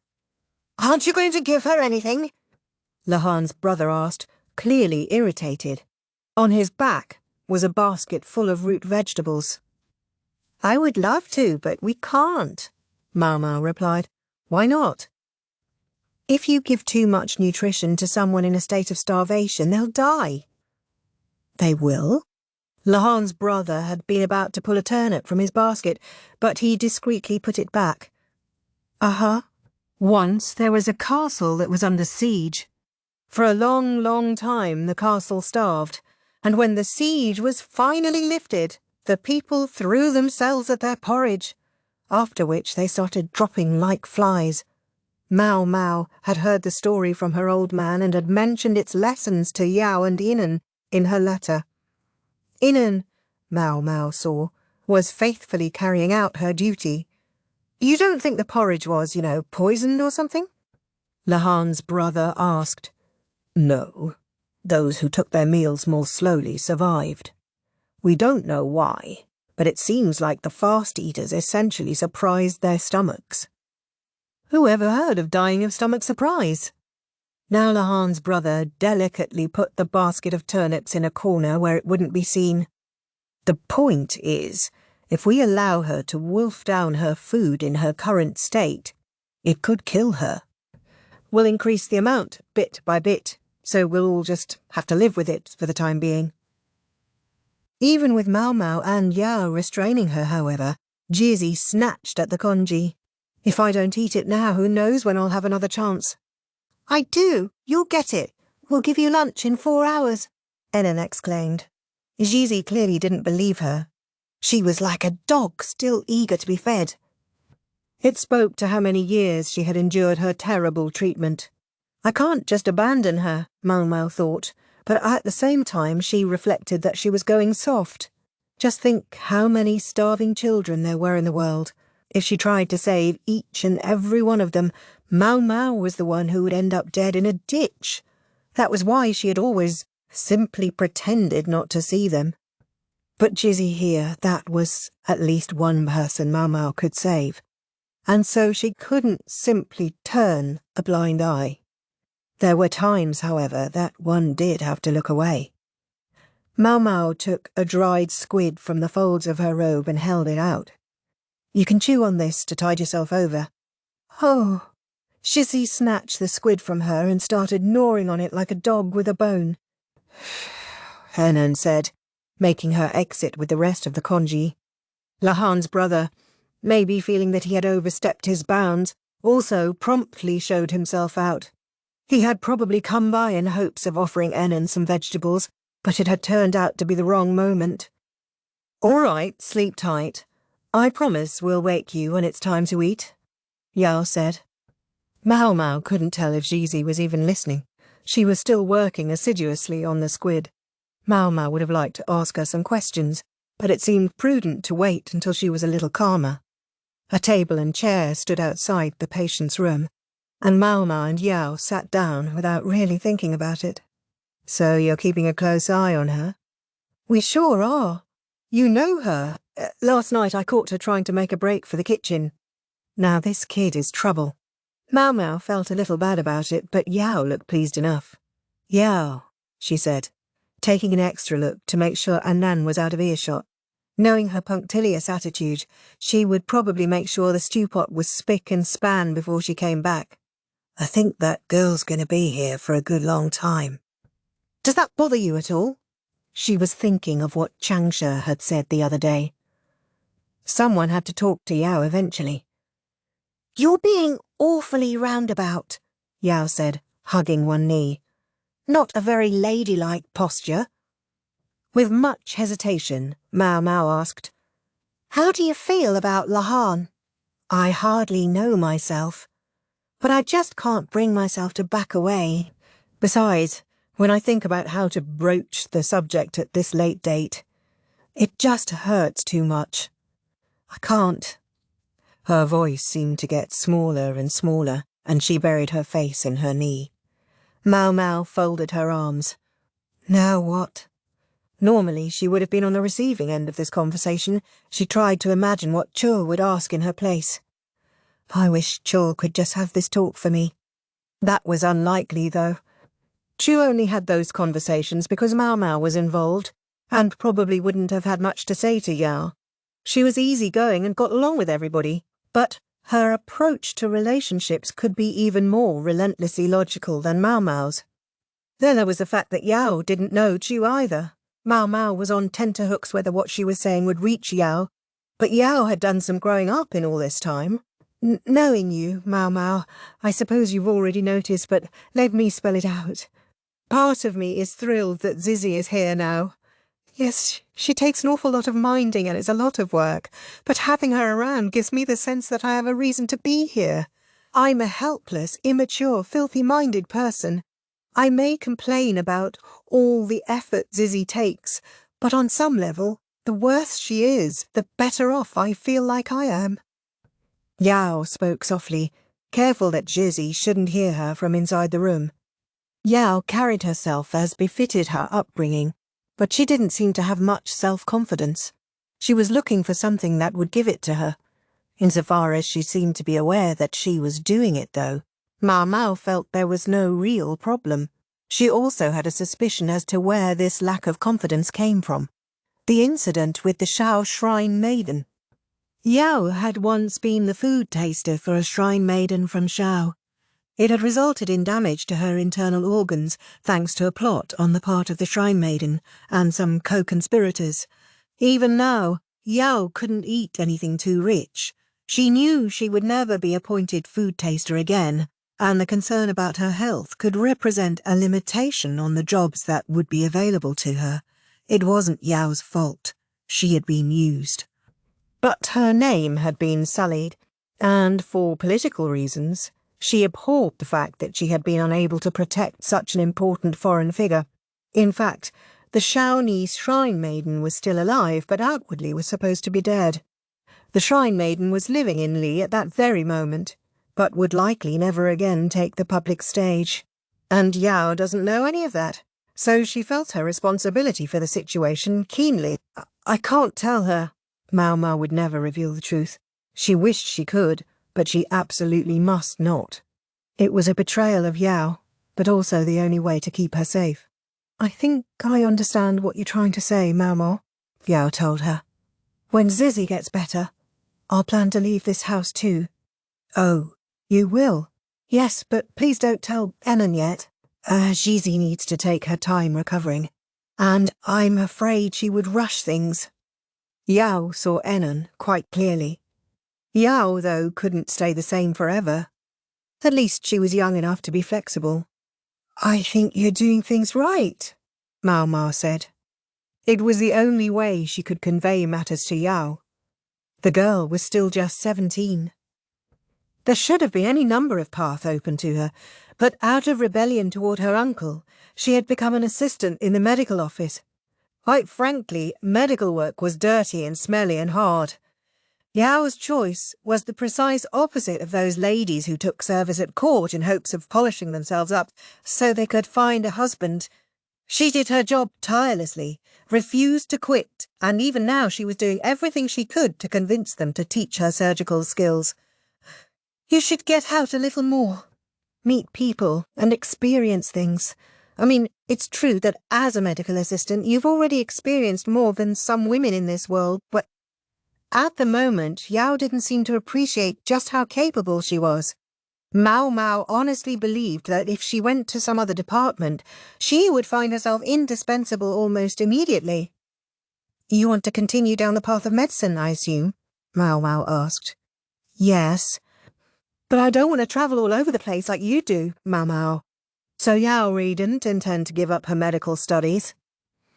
Yeah, I've got a bit of a jack-of-all-trades streak. Maomao would have been perfectly happy to lead a somewhat calmer life, but bustling around seemed to be her lot. She had never had smallpox, so she was spared being swept up in the current crisis, but who knew what might yet happen? She debated pressing a little more into Yao's business, but decided to leave it at this for now. If she went too far, it would only backfire. Something she knew all too well from experience. Yasser's off somewhere right now. Do you think she's all right?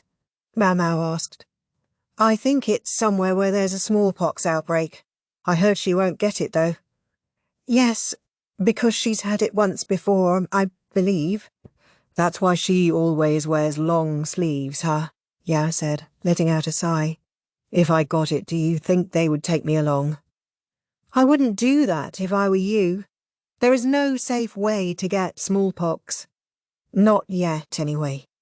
Maomao thought of the man with half-hidden, shit-eating grin.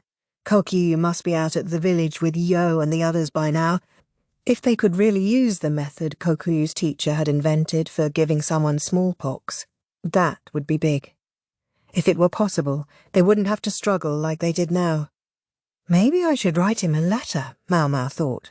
She didn't know if she would get an answer, but she wanted to hear what he had to say, and not just in the scheduled reports to the medical staff.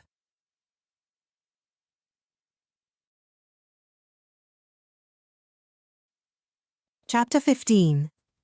Letters. Dear Maomao, we've finally put Jissy on a normal amount of food.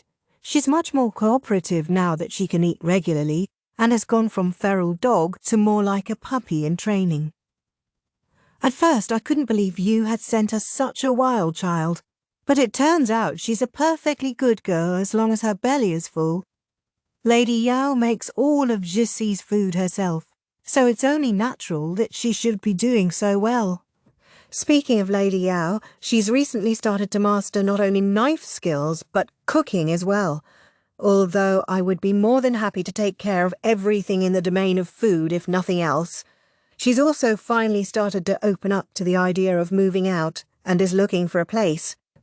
We still have Jizzy to worry about, so I don't think we would move before the turn of the year. And considering matters of safety, I suspect we'll end up not far from Master Lahan's mansion, but it's a big first step in any case. I'll let you know when we find out where we're going. Sincerely, NN. NN was, well, NN. Yao seemed so eager to strike out on her own that it somewhat mystified Maomao that she would take Enon wherever she ended up going. But Maomao eventually decided that no reply would be necessary, and threw away her half-written resentence. "Hey, Maomao! Long time no see. I thought maybe I should shoot a quick note to the person who helped me get this job. I know you sent me one, and it's taken me forever to get back to you, but what can I say? I've been so busy. Sorry about that. I can't say this is a very nice place to work. The villagers are constantly haranguing me about how they want to leave and leave soon, but, well, that's how things go sometimes. You asked if Yo is all right. Yeah, she's holding up. But I'll have a chat with the higher-ups and see if I can get her sent back for a visit. Her dad's also here. They're both adamant that they'll keep on working. But there's nothing wrong with spending New Year's having a nice time with your family, right? You know Dr. Lauer, yeah? That guy is something else. I think he's pretty open to sending Yo back home as well. Now, there's a guy who knows the score.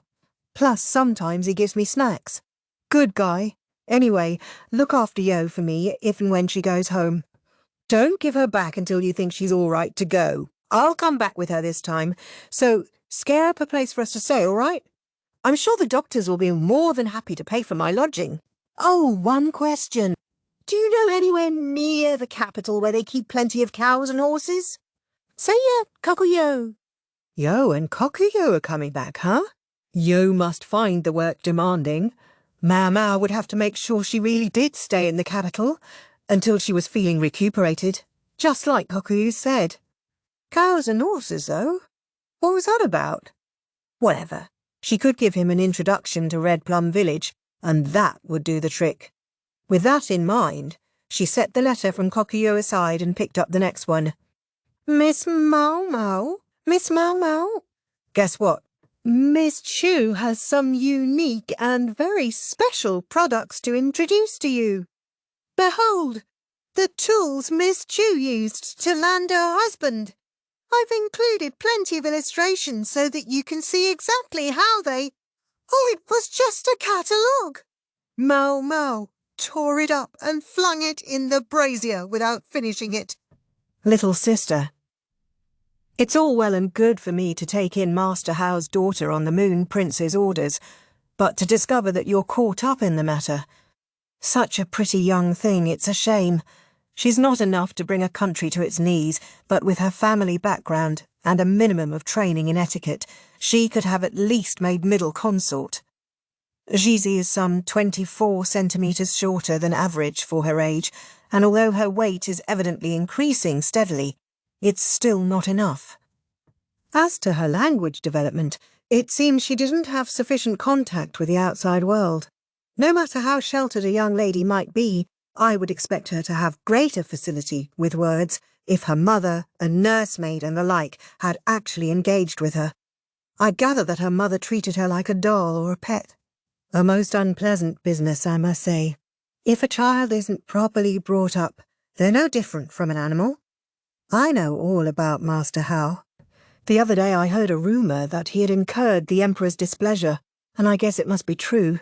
I could absolutely see it. From him, he may be family to the Empress Dowager, but there are limits. Such a waste with that youthful beauty he has. Oh, I hear his 3 sons inherited his looks. They might be very suitable for adoption. Their personalities do not take after their fathers. They're helpful lads, but not too eager to make names for themselves. That's what rumour says, anyway. But as I've learned, to my detriment, one must investigate for oneself and not believe everything one hears. Master Hao's 3rd son makes fairly frequent visits to our estate to check on his sister. He brings her milk every time. She always seems perfectly happy to see him. She almost acts like a dog wagging its tail. He tells me how clever the girl is and clearly thinks the world of her, but he's obviously biased. His eyes are clouded. I would like to tell him that if she's so great, he should have given her proper nutrition and education in the first place. But then again, it is not beautiful to comment on another household's domestic matters. My own house must look rather, objectionable to an outside observer. I was trying to tell him as politely as I could that I didn't want him stopping by too often when that brother of mine showed up with his vegetables and started handing them out. And then Master Howe's boy gave him some milk in return. And then it was let me show you what I learned in the Western capital, and they started making butter together. Having my brother around is convenient in a great many ways, but if he breaks ground on one more field here, I'm going to scream. Further, Maomao, I might draw attention to how much I am personally suffering on account of a situation involving yourself. As such, perhaps you could entertain one little request. Word is that you have some sort of connection with a wheat farmer and can obtain wheat at a discount. Could you introduce me? Why, you ask? Things happened, and a ship full of wheat sank. All I need is a simple letter of introduction, and I'll consider us square in the matter of Jade. Your brother, Lahan? Maomao didn't waste a minute drafting her reply. Lahan. Now, Maomao. Oh, Maomao, are you eating properly? I'm sure you have the same question about me. Don't worry, I am. Not only do I get 3 square meals a day, but Gwen always has snacks for me. I swear it's a mystery how he gets his hands on all those different treats. Being a medical officer, I'm sure he's not allowed to just pop out of the rear palace whenever he wants. I simply can't imagine. All right, enough preamble. I don't doubt Lee has already warned you, but you are not to even think of trying to go to that village, not on your life. You've never had smallpox, and I trust you understand what that means, don't you? Lao is as Lao does, but his medical skills are no less polished than Liu's, and his commitment to the cause is unquestionable.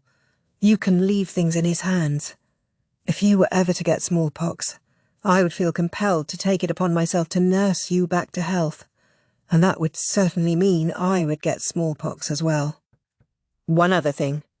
I gather that Master Howe's daughter is at the estate on the Moon Prince's orders, but the most I can offer is about 1 visit every couple of weeks. The original discussion was that I could commute between the rear palace and the estate, but I'm afraid now's not the time. I simply can't leave Gwyn by himself. You must pardon me. Yours, Lower Men. It was true. The means by which the quack doctor came into possession of his snacks remained mysterious. He was a medical officer of the rear palace, and he hardly ever left the place. Yet he seemed to have an infinite supply of edible goodies. It was a riddle, but not one that there was any particular need to solve, so Maomao let it go. As to the reason that law men couldn't readily leave the rear palace, it probably had less to do with pregnancies among the consorts, and more with infighting among them, specifically trying to prevent such strife. It was all too possible that some of the consorts might try to poison each other, and if anything should happen, the quack would quickly be in over his head. Don't give my old man more work to do. Maomao huffed and picked up the next letter. It didn't say anything. There was nothing written there. It was just a high-quality sheet of paper, albeit not perfumed. The letter came with a wooden box, inside of which were some quality tea leaves. Tea wasn't just a luxury item. It could have medicinal properties as well. He doesn't have to beat around the bush with me. It was so very Jinshi-esque to send something that could either be enjoyed for its own sake or used as a medicine. The reason there was no text in the letter was probably to avoid prying eyes. He couldn't exactly write about day-to-day life, so he probably figured that there would be no point in the elaborate seasonal greetings that prefaced the average official missive. Maomao picked up a piece of paper and began to write a letter of her own. I got a letter from a man named Kokuyo, it began. She then offered a quick summary of the contents of Kokuyo's message. Jinxi might not be able to give any written details of the work he was doing, but Maomao had some nice innocuous subjects she could choose from. She also indicated a desire to go to Red Plum Village. Finally, she didn't address the letter. She knew she could just give it to Chu or somebody. She couldn't help feeling, though, that the letter was a little bit sad as it stood. She couldn't think of anything else to say, so she dipped her fingers in the ink and pressed them to the edge of the paper. It left one large circle and 4 smaller ones, a simple impression of a paw. The next letter smelled faintly of medicine. Hey, Maomao, come on. Cuckoo, you must be coming back soon, right? Right. He'll be back before the new year, right? I'm just such a ball of nerves without him. If you want to know how bad I am, well, I'm so downhearted that the ladies of the Verdigris house come by to try to comfort me. Listen up. If Kukuyum is coming back, let me know right away. Also, I'm including another letter that came for you. I guess it's from some girl who always gives her letters to the guard at the gate of the pleasure district. Keep in touch, please. Sazen. Just as he said, there was another letter. Unscented and written on fairly crude paper, the handwriting was rough but careful. Dear Maomao, it has gotten cold, hasn't it? I am doing my very best here. Guess what? There are plenty of people who would be perfectly happy to marry someone just like me. When I say that I worked in the Rear Palace, I always get a reaction. I guess the Rear Palace was actually a pretty awesome place.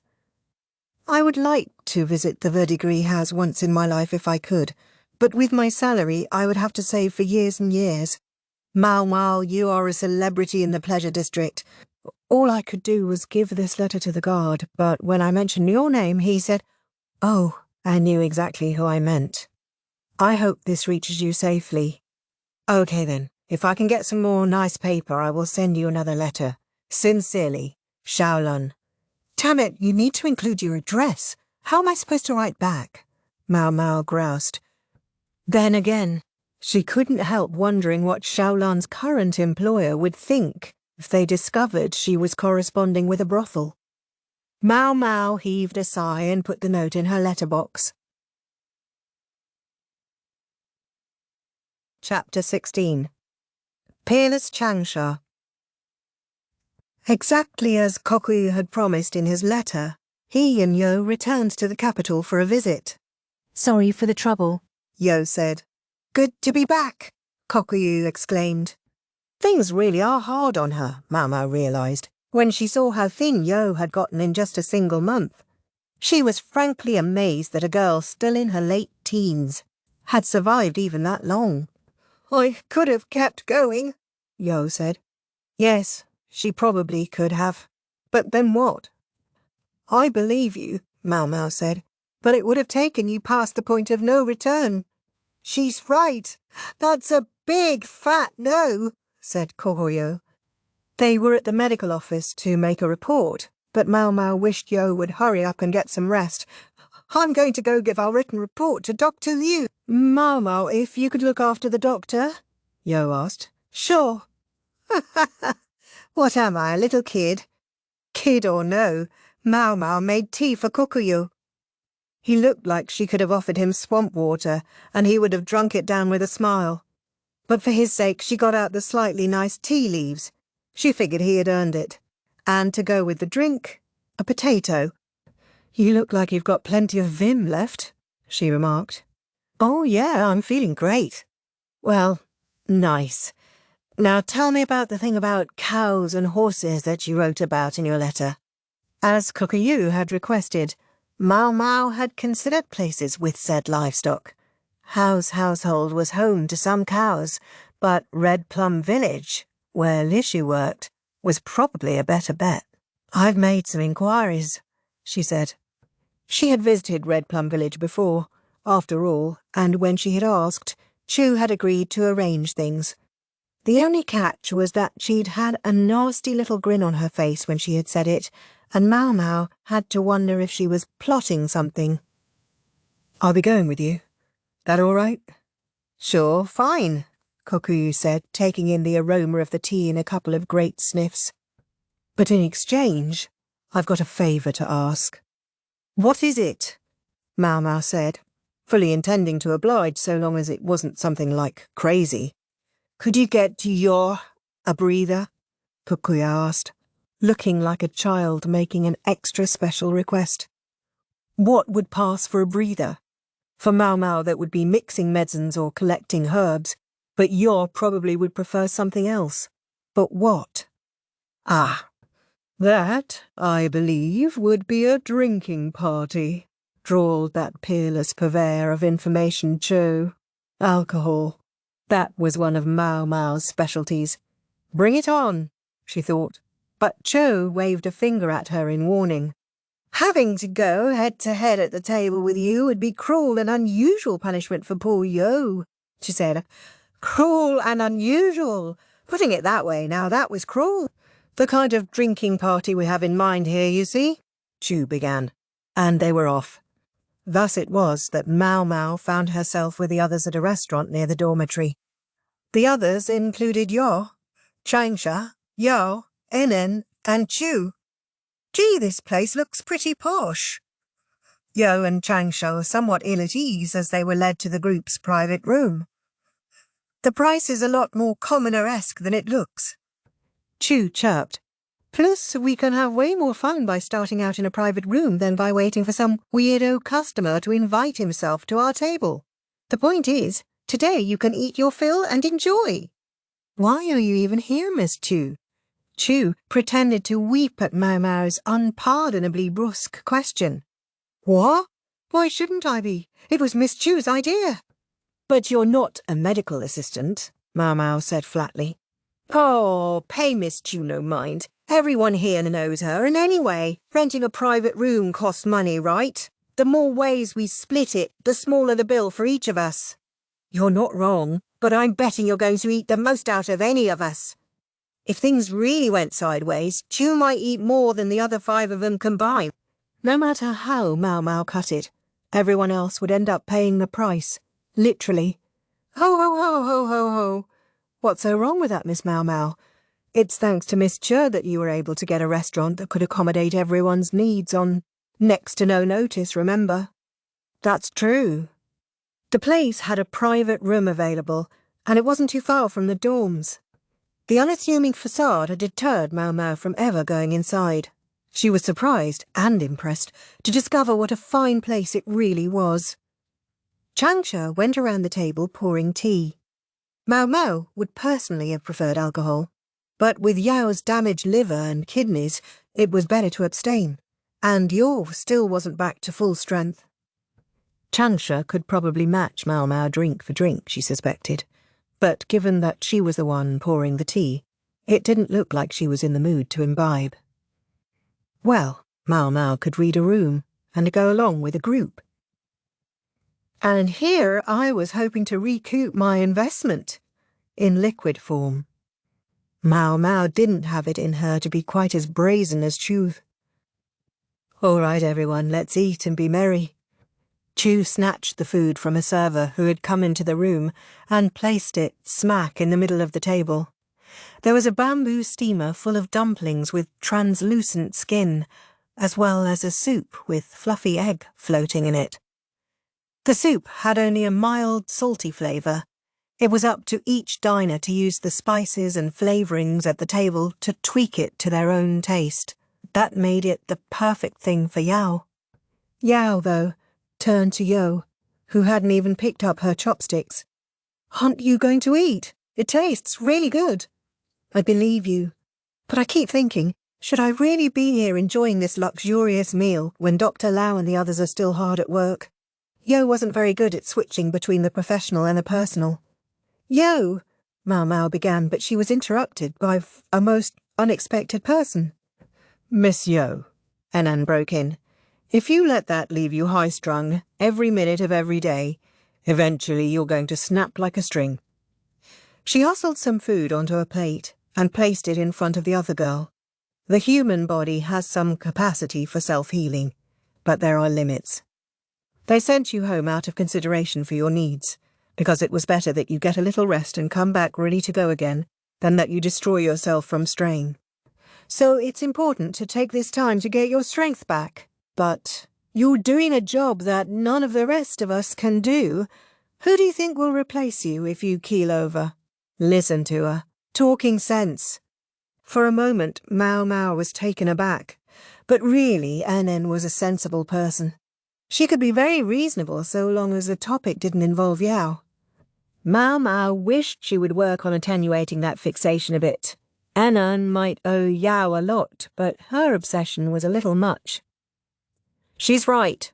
You have to prioritize your health, Changsha agreed.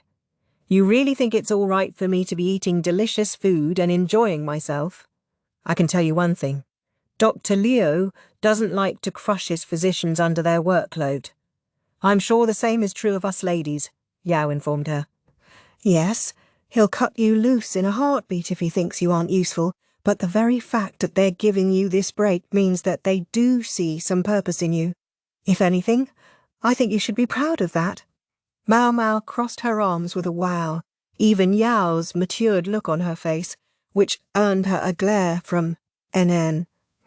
I know your heart might not be in it, Yo, but you have to eat and get your strength back, Changsha said.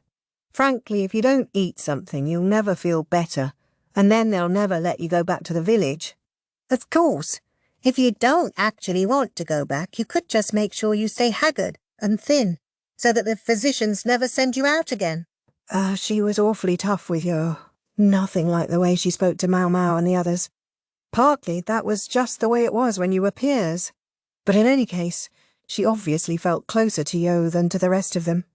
Yo spent a second pouting, but then she heaved a sigh and reached for her plate. Ah, lovely. Just a second now, Miss Chu will make sure everyone gets a fair share. Cho swept up the communal plate and spun it around with her fingers, so deftly that you would never have guessed she couldn't use her right hand.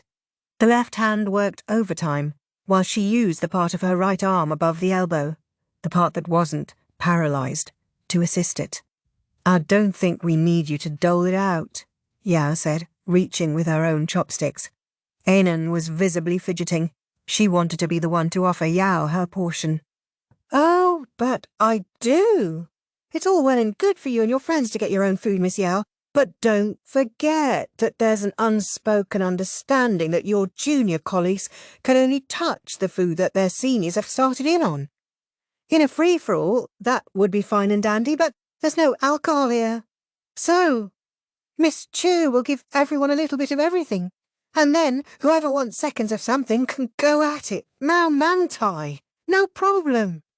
There's a few things here I'm not sure I can eat, actually, said Yao, who went out of her way to avoid foods that were too salty or spicy. She was eyeing several dishes that looked especially rich. You can just give your portions to Miss Chu, then. She'll make sure they disappear without a trace. Are we sure? Shouldn't we leave some? Yao asked. Among the upper classes, there was a custom of leaving leftovers at the table for the servants to eat. In any case, since the food had been handed out, everyone dug in. This dinner was also a chance to chat and share, so they talked while they ate. For the duration of the meal, nobody uttered the word manners. I'm sorry to bring this up while you're supposed to be recovering, Yo, but could you tell us about the quarantine village? Maomao asked. It was a subject that could have cost anyone their appetite, but Yo was very forthcoming. Sure. I have to say, the situation is pretty bleak, but it's still lots better than what happened in my village. Yo's village had been annihilated by smallpox. How many cases are there? The population is about 300 people, and maybe 60% of them are totally isolated. There have been a few deaths as well. We're gradually recruiting people we think are fully recovered to help, but the contamination is still spreading quickly. Yo sounded calm enough, but the faces around her were pale. Chu's face specifically was being stuffed with food, so Maomao didn't feel bad about popping a dumpling into her own mouth. So do the physicians simply hope to wait out the infection there in the village? Yao asked. Yes, except we've already had several people plan to escape and one who succeeded. Are things going to be okay? Changsha asked. She was as white as the rest of them, but her chopsticks still crept toward the vegetable stir-fry. We caught the runner pretty quickly, and when he ran, we put everyone who had been in contact with the patients in temporary quarantine, so we think it turned out all right. That's good to hear, Maomao agreed, but something nagged at her. From what you're saying, it sounds like it's an easy settlement to quarantine. Which presumably means that it's relatively remote from other villages or towns, that it doesn't have much interaction with other places, right? Yeah, exactly. Then where did the outbreak start? Maomao wasn't attacking anyone with this question. She simply wanted to know the origin of the disease. I'm afraid we don't know. In fact, at first, only little kids were showing signs of infection, so they thought it might be chickenpox. But then the adults started getting sick, and that's when they realised something might be wrong and tried to find a doctor. Do merchants ever visit this village? There were several groups, but none of them showed signs of smallpox. The very first patient had gone to a nearby city with his parents, so there's some speculation that he might have gotten it then. It still wasn't adding up to Maomao. This all sounds very strange, she said. Yes, very strange, Changsha agreed. What's strange? Chiu asked as she poured a generous helping of vinegar into her congee. Suppose this kid did catch the disease in the city. Is smallpox running rampant there too? Maomao asked. No, replied Yo. There was a natural question, one that Yao and the others seemed to share with Maomao. So, where did it come from? Maomao didn't have a detailed knowledge of the origins of disease, but she knew it was thought that a sort of subtle poison could enter the body and thereby cause illness. I'm assuming you can't get the story from that first kid who got infected. He died, Yo said slowly. Maomao put a hand to her forehead. With her free hand she spooned some egg out of her soup, but it was so mildly seasoned that it hardly tasted like anything. What if the nearby city was the source of the infection? What a scary thought, Yao said. For sure, Yo agreed. It would defeat the whole point of quarantining this village. Hold on. What if the city did have infected people? But suppose either their smallpox got better, or they died, without it ever rising to the level of an outbreak. Then basically there's no problem, right? Yao was right, but she was missing one thing. Smallpox can spread even from dead bodies, Maomao said. That's right. It remains infectious for quite a long time, Yo added. Ideally, you want to burn the bodies, not bury them. Their clothing can be dangerous as well, if there's any blood or skin left on it. So you have to be careful to disinfect it. Really? Yes, really. Yao didn't know much about the specifics of smallpox, which was fair enough. An assistant to the medical office had enough to remember already. And she wasn't alone. Enon and Changsha looked like this was news to them as well. So let's sum up. Suppose whoever gave the kid smallpox in the city dies without anybody the wiser, but then someone finds them. Sounds like it could turn pretty unpleasant, Chu drawled. Well, it's one possibility, Maomao said. That was a worst-case scenario, but there were priorities in a situation like this. Searching for a dead body that might or might not even exist was not at the top of them. They needed to think of other ways to solve this problem. Did Yu have anything to say? Maomao asked, an image of the easygoing man flitting through her mind. Yes. It sounds like the doctors have come up with some way to prevent the spread. He had some kind of interest in livestock, Maomao ventured. That's right. I think he was investigating cow smallpox. Maomao's eyes went wide at cow smallpox. She suddenly found it very pressing, absolutely essential, that she join Kokuyu in this endeavour. She clenched a fist, triumphant to know that she had already asked Jingxi in her letter that she be allowed to go to Red Plum village.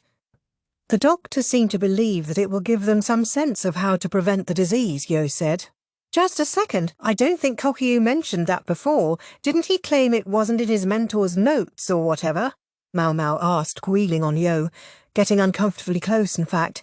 So close that Chie popped herself between them with a "Whoa there!" "What are you talking about?" Maomao asked. "I don't think the doctors are actually very confident about this, but it's possible that if you give someone cow smallpox, it might allow them to develop some resistance to the disease while suffering fewer symptoms than with the human version." "Well, what are we waiting for? Let's find some cattle." Maomao couldn't wait. She was ready to make for Red Plum Village right that moment. "Hold on, Maomao," Enan said. "Just wait one little second, Miss Maomao," said Chua at the same time. They both grabbed an arm before Maomao could go charging off. "Maomao, they say that even if you catch cow smallpox, sometimes you can still get the human kind," Yo said with a shake of her head. "It wasn't an exact science." Maomao stopped. "Then there's no point, is there?" I know.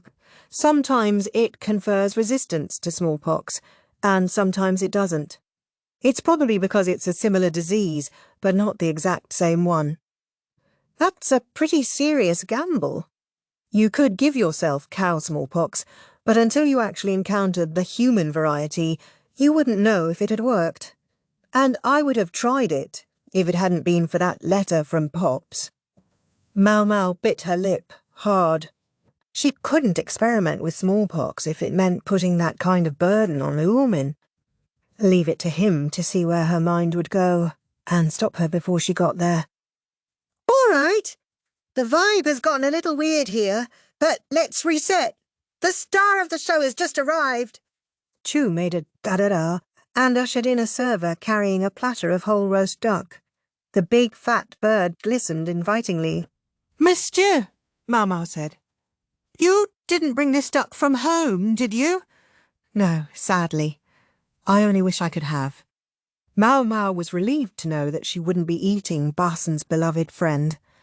There was, as we've established, no alcohol at this feast, but one could almost, as the saying goes, get drunk on the atmosphere.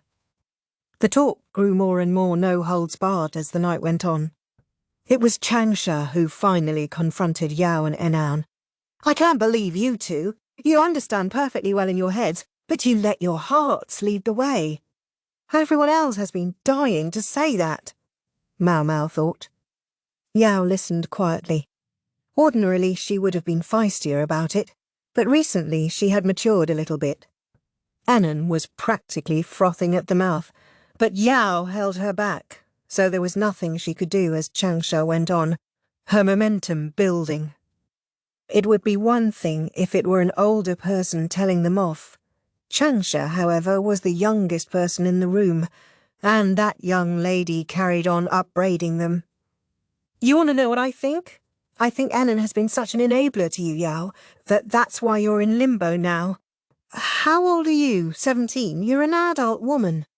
"I don't care if you are living at Maomao's family's house. They're not my family," Maomao piped up as usual. That one thing she wanted to be very clear about. "Just forget about that for now, Maomao. The point is, you must know there's something wrong with them living at that house forever.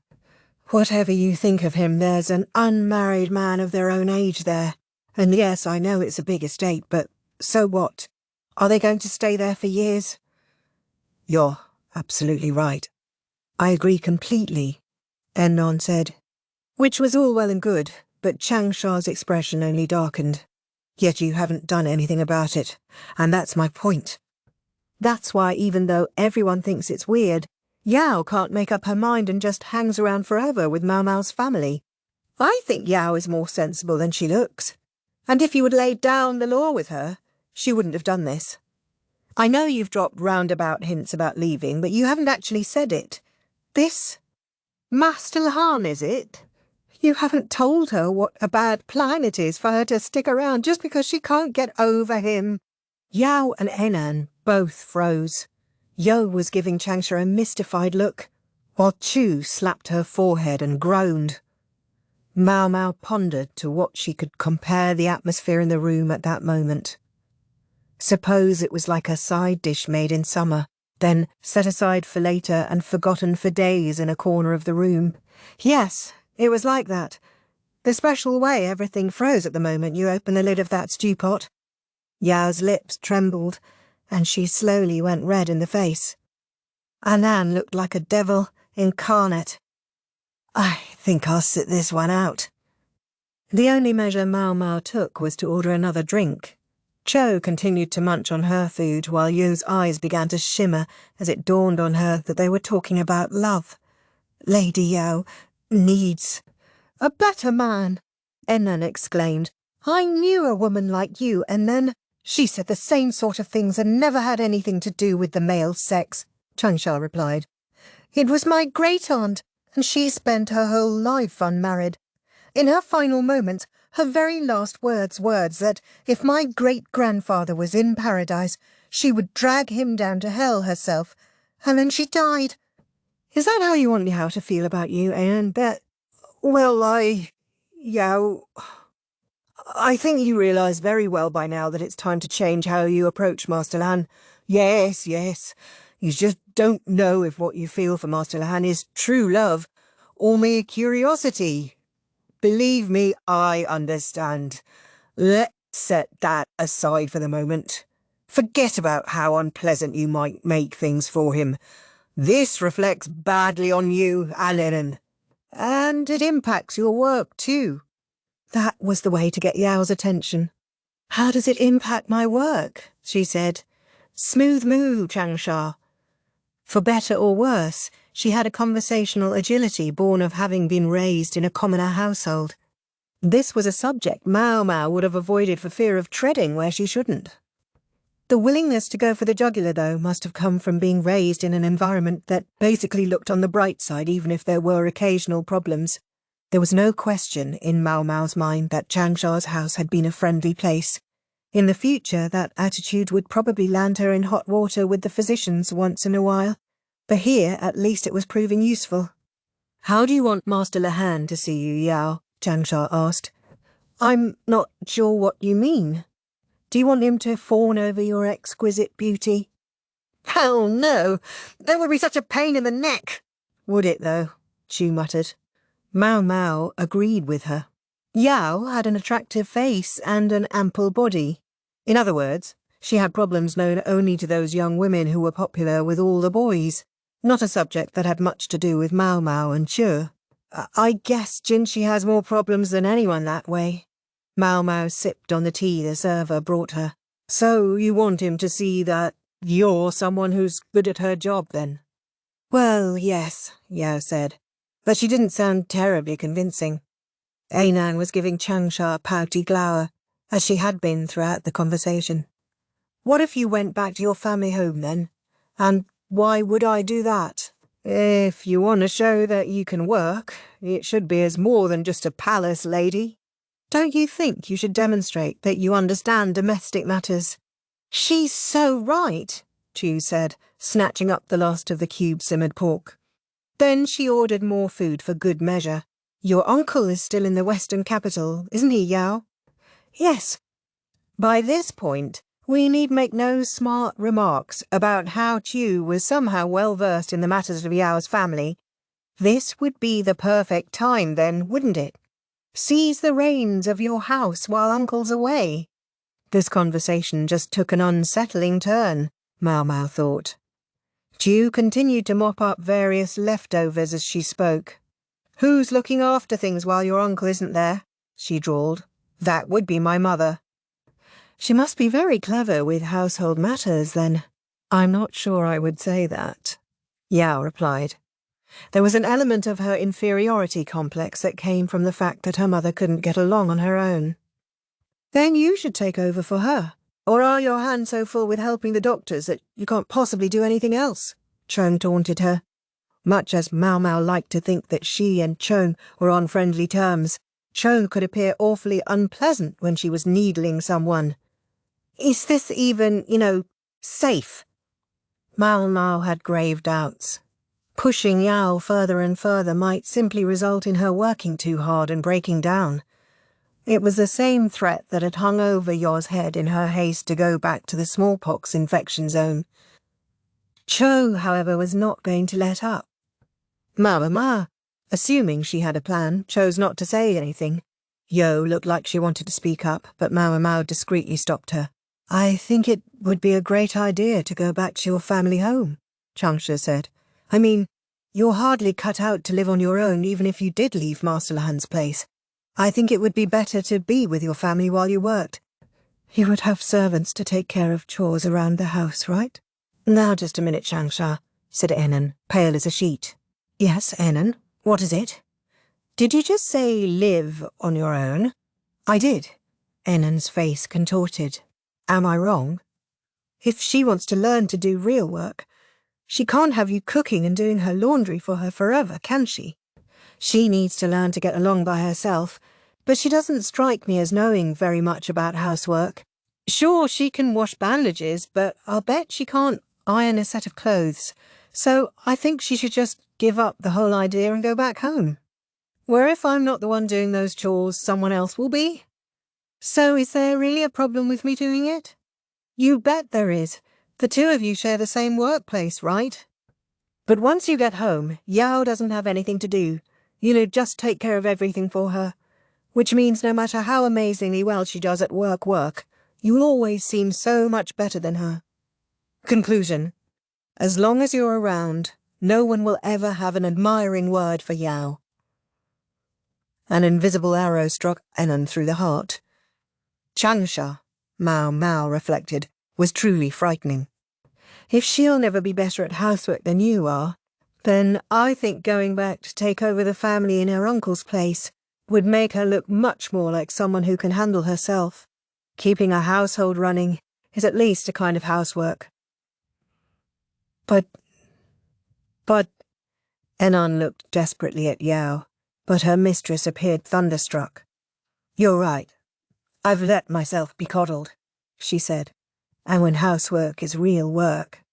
"I felt like I could do anything, when I couldn't even do that." Yao was feeling very earnest today. Changsha launched another salvo at her newly malleable senior. "So you'll proceed on the assumption that you're going back home?" "I will." "Changsha, are there any other flaws you see in me?" "If you're asking, then I suppose," she said ominously. "Tell me." "Certainly. I think you need to spell out exactly what your feelings are for Master Lahan." Yo's eyes brightened again. Clearly, there was no tonic for her spirits like a good love chat. "Tell me everything about him that you love, and everything you don't." Well, that's very sudden. It's very important, is what it is. We need to see once and for all if this is true love or something else entirely." Enon was so desperate to stop the conversation that she looked like she might expire on the spot. "Gah, Changsha, scary lady." Miss Maomao, Chua whispered. "What is it, Miss Chua?" "Please don't jump into a love conversation, Miss Maomao. It could cause all kinds of trouble." There was a beat. "I know," Maomao answered. She was very interested in not provoking Changsha to interrogate her.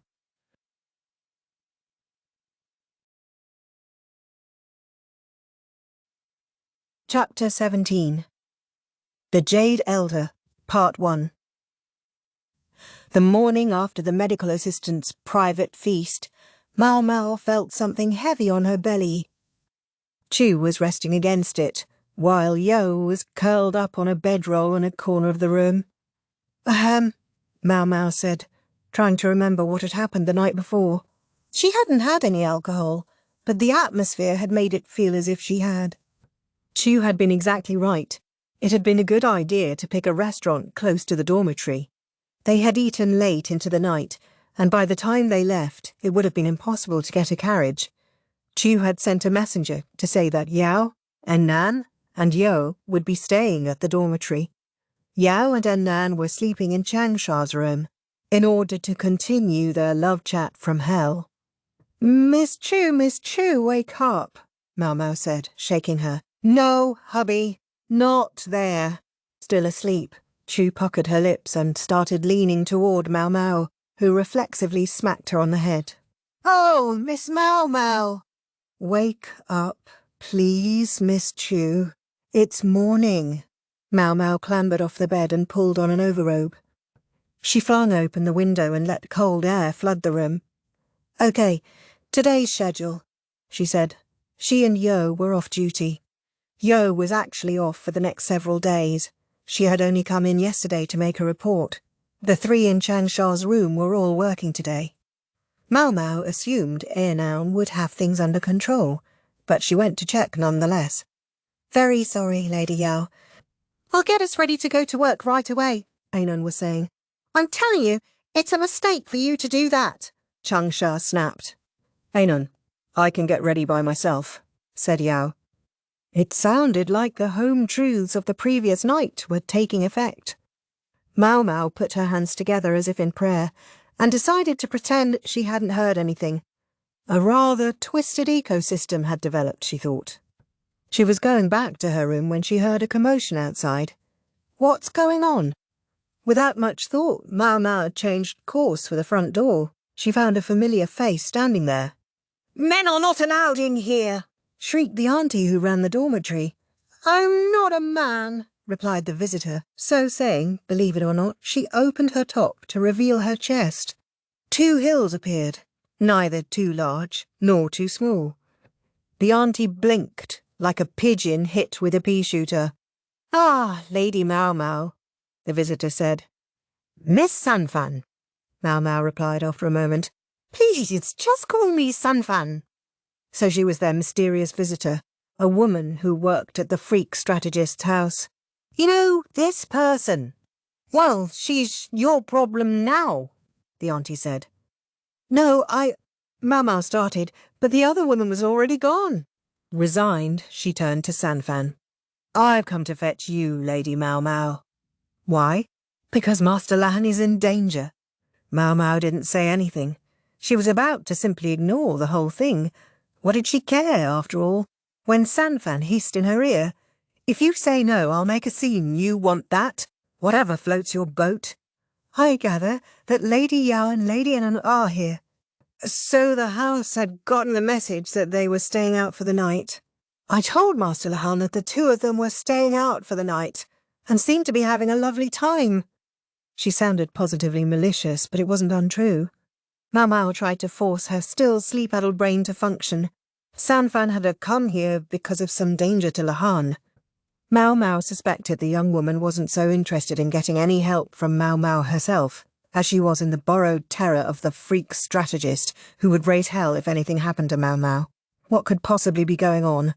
Knowing Lahan and his penchant for calculation, he wouldn't fail in a business venture without a fight. But then she thought of his letter from the other day. He said a ship sank, or something. "You want wheat?" Maomao asked. That was what he had written, something about selling wheat at a discount. "Yes, but I fear it may already be too late." "Too late. They took Master Lahan away not long ago."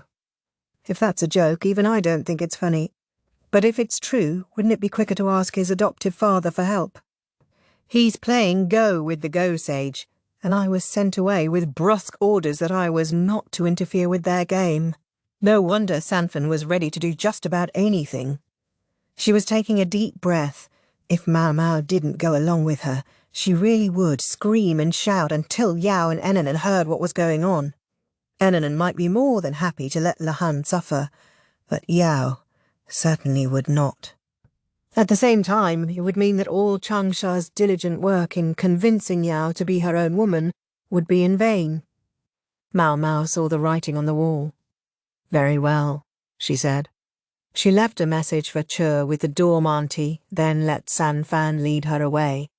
As they went, Maomao asked Sanfan who it was who had absconded with Lahan. "We're dealing with a man known as the Jade Elder," she said.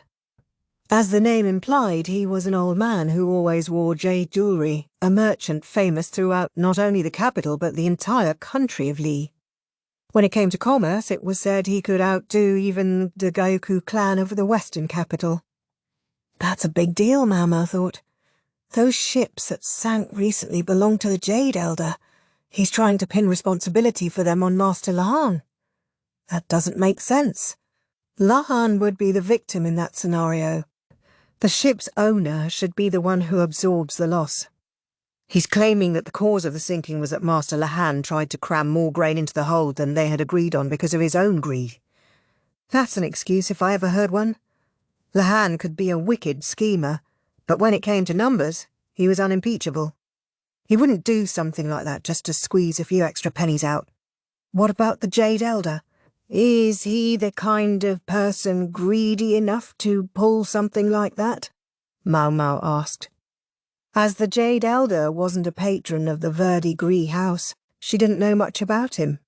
Do you think Master Lahan would associate with him if he were?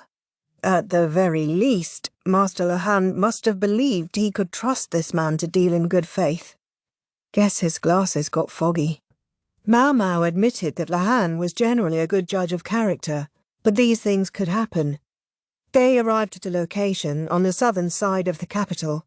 The city's construction was simple. The palace precincts were in the north, while everyone else lived to the south. And the farther south you went, the more common the populace became. The pleasure district was located at the southernmost end of the city and surrounded by slums. As such, it would have been dangerous for Maomao and Sanfan to go there alone. They had a bodyguard with them. He was in his mid-30s and seemed strong enough, but he had a dead look in his eyes. When Maomao heard Sanfan call him Efan, number 2, it jogged her memory. He'd been at the meeting of the named protecting the freak strategist. I'm sure he'll be a perfectly capable guard for us, but...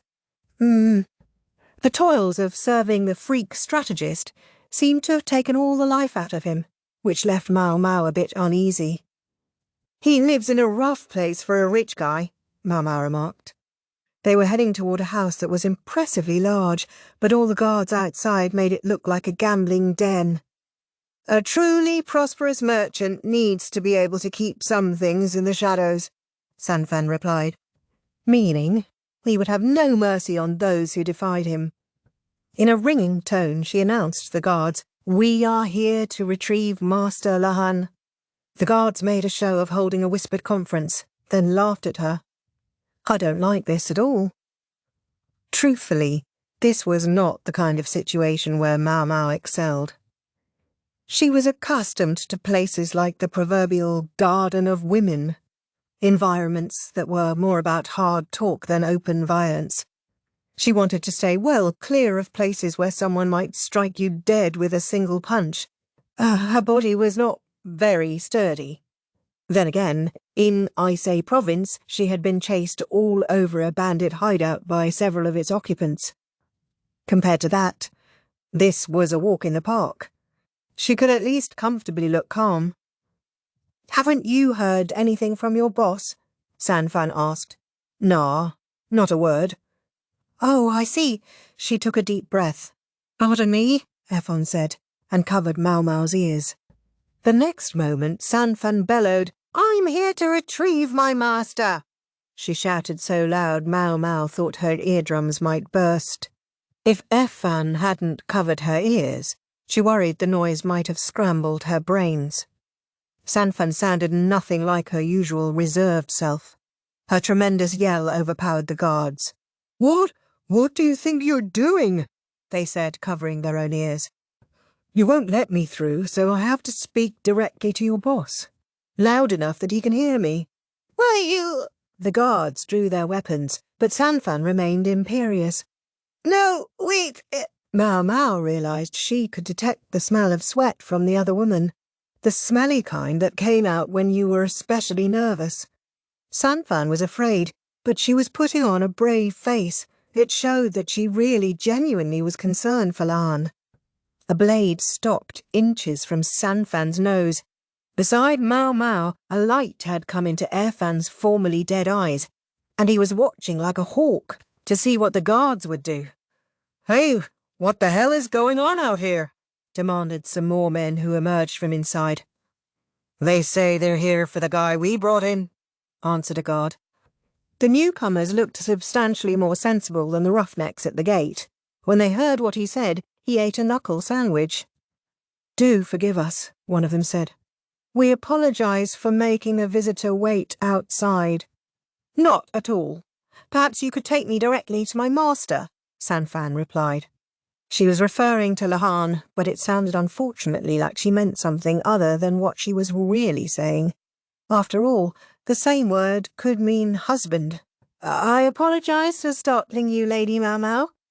It's all right. That really was some shout, though. Ah, yes. I learned to sing at a young age, so I've always been confident in my sheer volume. Maomao saw that she had really dodged a bullet by not causing Sanfan to scream at the dormitory. This way, please, the man said, and showed Maomao and the others to a guest room. Lahan was there, looking very, very pale. Master Lahan! Sanfan exclaimed. She tried to go to him, but was prevented. Ah, Sanfan, how good of you to come, Lahan said in a trembling voice. He was surrounded by burly men. In a corner of the room sat a stout, elderly man with a long beard and thinning hair, and Jade. Jade at his ears, around his neck, on his wrists. He must be the Jade Elder. He certainly carried himself like someone important. He was flanked by men who must have comprised his entourage. If they've come for Lord Lahan, Master, do you suppose that means they brought the indemnity? A member of the entourage asked. He looked like an intelligent man. Maomao figured someone would need a lot more than just a big head even to be here right now. We've gathered everything we could, Irfan said. From his robes he produced coins and silver ingots wrapped in cloth. They were attention-grabbingly sparkly, but the mismatched sizes spoke to how frantically they had been collected. "Do you realize the size of the ship that we lost?" the Jade Elder asked. Consider it a down payment, if you would. Not on your life. Lord Lahan will remain our guest until you come up with the full sum. This guy was out of his mind, Maomao thought. If this was his idea of being a businessman, it was no different from being a gangster. You heard the man, Sanfan. Lahan gave her a strained smile. Sanfan was openly distraught. How much do you need? She asked. A member of the entourage wrote an amount and showed them the paper. Ones, tens, hundreds, thousands. Maomao's head started to pound. Imagine how many courtesans could be bought out of their contracts for this much money. This amount is outrageous. Considering how old the ship was, half this much should be more than appropriate. Time is money, and while I'm talking with you, I'm not making any. We need you to compensate us for the time until a new ship can be commissioned. Sanfan and the man from the entourage glowered at each other. Evan was standing directly behind Maomao, presumably ready to leap to her defence should anything happen. Even at such a charged moment, Maomao couldn't help taking a good look around. The Jade Elder has 2 attendants, and there's 5 other guys in here, whereas Maomao's group had 4 people, including Lahan. No matter how good a fighter Irfan was, he was going to be helpless with at least 2 members of his group totally unable to defend themselves. Moments like this were when she would have liked to have a bear in human form with her, but it was no use wishing for someone who wasn't there. Every piece of the Elder's jade jewellery was stunning. If he sold all that stuff, it would probably make up what he lost from one ship. Both the colour and the size suggested the pieces were quite valuable. Maomao ought to know. She had spent enough time studying the Imperial Jade. For that matter, Maomao's adventures in the palace had all started in the Jade Pavilion. She'd had to polish an awful lot of the stuff. That was why she thought it a waste that the Jade Elder's ornaments were a bit cloudy. That wasn't an issue of quality, but of upkeep. Something's not right here, she thought, cocking her head. The Jade Elder was a portly old man. In generous terms, he was ample, less generously fat. His skin looked healthy, and he had surprisingly few wrinkles for an older man. "Surely you'll take it if we offer a house as collateral," Sanfan said. "No, it's cash or nothing," the attendant replied. Their discussion showed no sign of reaching a resolution any time soon. "Is she allowed to just gamble the house like that?" Lahan was listening to the talks with a pained smile on his face. "Something is definitely fishy," Maomao grunted. It wasn't just something. There were several things that nagged at her. The attendant was clearly authorized to speak on behalf of the Jade Elder. The Elder himself had yet to say a single word, implying that he was happy to leave everything to his right-hand man. At the very least, one would expect him to break into the conversation if the man said anything wrong. So why hasn't he? Maomao was mystified. The amount the attendant had written down was substantial, certainly, but even at that, the offer of the freak strategist's mansion, as collateral, should have made some dent in the negotiations. The house was located on some of the capital's premier land, real estate that any investor worth his salt would have given his right arm to have. It was just the kind of place that a powerful person with ambition to display and pride to satisfy should have salivated over. And it was so spacious. Families of comparatively brief history could hardly hope to obtain a plot of land like that. No matter how much money they might make, all the good places in the city were already taken. If this were who we were dealing with, he would have jumped at the chance no matter what it cost. Maomao didn't know what that land was actually worth, but she had heard that a single bedroll on real estate fronting a major avenue could cost as much as a woman servant in the rear palace made in a year. Even had there been no house standing on it, the value of the land alone should have wiped out whatever losses the Jade Elder had incurred. With the house, the Elder should have been quick to return Lahan so he could try to make his money. That seemed like obviously the best way to recoup his losses. No matter how much Sanfan might be trusted with matters of business, she didn't have the power to sign off on deals. They needed Lahan, or things wouldn't get anywhere. There were already several stalled jobs waiting. Yet in spite of all of this, the attendant insisted on ready cash. He sounded almost like a tantruming child. Do they need that much liquidity right away? No, couldn't be. One of the most famous merchants in Li would surely have some savings stashed somewhere. It was almost inconceivable that he wouldn't. Could the attendant possibly have used it all up? The man certainly wasn't showing any chops as a businessman, and the Jade Elder's failure to intervene suggested something was wrong with him too. Then there was the fact that Lahan was preternaturally calm. He was cringing a bit, sure, but it didn't look like terror. He was a calculating man, and a totally helpless physical fighter. He should be shaking in his slippers with all these bruises around us. Yet he hadn't so much as wet himself. For that matter, he was looking at Sanfan the way one might look at an annoying child. Does he know the real reason he's been taken prisoner? And what could that reason be? Maomao couldn't let go of her suspicions about the jade that the Elder was wearing. "Hey," she whispered to Irfan. "Does the Jade Elder really wear jade all the time?" She didn't actually know if Irfan would have the answer to that question, but he was the only one she could ask at the moment. "Yes, he does. Jade represents good health and prosperity, and I'm told he always wears the same ornaments when meeting visitors. They're the same as last time, and the time before that. But I can't help feeling like the colour of the stone keeps getting worse. Maybe he doesn't handle them correctly. It keeps getting worse." Maomao had definitely thought the jade looked cloudy. "What do you mean by the last time and the time before that?" "Last time would have been a few days ago. I believe they hadn't met for a while. The time before that would have been close to 2 years back, I think. Master Lahan needed a ship in connection with trade with Shah. And has the Elder let his right-hand man do all the talking since 2 times ago?" "Yes. I'm given to understand this is how he cultivates fresh talent. He stays out of the discussion except at the most important moments.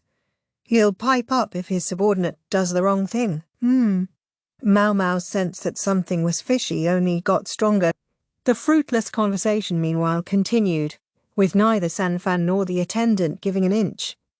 "I understand why Sanfan's trying to buy time," Maomao thought. She hadn't brought Maomao along because she needed her skills.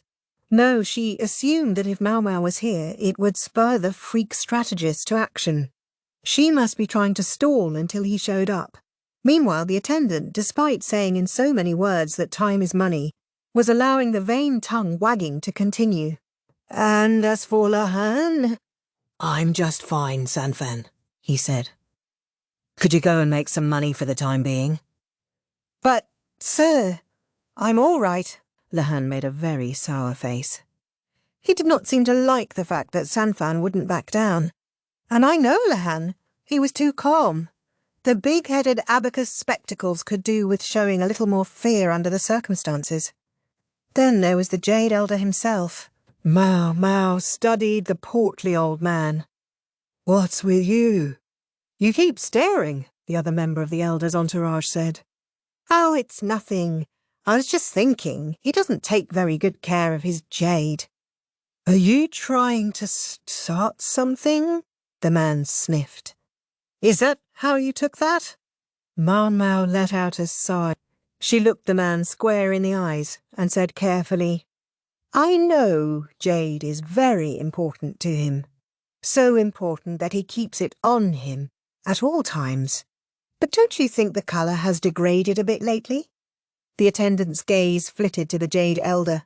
Jade represents immortality. It shouldn't be allowed to get cloudy, should it? What? You think he'll give you the Jade just because you said that? No, I just thought perhaps I could offer him a better way of maintaining the stone. Maomao took some oil paper from the folds of her robes. It was merely an extension of the way she was always well stocked with medicines and medical implements. That looks like ordinary oil paper. Yes, that's right. Actual oil is better, but this should do for polishing in a pinch. She wrinkled the paper to make it softer. You polish jade with oil? Very much so. Jade is something of an unusual gem. Most gemstones degrade if you get oil on them, but jade benefits from occasional polishing with it. The stone's colour suffers if it's allowed to dry out, you see. Maomao narrowed her eyes. They must know that much, at least. The attendant looked at the elder. After a moment, he said, The master seems to have forgotten to polish his jade of late. He's been very busy, you see. Then he took an ornament from the Jade Elder's ear. He rubbed it gently with the oil paper, and a bit of the sheen returned to its surface. They're such fine pieces. They deserve to be well cared for. She had been right. He wasn't looking after his things. What now? Do I say it? The murky Jade? The silent elder? Lahan sitting calmly? The attendants doing such unattendant-like things? Excuse me, Maomao said, raising her hand. She needed to turn her speculation into certainty. What is it? The attendant snapped. Aren't you busy, sir? If time is so precious to you, surely you can't sit here entertaining us. Do you perchance have a major commercial deal in the near future? Of course we do. And of course we don't have time to waste here. I think I may have to ask you to leave for today. No, wait, Sanfan said. She was about to argue further, but Maomao took her hand. Let's go, Sanfan, she said. If the freak strategist really showed up here, it would push us past the point of no return. She pulled, or really dragged, Sanfan closer and whispered, You want to get Lahan back in one piece, don't you? That shut the other woman up. I'll explain everything later, Maomao continued to whisper. For now, we need to get out of here. Only then did Sanfan finally come along quietly. Once they were a safe distance from the Jade Elder's house, Sanfan said, What on earth did you mean? Much as I hate to go to the mansion, maybe we could talk back there. Around here there's no telling where there might be eyes or ears. But the worst thing that could have happened back there was for that clueless old fart to come crushing in. Wouldn't Master Lahan's presence have made the other guys play a little nicer? Maomao shook her head. I know Lahan's involvement has made this confusing, but the Jade Elder is not trying to get back at him over a business deal. I need you to keep that much in mind. With that, Maomao resolved to get back to the mansion as quickly as they could. It was the only way she would be able to calm the distraught Sanfan.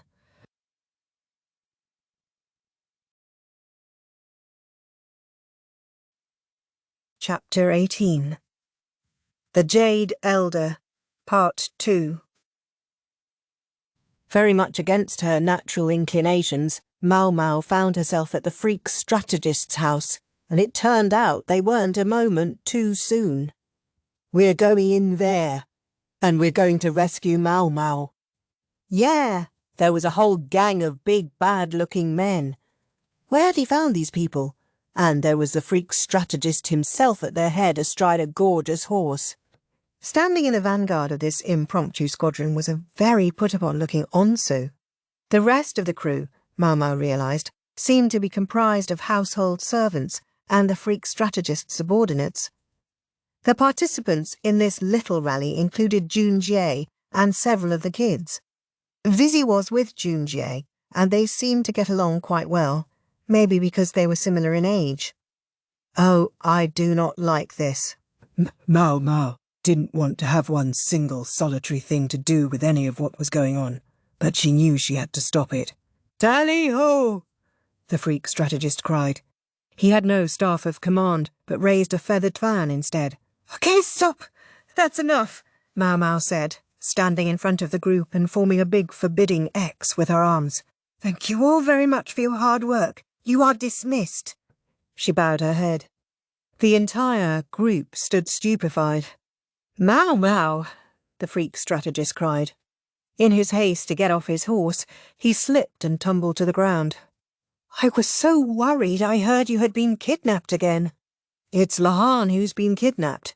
Maybe you should go rescue him," Maomao said, careful to keep a prudent distance.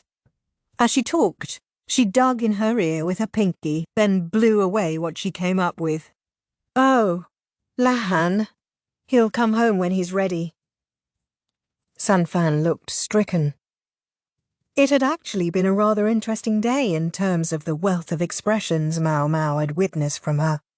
"Well, Maomao, shall I have them make some nice, delicious food to eat?" Maomao was keen to go home as soon as she could, but she remembered that she hadn't had breakfast, and that Sanfan was going to pester her until she explained things. "I want chicken congee," she said. Deciding that a late breakfast was better than none at all, she was led to a large room where she could take her meal. "This used to be a banquet hall," the freak strategist informed her. The room had several tables and was the size of a small restaurant, but it didn't seem to be used much. The servants were frantically preparing the tables and chairs. "This'll be perfect," Maomao said. She proceeded to mark off the freak strategist with a white rope. "Please don't cross this line," she said. "Yes, of course. A meal together. How long has it been?" Had they ever had a meal together? If they had, it must have been back when Maomao was a food taster, in which case it might have happened quite often, in fact.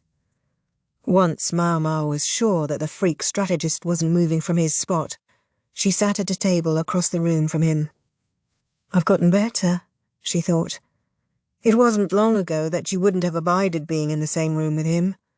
But now they were eating together. "Excuse me," Onsu said, looking at Maomao with a distinctly pained expression. "Master Lahan has a conference to attend this afternoon. I won't be long eating. You can take him back after that." "Things would be so much easier if you would spare just a word of encouragement, Lady Maomao." "Nope."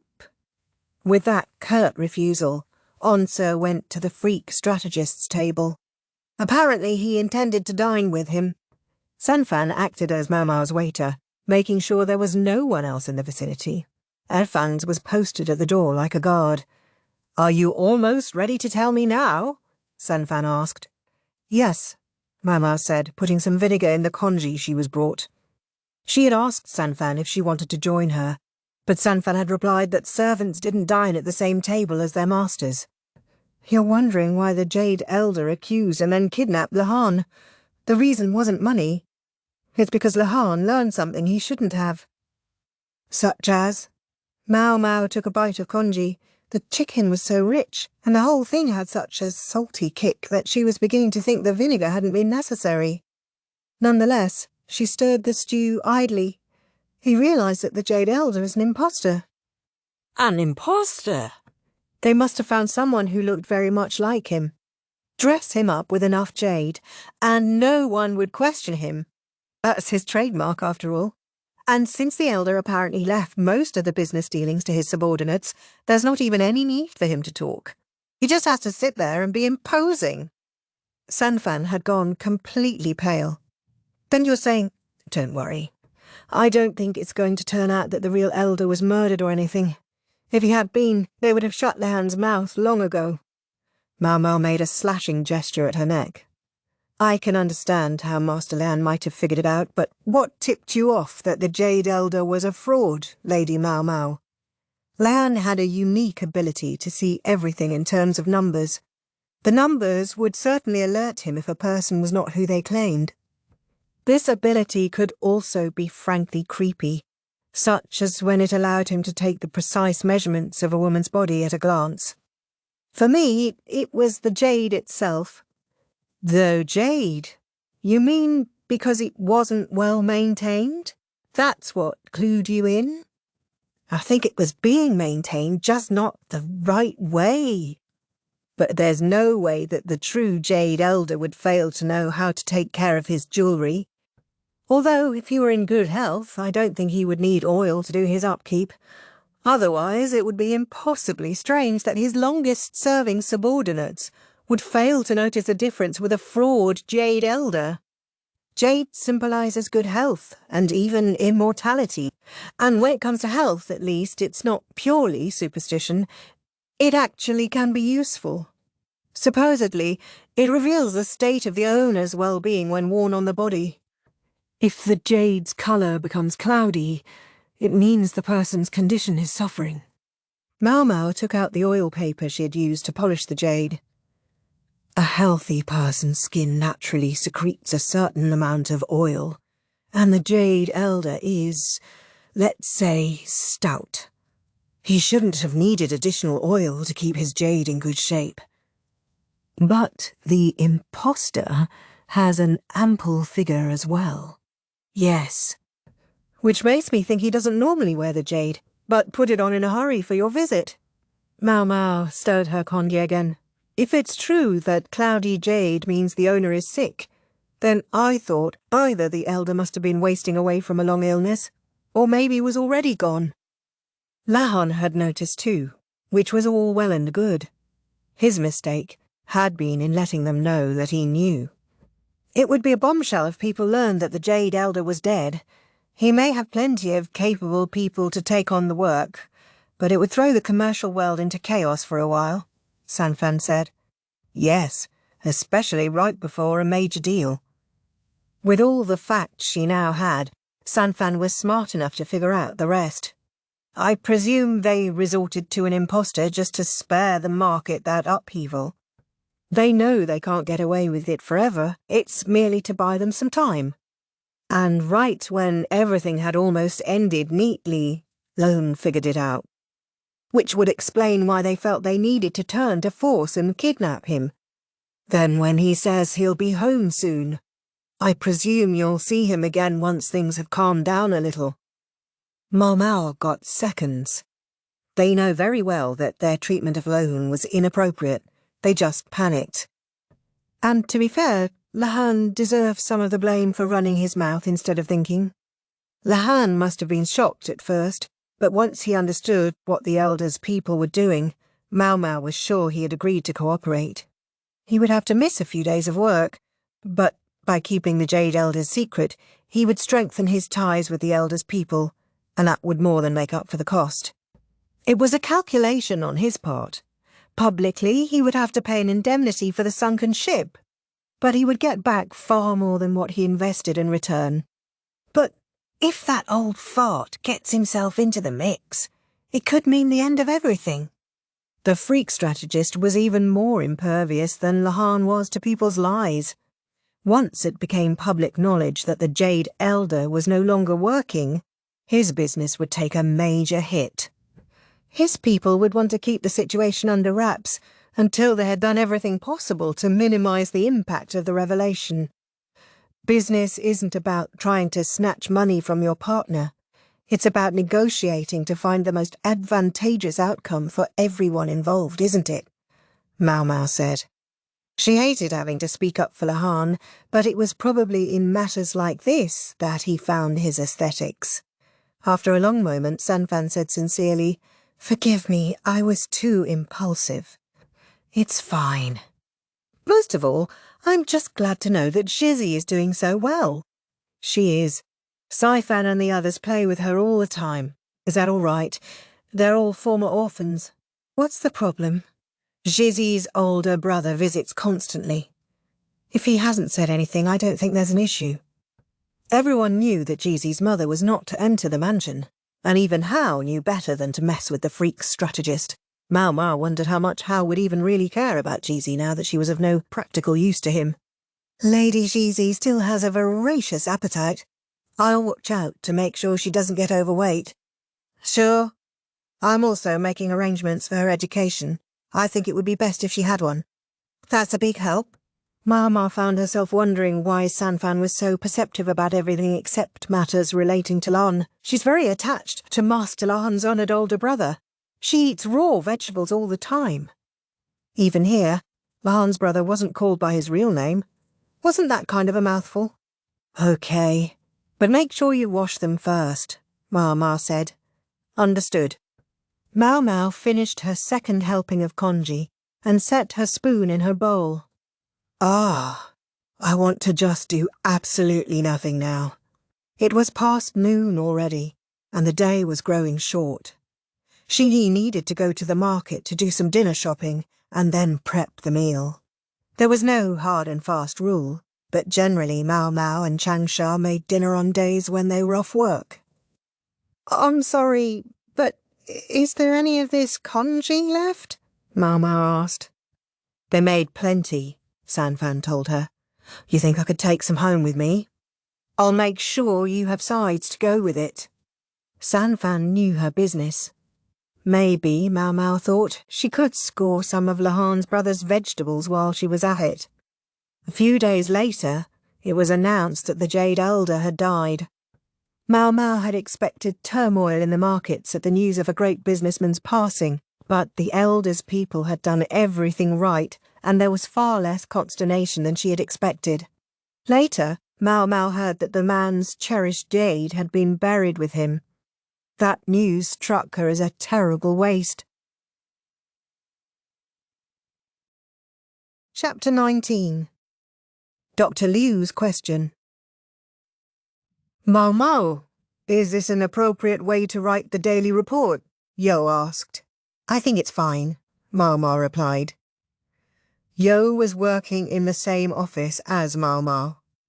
She had always come to help Maomao when she could, but this was the first time she had been officially assigned there, and as her senior, Maomao was giving her detailed guidance. The news that there was a young lady in the medical office naturally brought the soldiers around grinning. Maomao snapped her teeth at them intimidatingly. She also, of course, told Senior 1-1 and Loki Dr. Lee what was going on, and they proved an effective bug repellent to keep the gnats away. There were, however, still some idiots who insisted on showing up. "Hey, so tell me, what was the smallpox site like?" Namely, the one who trotted obliviously into the office was Mr. No Salary himself, Tianyu. He showed up, even though it meant weathering a storm of knuckles from his arch-nemesis, Dr. Lee. "Did you get to autopsy any of the dead people? Were they puffed up inside, too? Not just on the skin? Did they explode or anything?" Tianyu was pestering Yo relentlessly with his insatiable curiosity, so Maomao quietly went to call Dr. Lee, who subdued the interloper with a vicious knuckle. He had added joint locks to his repertoire recently, too. He had become a senior Maomao could really count on. "You don't have to answer those questions, you know," Maomao said. "If they blithely went around autopsying victims of smallpox, the outbreak could accelerate at a fearsome rate. Even if you and the others had already survived the disease once, they couldn't be completely sure that they would never get it again." "I know. Yua was a strong person. She had to be. She had survived 2 years of work in the Imperial Palace. She was perfectly capable of ignoring the likes of Tianyu. I'm told that they actually did do autopsies on several bodies, though." "What, really?" Maomao asked, taken aback. One of them was the first child to be infected.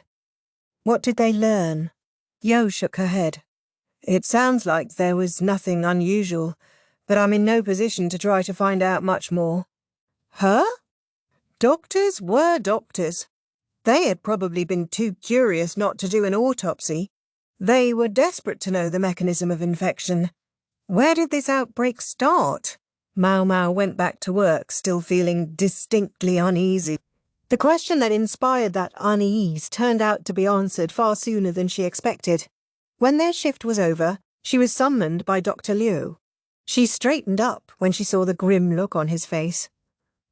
Is this about something I did? He had specifically summoned her only after Yo had gone home.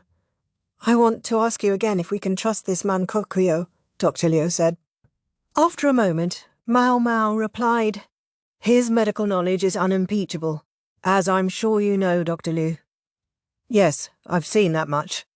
But something bothers me. His expression remained hard. Word is that Yo is very close to Kokuyo. Yes, sir? Meaning this was something he felt he couldn't ask her. He had to check with Maomao instead. Has Kokuyo done something wrong? Have you heard about the first case of smallpox infection in that village? I've heard that it was a child, and that no one is sure yet where the infection came from. And Yo just mentioned to me that they autopsied the body, but it didn't reveal anything. From the way Dr. Yu was talking, Maomao gathered that there was something about the situation that Yo had not yet been told. The truth is, we did learn something from the autopsy. The child had a wound made with a bladed object. The child and his family were all deceased, so obviously we couldn't ask them directly. But according to the villagers, he had been the victim of a random attack while his family was travelling. There have been several other similar cases and several other young victims, but the culprit is still at large. A random attack? While travelling? Was he... That's right, going to another city. He suffered a cut, but it was just a scratch on the surface of the skin. Maomao saw what Dr. Liu was trying to say.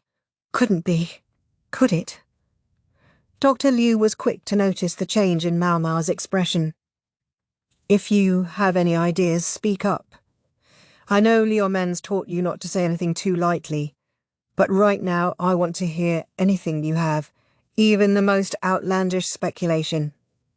Dr. Liu was actively encouraging Maomao to speak up. I think this attacker was trying to inoculate children with smallpox pus. Whether it was an experiment or an attempt to prevent them from getting the disease, I don't know. I do know that Kokuyo once deliberately infected Yo with smallpox, which ultimately has enabled her to resist it. Dr. Liu, are you suggesting that Kokuyo himself might be the cause of this current outbreak? I can't be certain, but the possibility is there. Randomly attacking children isn't a very precise way to inoculate against disease, and only the one boy got it. It happened to be a serious case and to spread to other people, leaving us in the situation we're in now. Do you see the paradox? He was right. Maomao, however, had a question. Where did this attacker appear? Can you read a map? Yes, sir. Dr. Liu took one out. He had asked because there were many people who had never actually seen a map. He pointed to the capital city, then ran his finger in a northwesterly direction. Here, he said. 3 days' walk away. About 120 kilometers, Maomao guessed. There on the map was the name of the all-important city. I've had a standing agreement with Kokuyo to visit the apothecary shop in the pleasure district for a few days each month. Normally he's in his village. There are elders in his place of residence, so you should check whether he was on the road at the time of the incident. Kokuyo resided in a village where Maomao went to buy herbs. It wasn't that far from the capital, so it too was probably about 3 days' walk from where the attacker had appeared. You're telling me you think we can safely exclude Kokuyo as a suspect? Yes, sir. Or more precisely, I think the chances are vanishingly slim. You have proof. It's not theoretically impossible, but I can't understand why he would choose a place that required him to walk 3 whole days. If this were an experiment, I could see wanting to do it in a distant town out of a sense of guilt. But at the same time, you have to be able to keep an eye on your subject's progress. Travel time would be shorter by fast horse, but I really don't think Kokuyu has money to throw at something like that. Dr. Liu listened pensively while Maomao explained. If he were inoculating children against smallpox, I don't see why he shouldn't do it closer to home. He knows the potential dangers better than anyone, so I can't imagine he would do it somewhere he couldn't keep an eye on things. Dr. Liu stroked his chin. Well spoken. Let's try a different premise then. Premise, sir? What if it wasn't an experiment or an inoculation, but a simple act of malice? That stopped Maomao in her tracks. Human malice was a terrifying thing, because it made people ignore calculations of personal benefit. People acting in malice would do anything to hurt someone else, no matter how much it cost them. Someone like that wouldn't shy from inflicting misery on themselves if they could drag the other person down with them. Such a malice had taken root in the Imperial Palace and birthed the rebellion, and an entire clan had paid the price with their own destruction. Do you know if Kokuyu is a malicious person? Dr. Liu asked. I don't, sir, Maomao said. What I can say is that I think he regards me as an equal. Kokuyu could be a stickler when it came to money matters, but he never tried to take Maomao to the cleaners. There were plenty of people who looked down on her because she was a petite woman, but not Kokuyu. From that perspective, in her estimation, he wasn't such a bad person. That, however, was Maomao's subjective opinion, and not something she could state as a fact. Dr. Liu was very hard on people who made subjective claims, perhaps inspired, Maomao thought, by his time travelling in the Western lands with Luomen. As a leader, it was certainly more confidence-inspiring to know he considered every possibility logically, rather than being subject to unpredictable emotional impulses. Don't think subjectively. Try to take an objective perspective. Yo would be even more subjective than Maomao was, hence why Dr. Liu had skirted around her and come to Maomao instead. It probably also explained why he had hidden the facts of the autopsy from her. I suppose you shouldn't say anything about this to Yo, Maomao began. Oh, I'm well aware of that, thank you. Just making certain, sir. She was pleased that it had turned out she wasn't here for a dressing down, but in a corner of her heart she still felt the dregs of something. There are 2 other things I need from you, Dr. Liu said. Maomao paused. Yes, sir. She flinched. Maybe she had done something he was angry about, after all. She really didn't think she had done anything. But Dr. Liu looked very, very grave indeed. First, to your suggestion of going to Red Plum Village with this same Kokuyu. If you'll forgive the urgency, I want you to go tomorrow. Yes, sir. This must be part of the reason that Dr. Liu had been set on making sure Kokuyu was trustworthy. Secondly, I want you to check in on the Moon Prince's health regularly. Are you sure I'm the right person for the job, sir? There were plenty of talented physicians in the palace. Maomao wasn't even a doctor. She was only asking for form's sake, though. Jinshi couldn't receive medical treatment from anyone but her. Well, we're not talking about a formal exam, which I gather you did plenty of when you went to the Western capital anyway. Kind of. She hadn't had a choice. She was the only one who could check on the progress of the burn on his flank. Even so, she could understand why Dr. Liu might not be entirely happy about it. When you got right down to it, though, the only person to blame was Jinshi. Maomao realized that Dr. Liu wasn't issuing this order willingly. Someone else had pressured him to send Maomao for the job. Chu's face was the first that came to her mind, but Chu didn't have the authority for this. In fact, she could count on one hand the number of people highly ranked enough to have been able to issue this order. All Chu could do was whisper, "Again, forgive the lack of warning, but I want you to go immediately." I understand, sir, Maomao said, and bowed respectfully to Dr. Liu. Chapter 20. Idle Chatter. So it was that Maomao found herself at Jinshi's pavilion.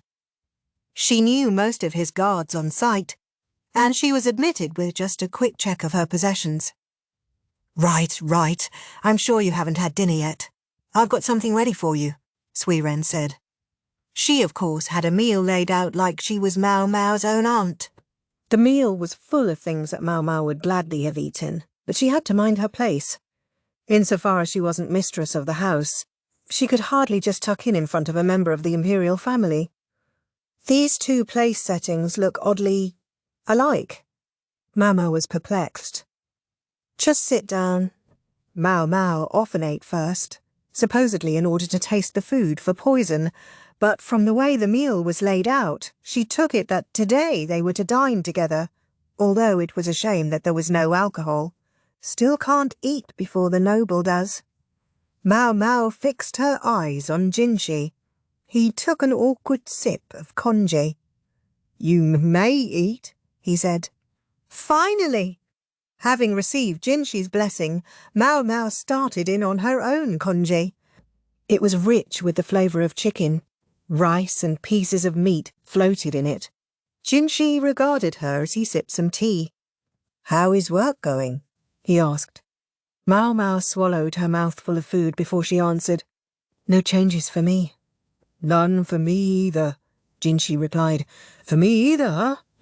What she had really meant was that Yao, Enon, and Yo all had seen changes, but there was no reason to go out of her way to correct his misimpression.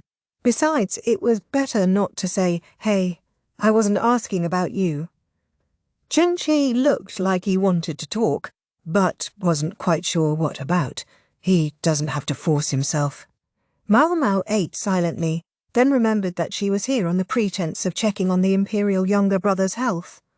She chewed and swallowed the juicy xiaolongbao dumpling in her mouth, then set down her chopsticks. You've hit to be in good health, Master Jinshi, she said. He used to always look chronically overworked, but that didn't seem to be the case now. Yes, thanks to having a subordinate who's taken the edge off my workload, even if you don't like him. Thanks to him, I have tomorrow, and the next day off. What about you? I think I'm off work as well. I'm going to Red Plum Village, though. That ought to count as work. Jinshi having more than a single day off at a time was unusual, but he was right. Maomao didn't like the subordinate who had made it possible. If you're referring to the Tiger Man, I think we should finish him off. It would be for the best in the long run. We can make it look like an accident. If one of your other subordinates did it, where's the problem? Maomao really didn't like Yulon, Tiger and Wolf. Oh, please! Chu is already looking for any opportunity to turn him into a corpse. Go, Miss Chu. Go! Maomao silently cheered for her fellow Hulon hater. He's also surprisingly good at gathering information. Oh, really? I'm sorry to hear that. Maomao clicked her tongue and wolfed down some more of her meal. You look like you're doing well too, Maomao. The most stomachache-inducing job is over now, she said, rubbing her belly. Yes, my belly hasn't ached so bad since the last time I needed to examine someone's abdomen. Oh, and is everything else humming along? Jinshi asked, endeavouring to change the subject. Now that you mention it, I received a letter from a friend of mine from the Imperial Palace days. A friend of yours? That girl who was going to the school, you mean? Yes, sir. I'm surprised you remember. Well, she took it so seriously. Maomao wondered if Xiaolan's attendance at the school was proving any help to her now. She at least learned her characters well enough to send a letter, Jinshi observed. Yes, she did. But she always forgets to mention where she is now, so I can't send a reply. She must have asked Sekiyu or someone for my address. Jinshi hummed and stroked his chin. I could look into it if you want. No, Maomao said, shaking her head. Leave well enough alone. She took a sip of tea. Why not? Don't you want to know what she's up to? I would only write back once. Don't contact the Pleasure District, I would say. It'll only start unsavoury rumours. And that would be it. It is important that people not tell strange tales about her. Frankly, a brothel was no place to send a letter. Maomao was given to understand that Lahan entrusted her missives to the guard at the Pleasure District gate, and even so, Maomao worried that someone might see her. We could set up somewhere else for her to send letters to you. That would only mean more work for Miss Chu, wouldn't it? If Lahan was happy, that was enough.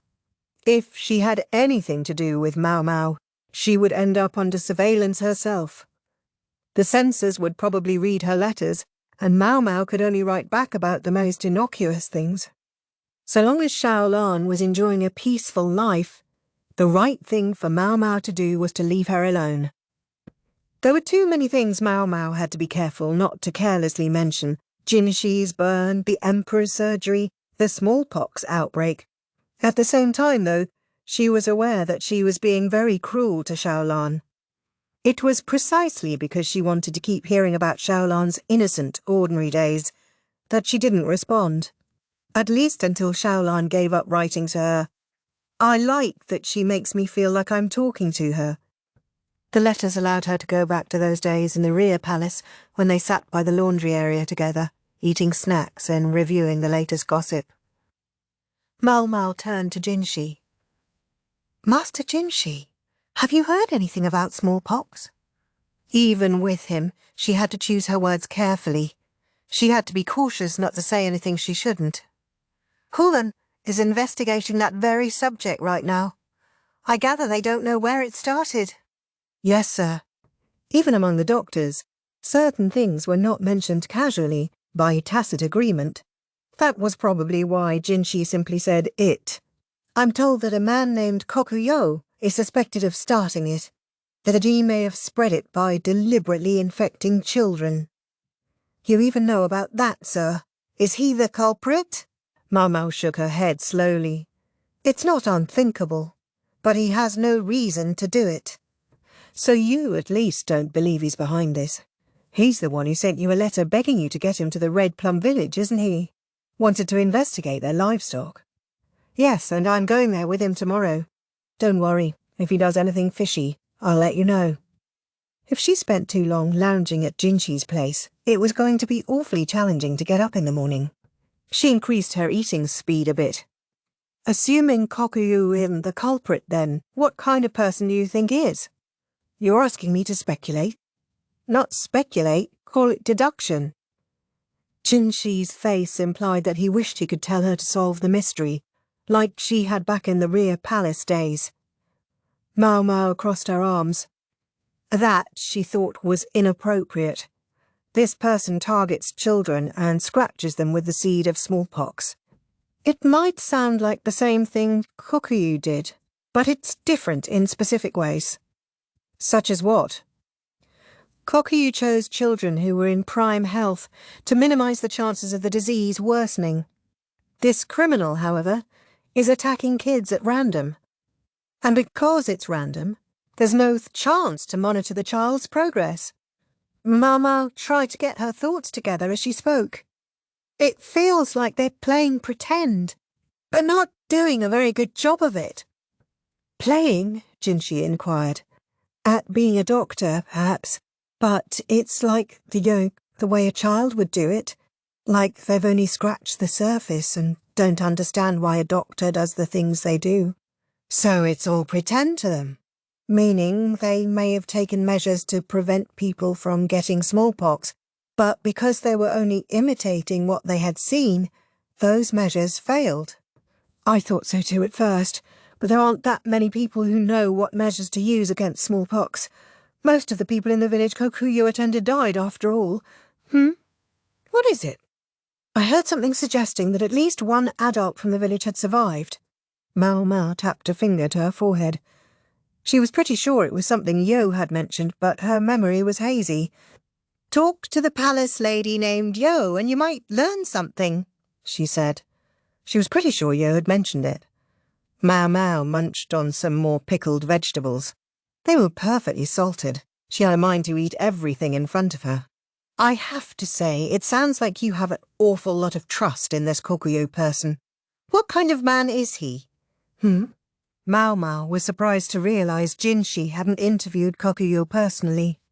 He saw so many people on a day-to-day basis that it would be easy for him to forget who knew whom or how well. He has smallpox scars over half his face. He can seem inordinately cheerful, but he knows his medicine, and he likes to quibble about money. Kokuyo kept the right half of his face perpetually hidden. The last time you disguised yourself, Master Jinshi, we created burn scars on your face, remember? I do. He has pockmarks over the right half of his face, a little bit like that. It's a shame. He must have been pretty good-looking once. Oh, he was he? Yes, although not as much as you, sir. She had lost count of how many times she had said that to Jinshi. Good-looking? Of course. And well-versed in medicine, although I gather he's not officially a doctor. No, sir. More of a wandering physician. He hasn't had what you would call a lot of good luck in life, so he goes from place to place. If he had somewhere to settle down, he might become a more serious practitioner. Settle down! Jinshi was becoming very sensitive. Maomao let out a sigh as she pondered how to handle him. He's an excellent work colleague. And that's all? Yes, work. Of course, work. Maomao fished for something else to talk about in hopes of changing the subject, but she didn't say anything. There was no other subject to turn to. She and Jinshi, through no fault of their own, mostly talked about work. Speaking of subjects, Maomao picked up some of the noodles on the table. They too resided in a rich, flavourful broth. Come to think of it, Miss Chu mentioned a delicious Tusherman stall a while back. Jinshi echoed. Tusherman stall. These were things he could not eat, no matter how much he might wish to. The imperial younger brother could hardly gallivant around town noshing at random street vendors. He could do it, in theory. He would have to borrow a servant's outfit and make sure to get rid of the aroma that always attended him. But the scar on his right cheek was too conspicuous for him to have a jaunt into town like he used to. They could conceivably dress it up like a burn to hide the scar proper, but that would be pretty noticeable in its own right. During his time as a eunuch, everyone in the rear palace had known who Jinshi was, but in town there hadn't been a soul who recognized his face. Now that everyone in the city was familiar with the visage of the imperial younger brother, however, a new outfit and a little make-up was not going to be enough to let him wander about. Shall I ask if I can get takeout? The noodles would go limp and cold, wouldn't they? The point is to have nice, hot noodles on a cold day. I'm impressed you know so much about the methodology. Maomao glanced in Suiren's direction. The old lady was a go-getter. Despite her age, Maomao could see her working to learn how to make Toshiman of her own. Call me when Lady Suiren learns how to make the dish. Wait, Jinshi said. There's a quicker way. Oh, please don't work her too hard, Maomao said, taking him to mean that he could force Suiren to learn noodle-making on an abbreviated schedule. As Maomao was eating the last of her pickled vegetables, it occurred to her that she had to write a report on this visit. It read in its entirety, Imperial younger brother in good health. Chapter 21. The Attacker, Part 1. The next morning, the carriage arrived bright and early. True, it's close enough to be a day trip. Maomao pulled on the overgarment Che had given her. She climbed into the carriage hoping to catch a few winks on the way, but discovered there was someone else already inside. Koku, she started. The man sitting across from her had half his face covered with a cloth. It was easy to mistake him for Kokuyo. What are you doing here, Master Jinshi? Maomao asked sceptically. It was, in fact, Jinshi. He had made up his face as they had done for his disguise at the paper village. It looked somewhere between burned and pockmarked. I told you, I have a rare 2 days off in a row. That's so not the... Don't tell me your lust for Toshaman was so strong that it drove you to this ridiculous disguise. Was this the quicker method of getting noodles that he had referred to? Even I'm not that desperate for a snack. I already had some plans in place relating to Lishu. Oh, that's what this is about. Yes, I do bear part of the blame that she finds herself in her current situation. Congee had been overseer of the Rear Palace, and had been involved in deciding who was chosen as High Consort. You were the one who selected Lady Lishu for the position of High Consort, sir. It was the only choice I had. If I had made her a middle consort, I didn't know how the other ladies of her rank would have reacted to her. Maomao nodded. That made sense. From our duo to Empress Galyukuyu to Consort Liha, the upper ranks of the Rear Palace had been stocked with women of character. They had been above picking on Lishu. I don't know much about the middle consorts. What were they like? Maomao asked. To her recollection, there had been only a handful of them. But that handful had included at least one person who was willing to serve poisonous mushrooms to another consort. If Lishu had been thrown into their midst, she might have quickly found herself assassinated. Most of them were the daughters of prominent households or merchant families, although there were a few like Lishu who were left over from the former emperor's rear palace. Maomao paused before she asked, were those other consorts treated the way Lady Lishu was? No, they weren't. They were older than 15 when they came into the rear palace, you see. Oh! The former emperor had had a notorious taste for very young girls. These other women, by dint of being somewhat older and more mature, had not become his bedmates, and had presumably received official affidavits saying so. As for the current emperor, Maomao was sure that he had admitted Lishu, whom he regarded like a daughter, to the rear palace because he thought it would be the best thing for her. If a girl who had taken vows was to be married off again, it was typically as a second wife, and purely in the pursuit of money.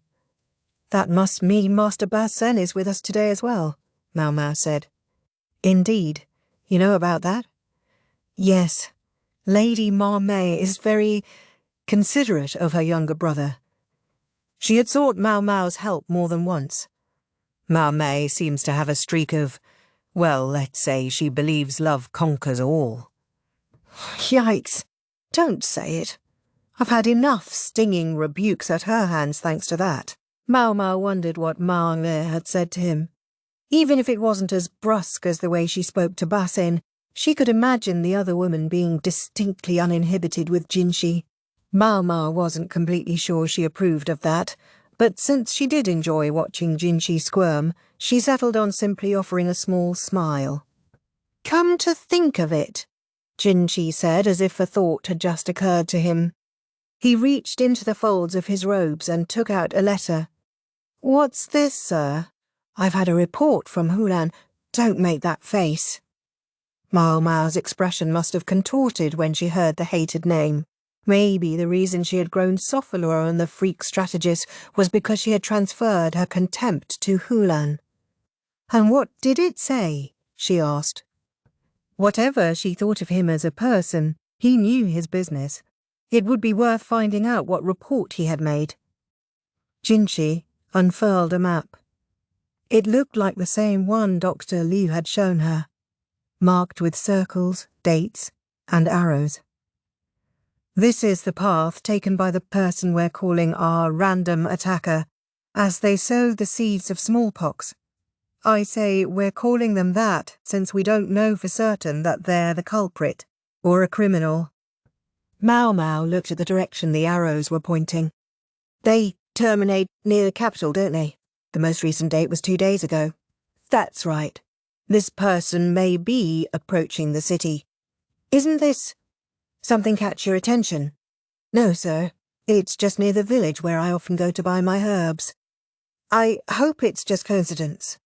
Maomao shivered. Immediately after which she felt something drift down over her. Master Jinshi. He had placed an overgarment across her shoulders. I thought you might be cold. You're awfully pale. Thank you. I appreciate it, she said, pulling on the jacket. It was still warm with the heat of his body. Kokuyo was already waiting for them when they arrived at Red Plum Village. "Hello, hello," he called with no obvious sign of nerves.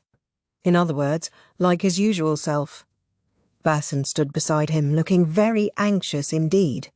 "I'm seeing a lot of bodyguards." Officially, this was just an inspection, so very few of them were dressed in military uniforms. Maomao recognized many of their faces, and there were plenty of others who were just overtly burly. They must have scrambled to find guards when Jinshi suddenly decided to take a little trip. Maomao took a good look around. There didn't seem to be any sign of Chu or Ma Mei. There was, however, one of the medical staff. "Senior 1-1, she said. "Hello." "It was everyone's favourite, Dr. Wang. We're going to check out the smallpox situation. They were worried about leaving it to you and an outsider like Kokuyo, so they decided I should come." "It's heartening to have you." She had assumed that another medical officer might accompany them, but to find out it was Senior 1-1. With his affable personality, he ought to get along with Kokuyo just fine. In fact, they looked like they were getting along already. "Kokuyo has been doing some really fascinating research," Senior 1-1 said. "Smallpox experiments using cows and horses? I actually haven't heard the details yet myself," Maomao said eagerly. Laughed Kokuyo. "We were having a grand old time in the carriage. Master Wang tells me that you and he were involved in research about curing appendicitis with drugs." "That's right, we were. Anyway, do you think you could recap what you said in the carriage?" Maomao was practically snorting with excitement. I think the guy behind you is sort of glowering at you. Is everything okay?" "Hey, I think he and I might be two of a kind." Kokuyo was clearly interested in the disguised Jinshi. "All right, that's enough. It's rude to stare, you know," Maomao said. "Oh, yeah.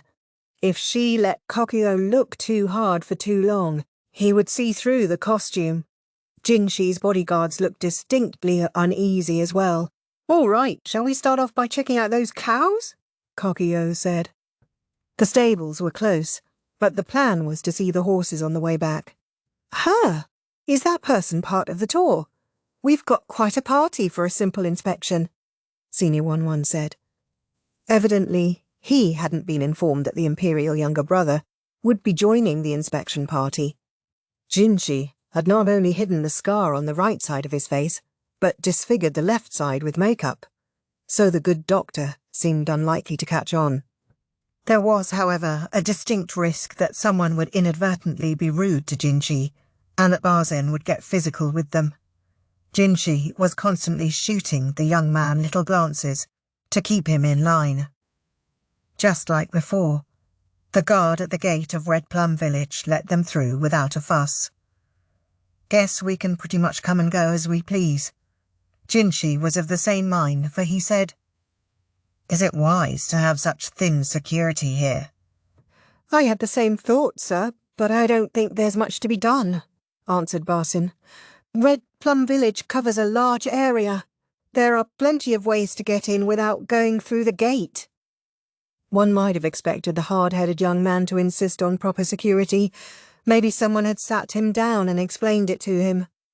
"Did someone teach you all that?" Maomao asked. If Miss Chu were here, she would be smirking her head off right now. "Hey, Maomao, what's with the unsettling smirk?" Basen demanded, flushing bright red when he noticed her look. No doubt he had Lishu in mind. Maomao did have an impulse to tease other people, much as she hated it happening to herself. That's how people are. She didn't take it too far, though, because she was more interested in hearing what Kokuyo had to say. "So, anyway, Kokuyo, tell me about these cows and horses." "Okay. I'll join you. I want to hear it again," Senior 1-1 said. So he, Kokuyo, and Maomao trotted along as a trio.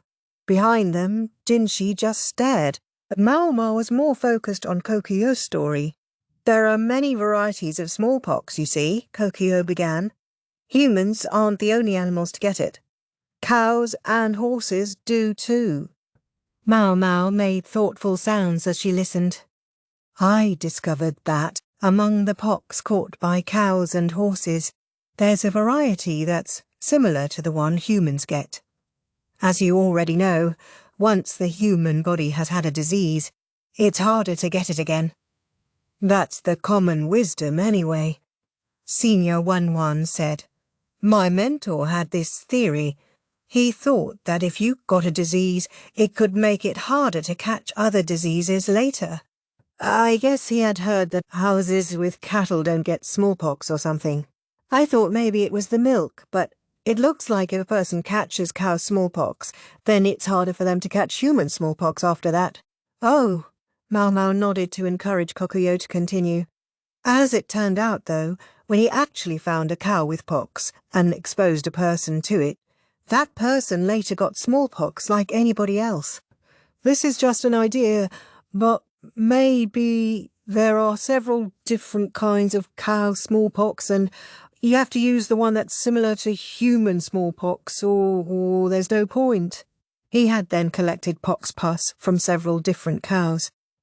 He spent years repeating the experiment, finding out who catches smallpox and who doesn't. Repeating the experiment? That got Maomao's attention. Excuse me, she said. Yes? Was your mentor someone important by any chance? Oh, he was very important. She noted the past tense. In order to go back to his country, he needed some sort of achievement to his name. Oh, he was willing to try anything to get back there. And Kokuyu was one of the subjects he had chosen for his experiments. Jinshi and his entourage were right behind them. Maomao knew, and even Senior 1-1 seemed to realize, that this was not a story they should continue to explore at this moment. Think we're almost there? Maomao asked, looking around pointedly in an effort to change the subject. What she saw was not a cattle barn or horse stables, but a duck shed. A duck shed and a pretty young girl in plain clothing. Is that Li Shu? Jinshi asked. Yes, sir, Basen replied. Maomao could understand why Jinshi would ask. He had only ever seen Li Shu in the most sumptuous of outfits. Now she was dressed meagerly and held a basket of duck eggs. She wore no rouge, no whitening powder, no golden hair stick or silk shawl. She looks so healthy you would hardly recognize her, doesn't she? Maomao interjected. I do think her colour looks better, Jinshi replied. Oh yes, Lady Li Shu has gotten much stronger. Normally Basen might have resented Maomao's intrusion into the conversation, but today he looked downright relieved. He was probably just glad that Jinshi hadn't dismissed Li Shu out of hand for the way she looked now. I had better go say hello, Jinshi said, and was about to go do exactly that when Maomao grabbed his arm. What is it? I think perhaps, Master Jinshi, it might be better if you refrain from speaking to her for the moment. Ah, yes, he said slowly. His long tenure in the Imperial Palace had given him a unique insight into the female mind. He appeared to have grasped what Maomao was trying to say. Instead, he said, Basen, you go talk to her. Inquire as to her situation and report back to me. But, sir, look at my face right now. Li Shu won't know who I am. She may even be frightened. He's not wrong. Jinshi's disguise was even better than before. Anyone would be cautious if an ill-looking man with smallpox scars over half his face approached them. And it would be so much trouble to explain that it was only Jinshi undercover. Perhaps worst of all, though, would be how Li Shu might feel to know that someone she had idolized as much as Jinshi during her time as an upper consort should see her in her present guise. Maybe she's gotten strong enough that it wouldn't bother her, Maomao thought. At the moment, though, Jinshi would only have been a distraction. Maomao watched as Basen trotted up to Li Shu. She saw the shy smile come over the girl's face when she saw him approaching, and the slightly stiff but earnest grin that he returned. I can't express how glad I am that Miss Chu isn't here right now. She would only have been doing her ridiculous sparring routine. Maomao had to admit she was curious herself, but she had other things to do. Shall we go? she asked. After a moment, Jinshi said, "Yes, let's." He was staring studiously at the ground. Maomao wondered what could be the matter when she realized she was still holding his arm. He was trying to decide what to do with it. "Come on, let's go," Maomao said, pulling Jinshi away by the very same arm. Chapter 22. The Attacker, Part 2. Kokyu and the others were waiting at the barn when Maomao and Jinshi got there. "You took your time," said Senior 11, who was among those who had been waiting. "Yes, my bodyguard here took her time," said Jinshi. Maomao let go of Jinshi's arm, making it all look natural. "How does it look?"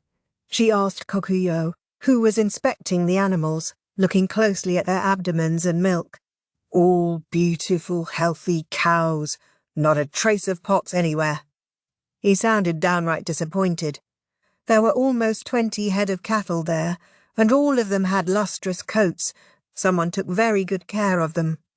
"It's no surprise," said the man tending the cows.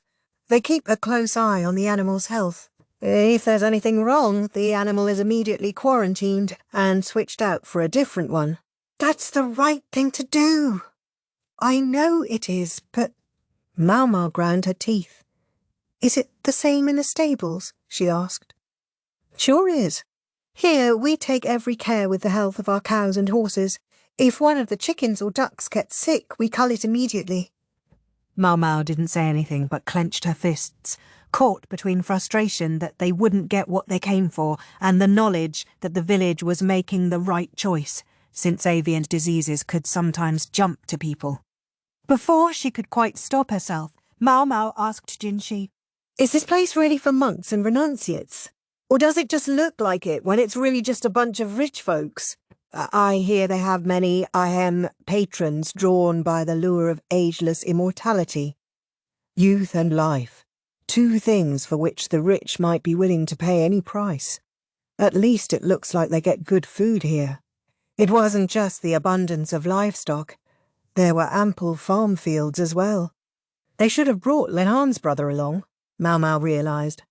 "Maybe I should take a glance at the horses since we're here," Kokuyo mused. "The cows I get, but why would you look at the horses?" Senior 11 inquired. "Horses can get pox, just like cows. Makes sense, right? After all, cow smallpox can even transfer to humans. And get this, the pox from cows that was effective against human pox, I'm pretty sure it was taken from a cow that had been raised alongside horses." Maomao and Senior 11 both made sounds of understanding. Jinshi, however, did not. Being out of their loop, he actually looked a little bored. "Question. Yes, Maomao, couldn't you just take again from the cow that was effective last time?" she asked, as if this were a class, and Kokuyo were the teacher. "Ah, I'm afraid not. Since that cow was in a village in Hokuaran." "Hokuaran?" Maomao exclaimed. This was news to her. I know you said your mentor was from another country, but I never thought—" "Yep, he was a Hokuaran man. My little brother and I were sold there as cheap slaves." His story just kept getting darker and darker. "You've had it rough," Senior 11 said, sniffling, but Kokuyo patted his shoulder. "There's so many nice folks in the capital. I could almost just settle down here," Kokuyo said merrily. "Shall we move over to the stables?" "I think they were back by the entrance," Maomao said, trying to point them toward finishing the job at hand. From what they had just heard, though, it didn't sound like there were going to be any sick horses either. They were going to walk away empty-handed, but it was what it was. They might as well give up on progressing on the smallpox front and tackle a different problem, Maomao thought, a sign of how quickly she could switch gears. When they got back, they discovered that Barson and Lishu were still chatting sweetly outside the duck shed.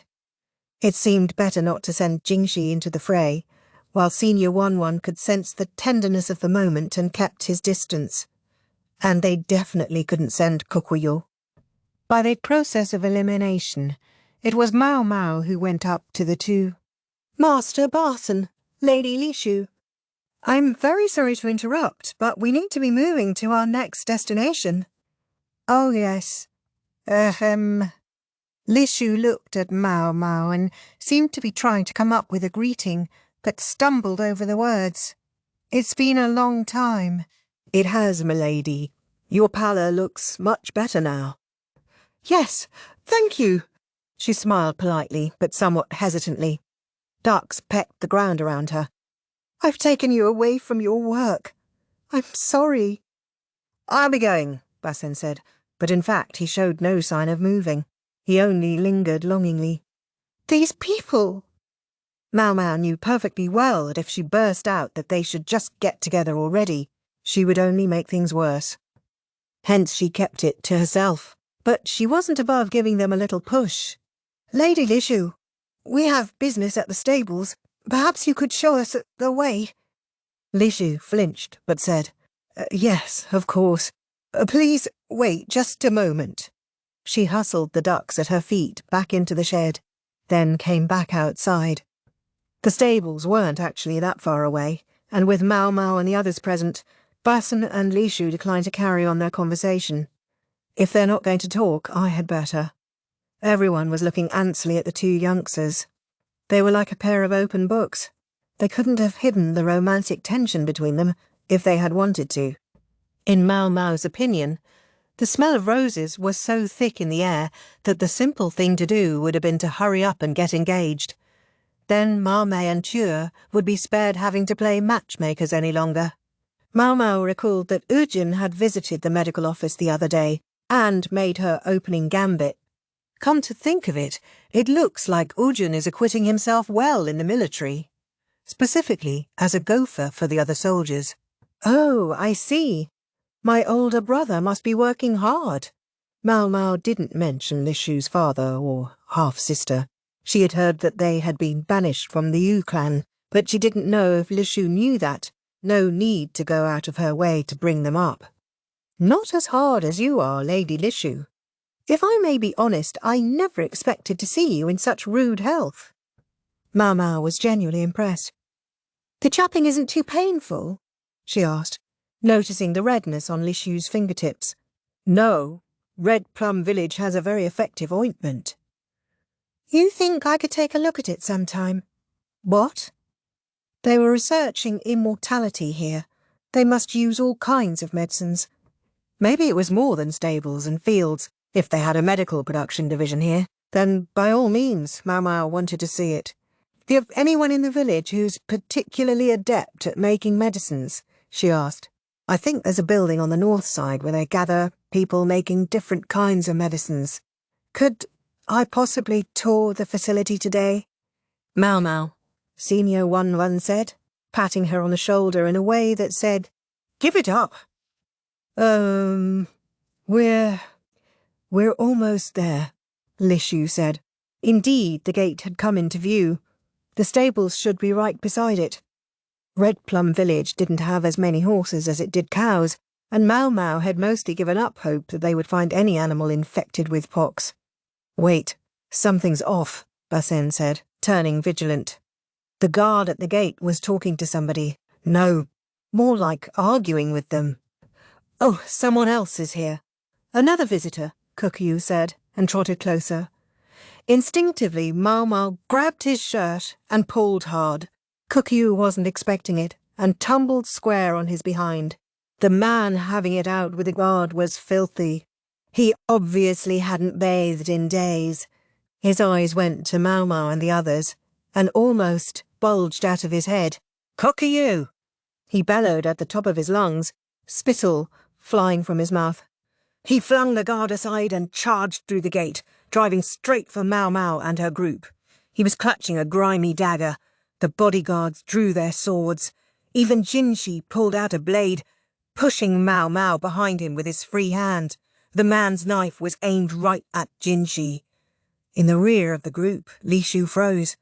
Senior One, too, stared at the man with no idea what to do. Congee still hadn't hauled himself up off the ground. Jinshi and his guards had reacted with alacrity, but Basen was quickest of all. Before they could blink, he was upon the assailant. He landed a punch to the man's gut and slapped away the hand with the knife, so that the blade went spinning through the air. It hit the ground at almost the same moment as its owner, whom Basson pinned to the dirt. He can get it done when he wants to. Maomao almost found herself wanting to applaud. The only possible bad news for her people was that a few drops of blood were dribbling onto Basson's shoulder. The knife had grazed his cheek as it went flying. "Is everyone all right?" Basson asked. "Better than all right," was what Maomao wanted to say. But at that moment, Kokyo, who had finally gotten to his feet, looked at the crazed man on the ground and said, "Ha! Village chief? Village chief?" Maomao echoed. "You mean the one in charge of your village? Ah." Kokyo loped over to the immobilized leader. "Hey, did you come here to kill me?" There was no anger or sadness in his eyes. The question was purely factual. "Kokyo, if it weren't for you... If it weren't for me, you would have gotten away with it?" He sounded almost indifferent. The man flailed in Basson's grasp. "Don't move." Basson pinned the chief's head against the ground. Maomao made to go over to Lishu, who was visibly frightened, but Jinshi was still holding on to her, and she couldn't actually move. "Chief, are you the attacker?" Kokuyu asked. It would certainly connect a lot of the dots. A survivor of the smallpox village would know the inoculation protocol. His methods were messy because he wasn't a medical professional, just somebody aping what he had seen real doctors do. The chief twisted his head to the side enough that he could yell, "Why do you get all the thanks and praise? When I... He looked to be somewhat over 40 years old, and clearly he had a high opinion of his own worth. He was the village chief, yet there were villagers who had revered Kokyo even more than him. He had tried to solve that problem by chasing Kokyo out, but that had only allowed smallpox to consume his village. The only survivors were himself and those who had been close to Kokyo. With his own partisans gone, he had been wandering alone all this time. "If it weren't for you, you damned Penghou!" Penghou? What could that mean? Whatever it meant, as much antipathy as the chieftain had held for Kokyo, he had imitated his methods and sparked all this trouble. Jinshi's bodyguards acted quickly to tie up the chief. Basson stood, wiping his bleeding cheek with the back of his hand. Maomao squirmed out of Jinshi's grasp. "Hey!" Jinshi exclaimed. "I'm not a cat!" she snapped. She inspected the dagger the chief had dropped. The blade was specked with rust, and she thought she could see some sort of powder rubbed onto it. She got a sinking feeling in the pit of her stomach as she looked at Basson. "Master Basson here," said Lishu, taking out a handkerchief and offering it to him. "But Lady Lishu, I'll filthy it. It's all right. Your injury is more important. Sorry to butt in when you two are busy in your own little world, but this blade has traces of smallpox on it," Maomao said. It was not an easy announcement to make. Basson froze. "What? What does that mean?" "It means you may catch the disease yourself," Senior 1-1 advised him. "Yep," Kokyo agreed. "Quarantine, Basson," Jinshi said immediately. His swift judgment call was a huge relief. Basson, still too stunned to quite process what was happening, found himself being led off by the other bodyguards. Senior 1-1 was already cleaning the wound on his cheek. "I think the actual risk of contamination is virtually nothing, to be fair. Frankly, the rust on the blade was more dangerous. When the poison from rust got into a wound, that carried a significant mortality risk." "Where would be the best place to isolate him?" asked Jinshi. "Good question. Maybe in the clinic in the capital where they're doing drug trials," Maomao said. The trials were on a much smaller scale than before, so there should be some vacancies. Finshi passed the instructions to his guards. Kokyo trotted over, grinning. "Real sorry about this. Guess he went for you thinking you were me." "Don't worry about it," Jinshi replied. 2 men stood there with half their faces covered to conceal injuries. From a distance, it would have been easy to confuse them. Hey, you're not such a bad guy. Maomao was still thinking about what the chief had said. What did he mean by Penghou? She wanted to interrogate Kokuyo about it, but Lishu was beside herself as she watched them take Batsun away. She has to be the priority. Lady Lishu? Maomao said. What?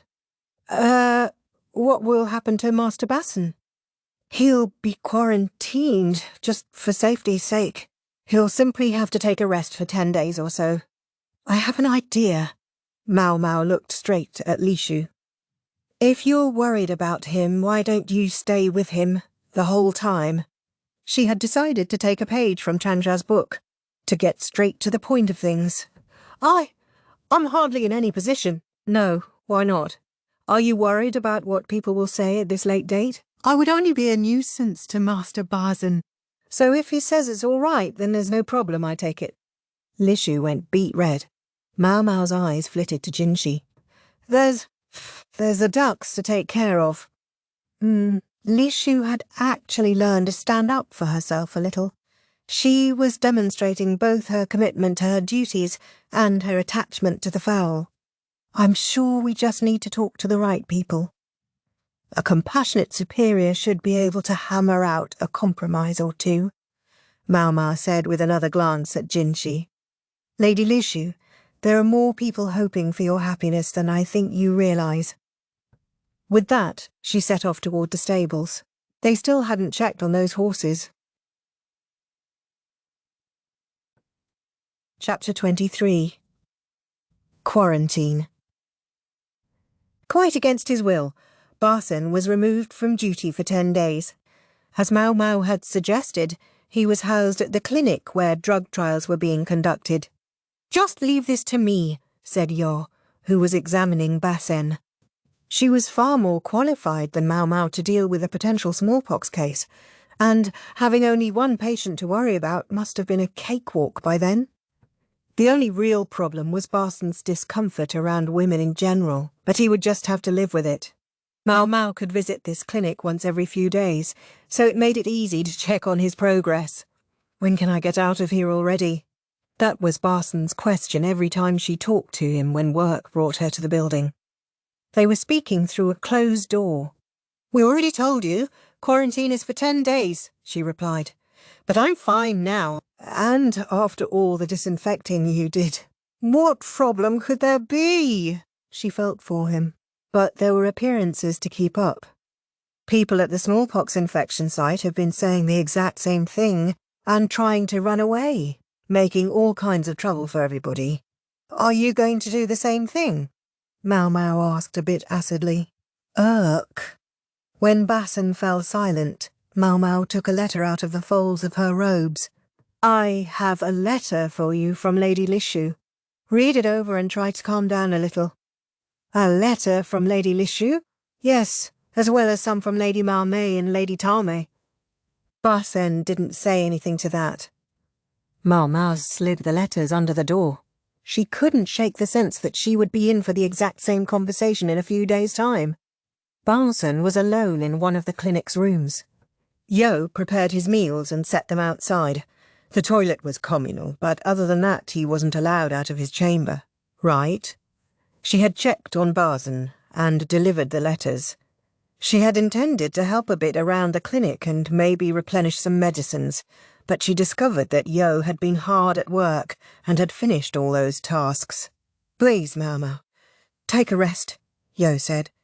If you've got time to kill, read one of those books over there or something. Not content simply to look after Batsun, Yo was taking Maomao's work too. As well as, by the look of it, that of Senior 1-1 and the others. The pile of time-killing books had really accumulated. Left with no real choice, Maomao pored through the books. She found a copy of Kokuyo's notes among them. I swear I don't regret paying for them, though. She had already made her own copy by hand. She went in search of something else to read. Maomao? Yo called. The doctors lent me this very quietly. Want to look? Who lent you? What is that? Kada's book. The battered old text had been restored, and a neat copy had been made. The real thing could never have been taken out of its room because the text was, for all intents and purposes, forbidden. How did you get this? I'm told it's special. They said since I'm going to keep working with smallpox in the future, I ought to know what's in it. They only lent me the specific section about that disease. It was true. The passages about autopsies, which ordinary people definitely couldn't be allowed to see, had not been copied. Kada's book was bug-eaten in places, so they had had to supplement what it said with Maomao's knowledge and Kokuyo's materials, among other sources. It was intellectually intensive work, but so much fun that Maomao could forget all about the time. In order to prevent someone catching smallpox, you can give them a weak version of it. But even though the poison is weak, it can cause severe symptoms. Maomao already knew a fair amount of what was in these pages, but she eagerly reviewed them nonetheless. From where she was working in the next room, Yo asked, "Maomao, can I talk to you a little bit?" "Sure. It's about Master Basin. Is it true the man who injured him was our village chief?" "So you heard about that?" "Yes." Maomao heard crunching as Yo pulverized something in a mortar. "The village chief was a shaman in his own right and chased out the doctor. Other than me and mine, he was the only survivor. That's what I heard. He so loathed the things doctors did, and now I find out he's been going around imitating them?" Yo sounded mystified, but Maomao thought she could understand. Maybe the facts convinced him that what Kokuyo did was right, and he was trying to put it to use, even if he might have been better off just dropping dead. Maomao had the thought, but didn't let it come out of her mouth. She did, however, consider why he had survived. "Was the chief more fit than the rest of the villagers?" she asked. As our representative, he handled purchasing provisions. "Did he get a larger share than everyone else?" I would have to say yes. Good nutrition would increase survivability. Maomao could think of another possibility too. Had he already had smallpox by any chance? That, I don't know. He always wore clothes that covered his skin, though. He said it had to do with being a shaman. Oh, and, yes, what else? He claimed he never got sick, from anything, thanks to his spells. Maomao was starting to think that the man wasn't a shaman, just a huckster. Frontier villages were often full of the indigent, or those who couldn't go back where they had come from. She suspected this chief was the latter. 3 days later, Maomao was back at the clinic. "No, absolutely not," she heard Yo shouting. "It must be Barson trying to get out of his room."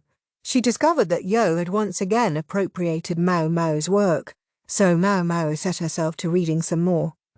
"Doesn't he ever get tired of the same thing?" said Yo, who was holding a bucket. Presumably it was to allow Barson to wash himself. He couldn't use the bath. "That's Master Barson. He is what he is. He's a soldier. His body must be wasting away in there." "You think?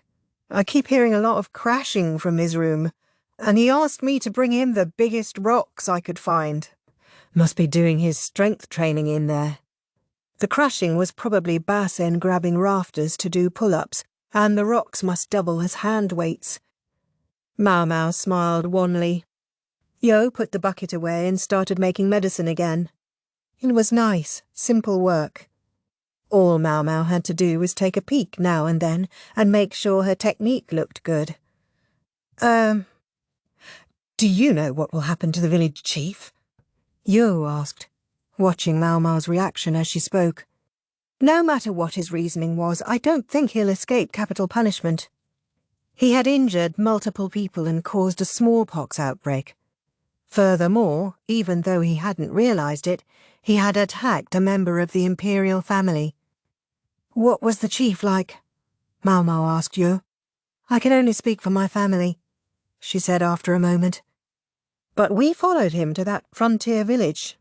If it hadn't been for the smallpox, we would probably still be there. For better or worse, it sounded like he had been a fairly typical village leader, even if, in Maomao's opinion, It took some balls to nominate himself for the position. "All right," she said, ready to ask what had been on her mind. "Then what is a Penghou?" "Penghou?" Yo echoed. "What is that?" "That's what I want to know." "It's a word he used to describe Kokuyo when he was apprehended."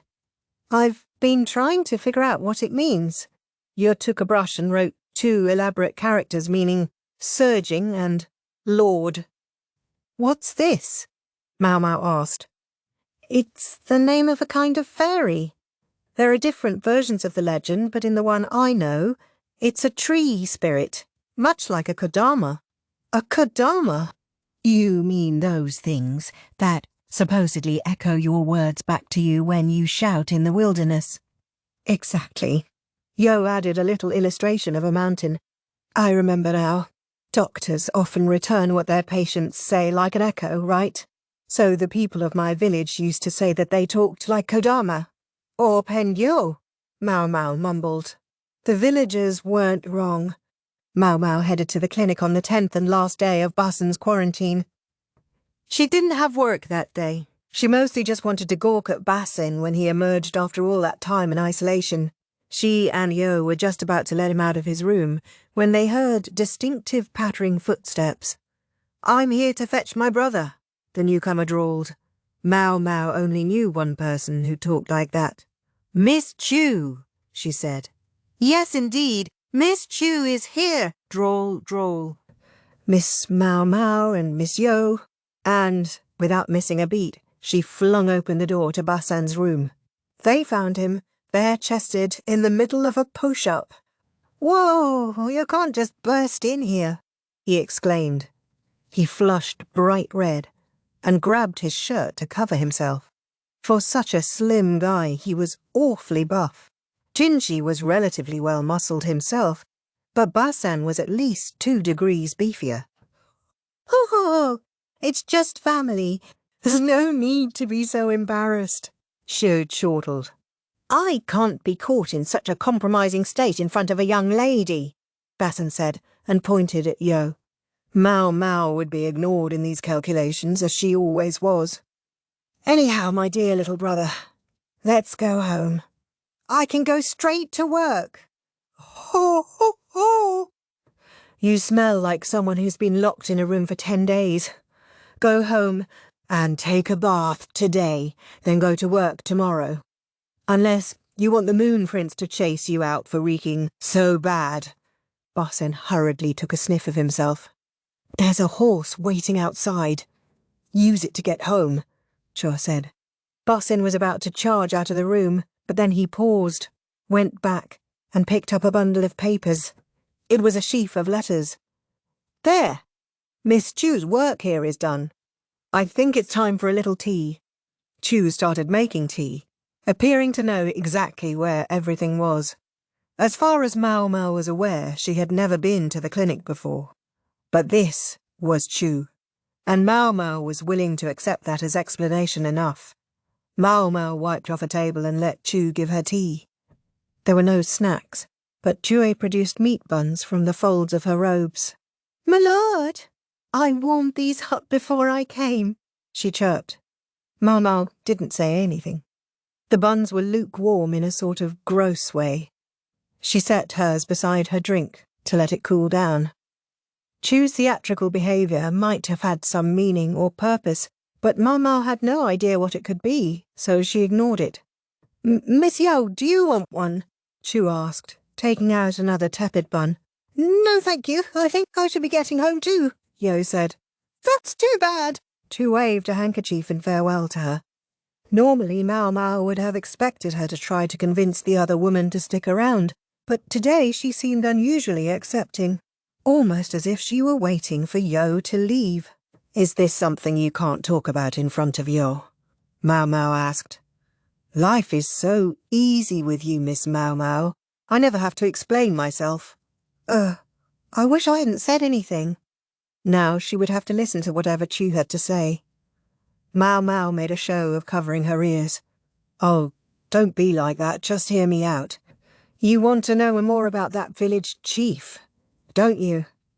Maomao let her fingers slip off of her ears. Instead, she busied herself with a sip of tea. "The chief admitted to being unknown to Taka," Chue said. "He didn't think of himself as a criminal, of course. He thought he was helping people. Oh, it gives you the shivers, doesn't it?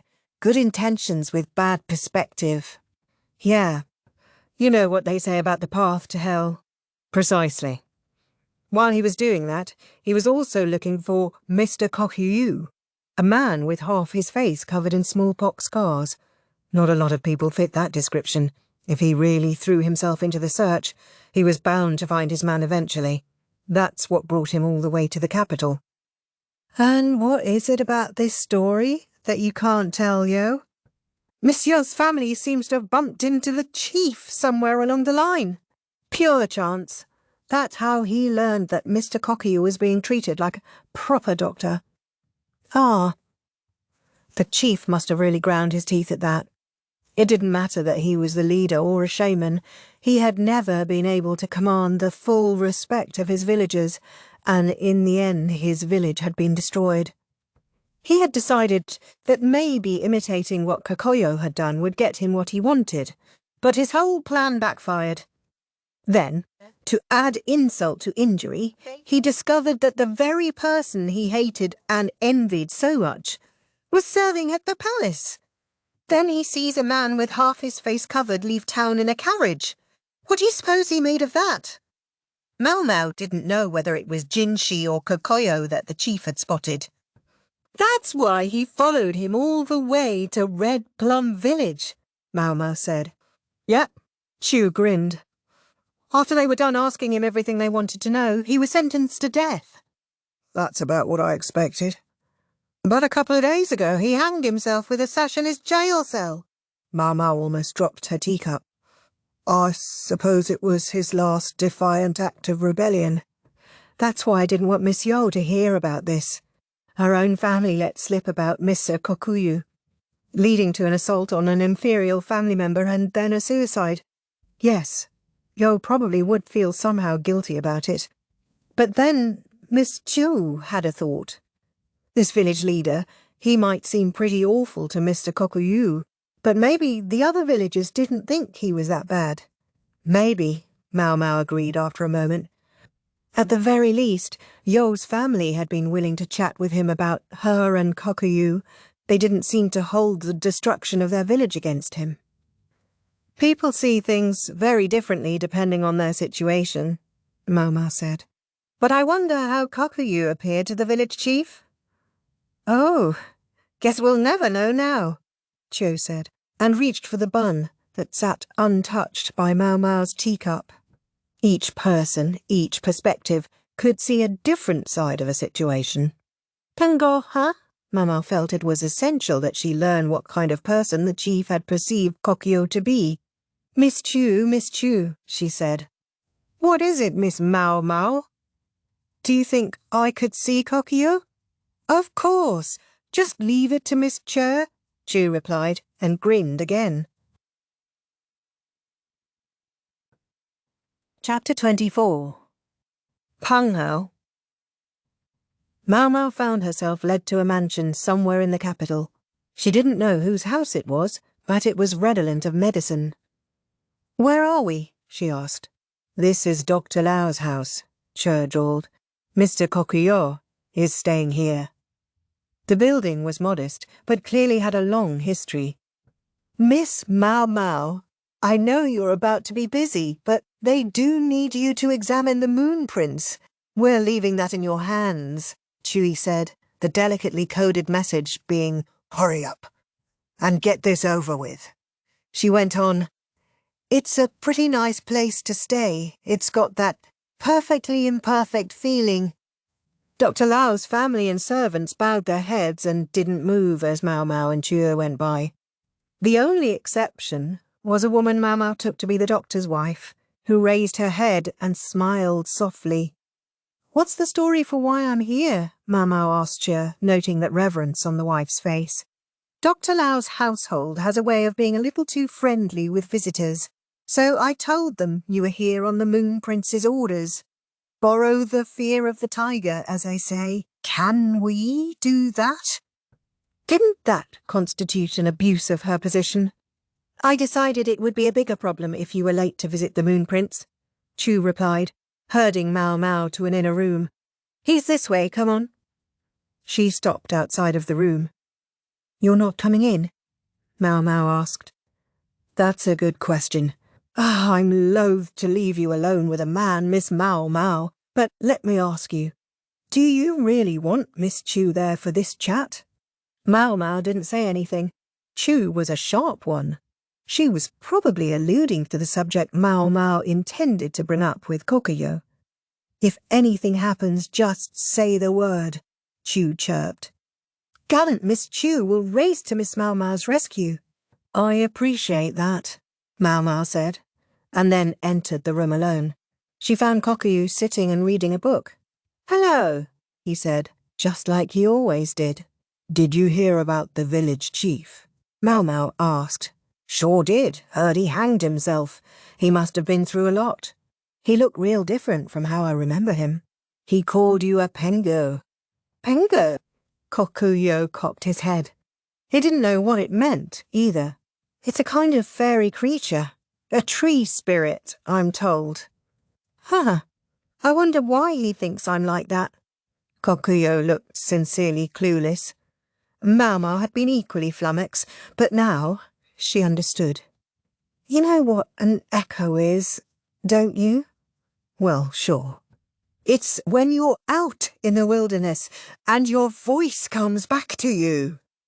And do you know that some people say it's a creature called a kodama that sends it back?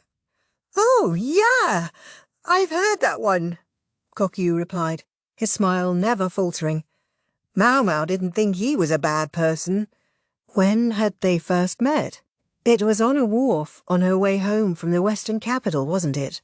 Maomao and her group had succeeded in getting Kokuyo aboard a departing ship. In repayment, Kokuyo had produced a nausea remedy for the perpetually seasick Lahan. Maomao remembered their next encounter. Kokuyo, dressed in drag, attempting to take the palace lady's exam. Then Maomao had asked Kokuyo to keep an eye on Sazen at the Verdigris house. She had been worried about him. She had been willing to pay, so Kokuyo had been perfectly happy to be Sazen's minder. Now, most recently, Maomao's introduction had gotten Kokuyo what amounted to a physician's job. He must have been doing well enough at it, because they continued to pay him a substantial salary. It sounds like you were on pretty good terms with Yo and her family, Maomao remarked. Aha, they were very good to me. That's why you variolated them so they wouldn't catch smallpox, and taught them other medical tricks too, or so she said. Uh-huh. Variolation referred to inoculating someone with the seed of smallpox. Maomao had found the term in Kokuyo's materials. Kokuyo set down the book he had been reading. It had something to do with medicine too. All right, Maomao said. So what about the village chief and the other villagers who weren't kind to you? She clenched her fist. Kokuyo paused a moment before he answered cheerily. I had as little to do with them as I could. What about when they went out of their way to harass you? Kokuyo said. Do I have to answer this question? I really like being friends with you, Maomao. Maomao felt herself break out in goosebumps. Was it you? She asked. Did you spread smallpox in Yo's village? For an instant, Kokuyo froze, but then he said, No, it wasn't me. Maomao was glad to hear that. Otherwise that clenched fist probably would have connected with his jaw. But I did figure that with me gone there was no need to do anything special to get back at the village. And it's a fact that the village chief chased me out. Kokuyo hadn't done anything. And by doing nothing, he had killed his enemies. Without my treatment, the moment the smallpox outbreak started, they were as good as dead, he said lightly. Kokuyo had chosen to get them back by doing nothing. Probably the only thing he hadn't counted on was that the village chief would survive.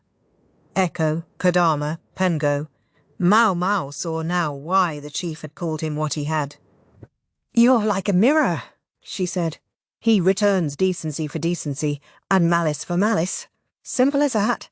Just like how your voice echoes back when you yell into the hills. Kokuyu merely reflected what was in a person's heart. No wonder he's such a clever negotiator. Maomao had perceived Kokuyu as a good person, she realized, because to him, her own actions had looked like decency. By the same token, she could almost see what must happen to those who approached him with cruelty. When did you get smallpox, Kokuyu? More than a decade ago. In that case, where did you get the smallpox you used to inoculate Yo and her family? Kokuyu's own scabs would have been highly infectious, but probably not for that long. Kokuyu grinned. Instead of answering, he removed the cloth covering the side of his face.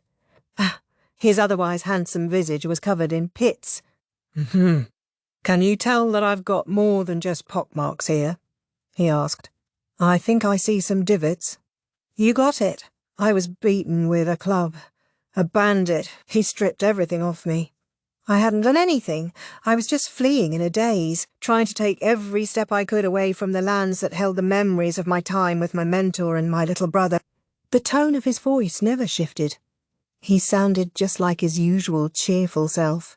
Because of smallpox, I lost my mentor and my brother. It was spring of that year. If it had been summer or winter, I probably would have died too. After the beating, I tottered around looking for herbs to stop the bleeding.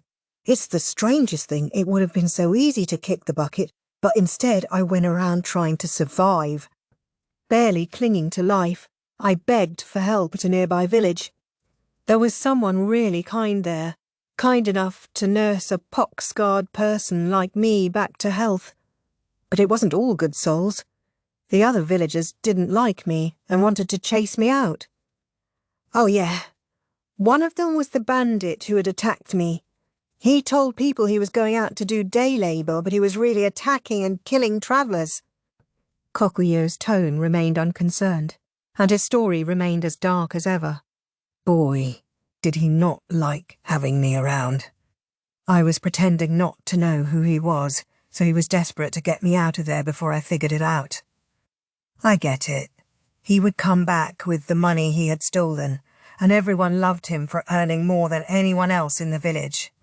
It was almost funny, but naturally he tried to shut me up, so I thought a little payback was appropriate.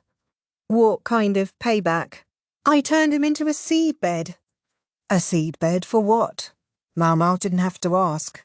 To minimise the dangers inherent in variolation, one needed a healthy body and an environment where the subject could be nursed through the experience.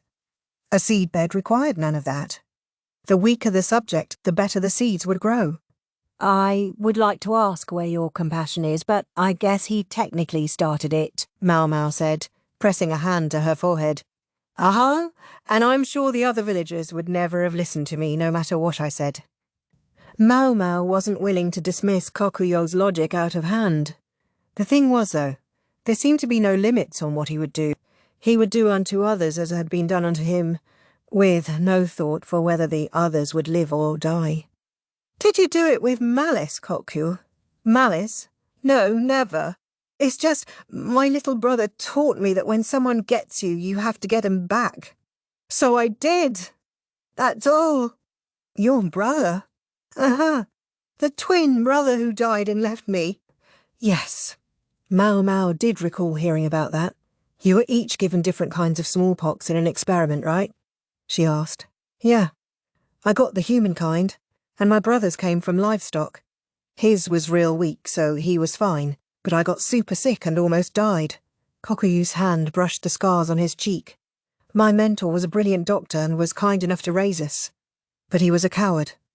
He wouldn't try the experiment on himself until he had done it on us first. It's kind of incredible. All those years researching smallpox and he never got it himself. I suppose he made his disciples do all the dangerous work, Maomao said flatly. Kokuyu was a very strange person. He had neither goodwill nor ill, but only reflected back what each person did to him, like a mirror. Although he spoke cheerfully no matter what story he was telling, Maomao thought she could detect a hint of emotion when he spoke of his brother. Whenever I was being bullied, my brother would come along and save me. I didn't have to do anything. He would get the other guys back. That's why I had to learn to do the same thing. And that's why... Kokuyu pressed his palms together as if in prayer. I got our mentor back too. I changed out the livestock pus he was going to use on himself for the human stuff. Maomao didn't say anything, but swallowed hard. He got terrible smallpox. The disease he had experimented so carefully with using so many of his disciples. In the end, he screwed up. He became confused and burned the results of his research. Then he started to fade, until my brother put him out of his misery so he wouldn't suffer any more. Kokuyo no longer sounded quite so blasé. After that, my brother died. Suicide. Probably because I told him I switched the poxes. Kokuyu squeezed his hands together tightly, and his head drooped. He looked like he felt genuinely guilty. I should have lied to him. Told him that every experiment fails once in a while. Let him believe the lie. Can mirrors lie? Kokuyu shook his head slowly. After that, I didn't know what to do. My brother had always been my conduit to the outside world. Hence why Kokuyo had ceased to be able to do anything but give back goodwill for goodwill, and bad for bad. That was how he moved through his life after his brother's death. What will you do, Maomao? With me, I mean. Maomao didn't say anything. The goosebumps still hadn't gone away. She had some serious questions about this man, Kokuyo, now. She suspected she wouldn't be able to treat him the way she had before. Maybe she shouldn't have tried to learn the truth then. But she had needed to understand what made him tick. A man like a Penghou. It was just as the village chief had said. He would never harm someone who was harmless, but would certainly hurt those who were. No wonder the chief had seen killing him as his only solution. One question, Maomao said. Ask away. Kokuyo replied mildly. Was the village chief really such a worthless piece of human trash? Who's to say?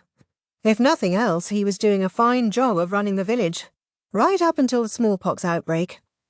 About what Maomao had figured. After all, the kids at Yo's house had chatted happily to the chief about her when he happened by. I do get why he thought what I was doing was dangerous and wanted me to stop. But he was the one who picked the fight. Maomao didn't really know what the village chief had been like. She thought, though, that she now had at least some sense of how he had felt about Kokuyu. He probably thought that Kokuyu wasn't playing by the rules. This was a man who could heal illnesses that couldn't be cured by a shaman's spells. Who could treat people so that they didn't get smallpox? That was why, as much as he reviled Kokuyu, he had also tried to do what he did, seeking to inoculate children against the disease. Smallpox scabs from all those years ago would have virtually no power to infect anyone, except by sheer misfortune. They had infected one child, which had led to this entire mess. He had been trying to help people, but had found himself hunted down as a vicious criminal. No wonder he had hated Kokuyu so much. What to do about this? Maomao wondered. Nothing changed the fact that the chief was a criminal. What Kokuyu did might have been a crime in its own right, but there would be no investigation after all this time. Especially not with Kokuyu poised to be so vital to the medical staff in the future. I don't want to judge people based purely on whether they're useful or not, but Maomao was one who didn't always play by the rules herself. Chu was presumably listening in on the entire conversation. Maomao would just have to leave the choice in her hands. Then again, as long as Maomao didn't say anything, Chu probably wouldn't either. Maomao was not driven by a sense of justice. She simply couldn't stand to see inhuman things done. The question was, which category did Kokuyu's actions fall into?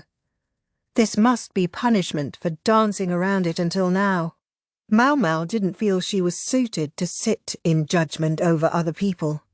Not even Kokuyu. She was inclined to look the other way about what he had done.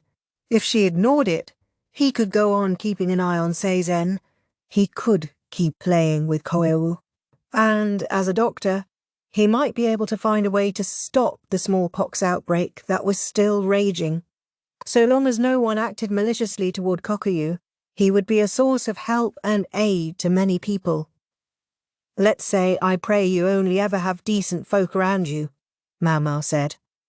"Praying? That's not like you, Maomao." Maomao simply waved and left the room. Chu was out there, her one colicky lock of hair bouncing. "Anything to report?" she chirped. "No, nothing," Maomao replied, shaking her head. "Too bad," Chu said, falling into step behind her. "You look so tired, Miss Maomao. Will you be all right going straight to the Moon Prince's palace?" "If anything, Master Jinshi is exactly the person I want to see right now." "Well, well," Chu said, with a grin that Maomao found very unpleasant. Her choice of destination was a testament to how bothered she still was by the conversation. Epilogue. Jinshi's palace looked like it always did. Maomao entered his chambers. The room had been heated to a sultry temperature and was suffused with the delicious smell of food. Maomao, though, had no appetite. "Goodness, whatever is the matter?" Suiren asked solicitously. "I don't feel like eating today," Maomao replied. "But you need your energy if you're to look after the young master's health." "Hold on just a moment." Suiren took an oily-looking food item and set it to the side and prepared an easily digestible side dish. "Go on, eat something. Doesn't have to be much." "Yes, Mom." "I'm so blessed," Maomao thought, having someone who was so caring toward her. "You don't have to force yourself. You can take some home," said Jinshi, who was also concerned. "Did something happen?" "You can tell me." "Like hell I can." Maomao hoped that if she kept quiet about Kokuyu, no more people would come to grief. It wasn't that she was caught up in some twisted sense of what was right. It was simply a matter of what would happen if she told Jinshi what was on her mind. He would catch her concerns. She couldn't let herself act as though she could literally come to him about anything. Jinshi and Maomao occupied different places in the world. If Maomao revealed what she knew, Jinshi would move to see justice done against Kokuyo. If Chur did indeed know everything, and was choosing not to say it, it must have been because she understood the same dynamic. "That's not very fair, Miss Chur," Maomao thought, biting her lip. Of course, Jinshi might have secrets of his own, things he couldn't tell anyone, just like Maomao did. Things that weighed on him far more heavily than anything that weighed on Maomao. "Are you sure you're all right? Is the visit to Red Plum Village still bothering you?" Jinshi was worried, but he didn't need to be. Maomao made herself give him a small smile. "Master Jinshi, may I?" She rose from her chair and approached him. "May you what?" She stood in front of him. It was only the two of them there in the room. Someone could have been watching from some hidden vantage point, but for the moment, Maomao didn't care. "I need to recharge a bit myself." She placed her hand over his, then let her head drop onto his shoulder. "Maomao, too presumptuous." "No, it's fine. Recharge all you need." He ran a hand along the back of her head. "If you say so." They stayed that way. She wasn't sure for how long.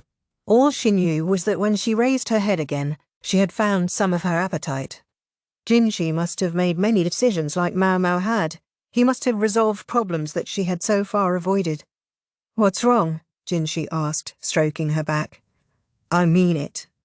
There was no sensuality in his touch, only the compassionate concern you might show a sick person. "My life might be easier if you would get aggressive." If he tried something outrageous, then she could get angry at him, and the fury might drive Kokuyu from her mind. "Master Jinshi," she said. "Yes? Would you consider becoming a commoner?" "What brought this on?" Jinshi looked around hesitantly. This was not a conversation he would want anyone to overhear. Suiren was nowhere to be seen. Finally he said, "If I could snap my fingers and do it, I would. It would be a lot harder to put food on the table, but your responsibilities would disappear." "That's certainly appealing." He sounded like he meant it. Maomao stepped away from him and went back to her seat. Then she started in on the food that had been so diligently remade for her sake. Suirin's cooking was delicious, as always, and Maomao made sure her stomach was nice and full. Time for a change of perspective. Instead of fretting about what was happening, she should think proactively about how to deal with problems when they did occur. That was much more like Maomao. But first, she needed to prioritize nutrition. She worked away at the meal, intending to eat every last bite. Somewhere in the middle of it, she said, "Master Jinshi?" "Yes, you can have your meal too. It's hard to eat with you staring at me." "Oh, of course," Jinshi said. But he never did take his eyes off Maomao.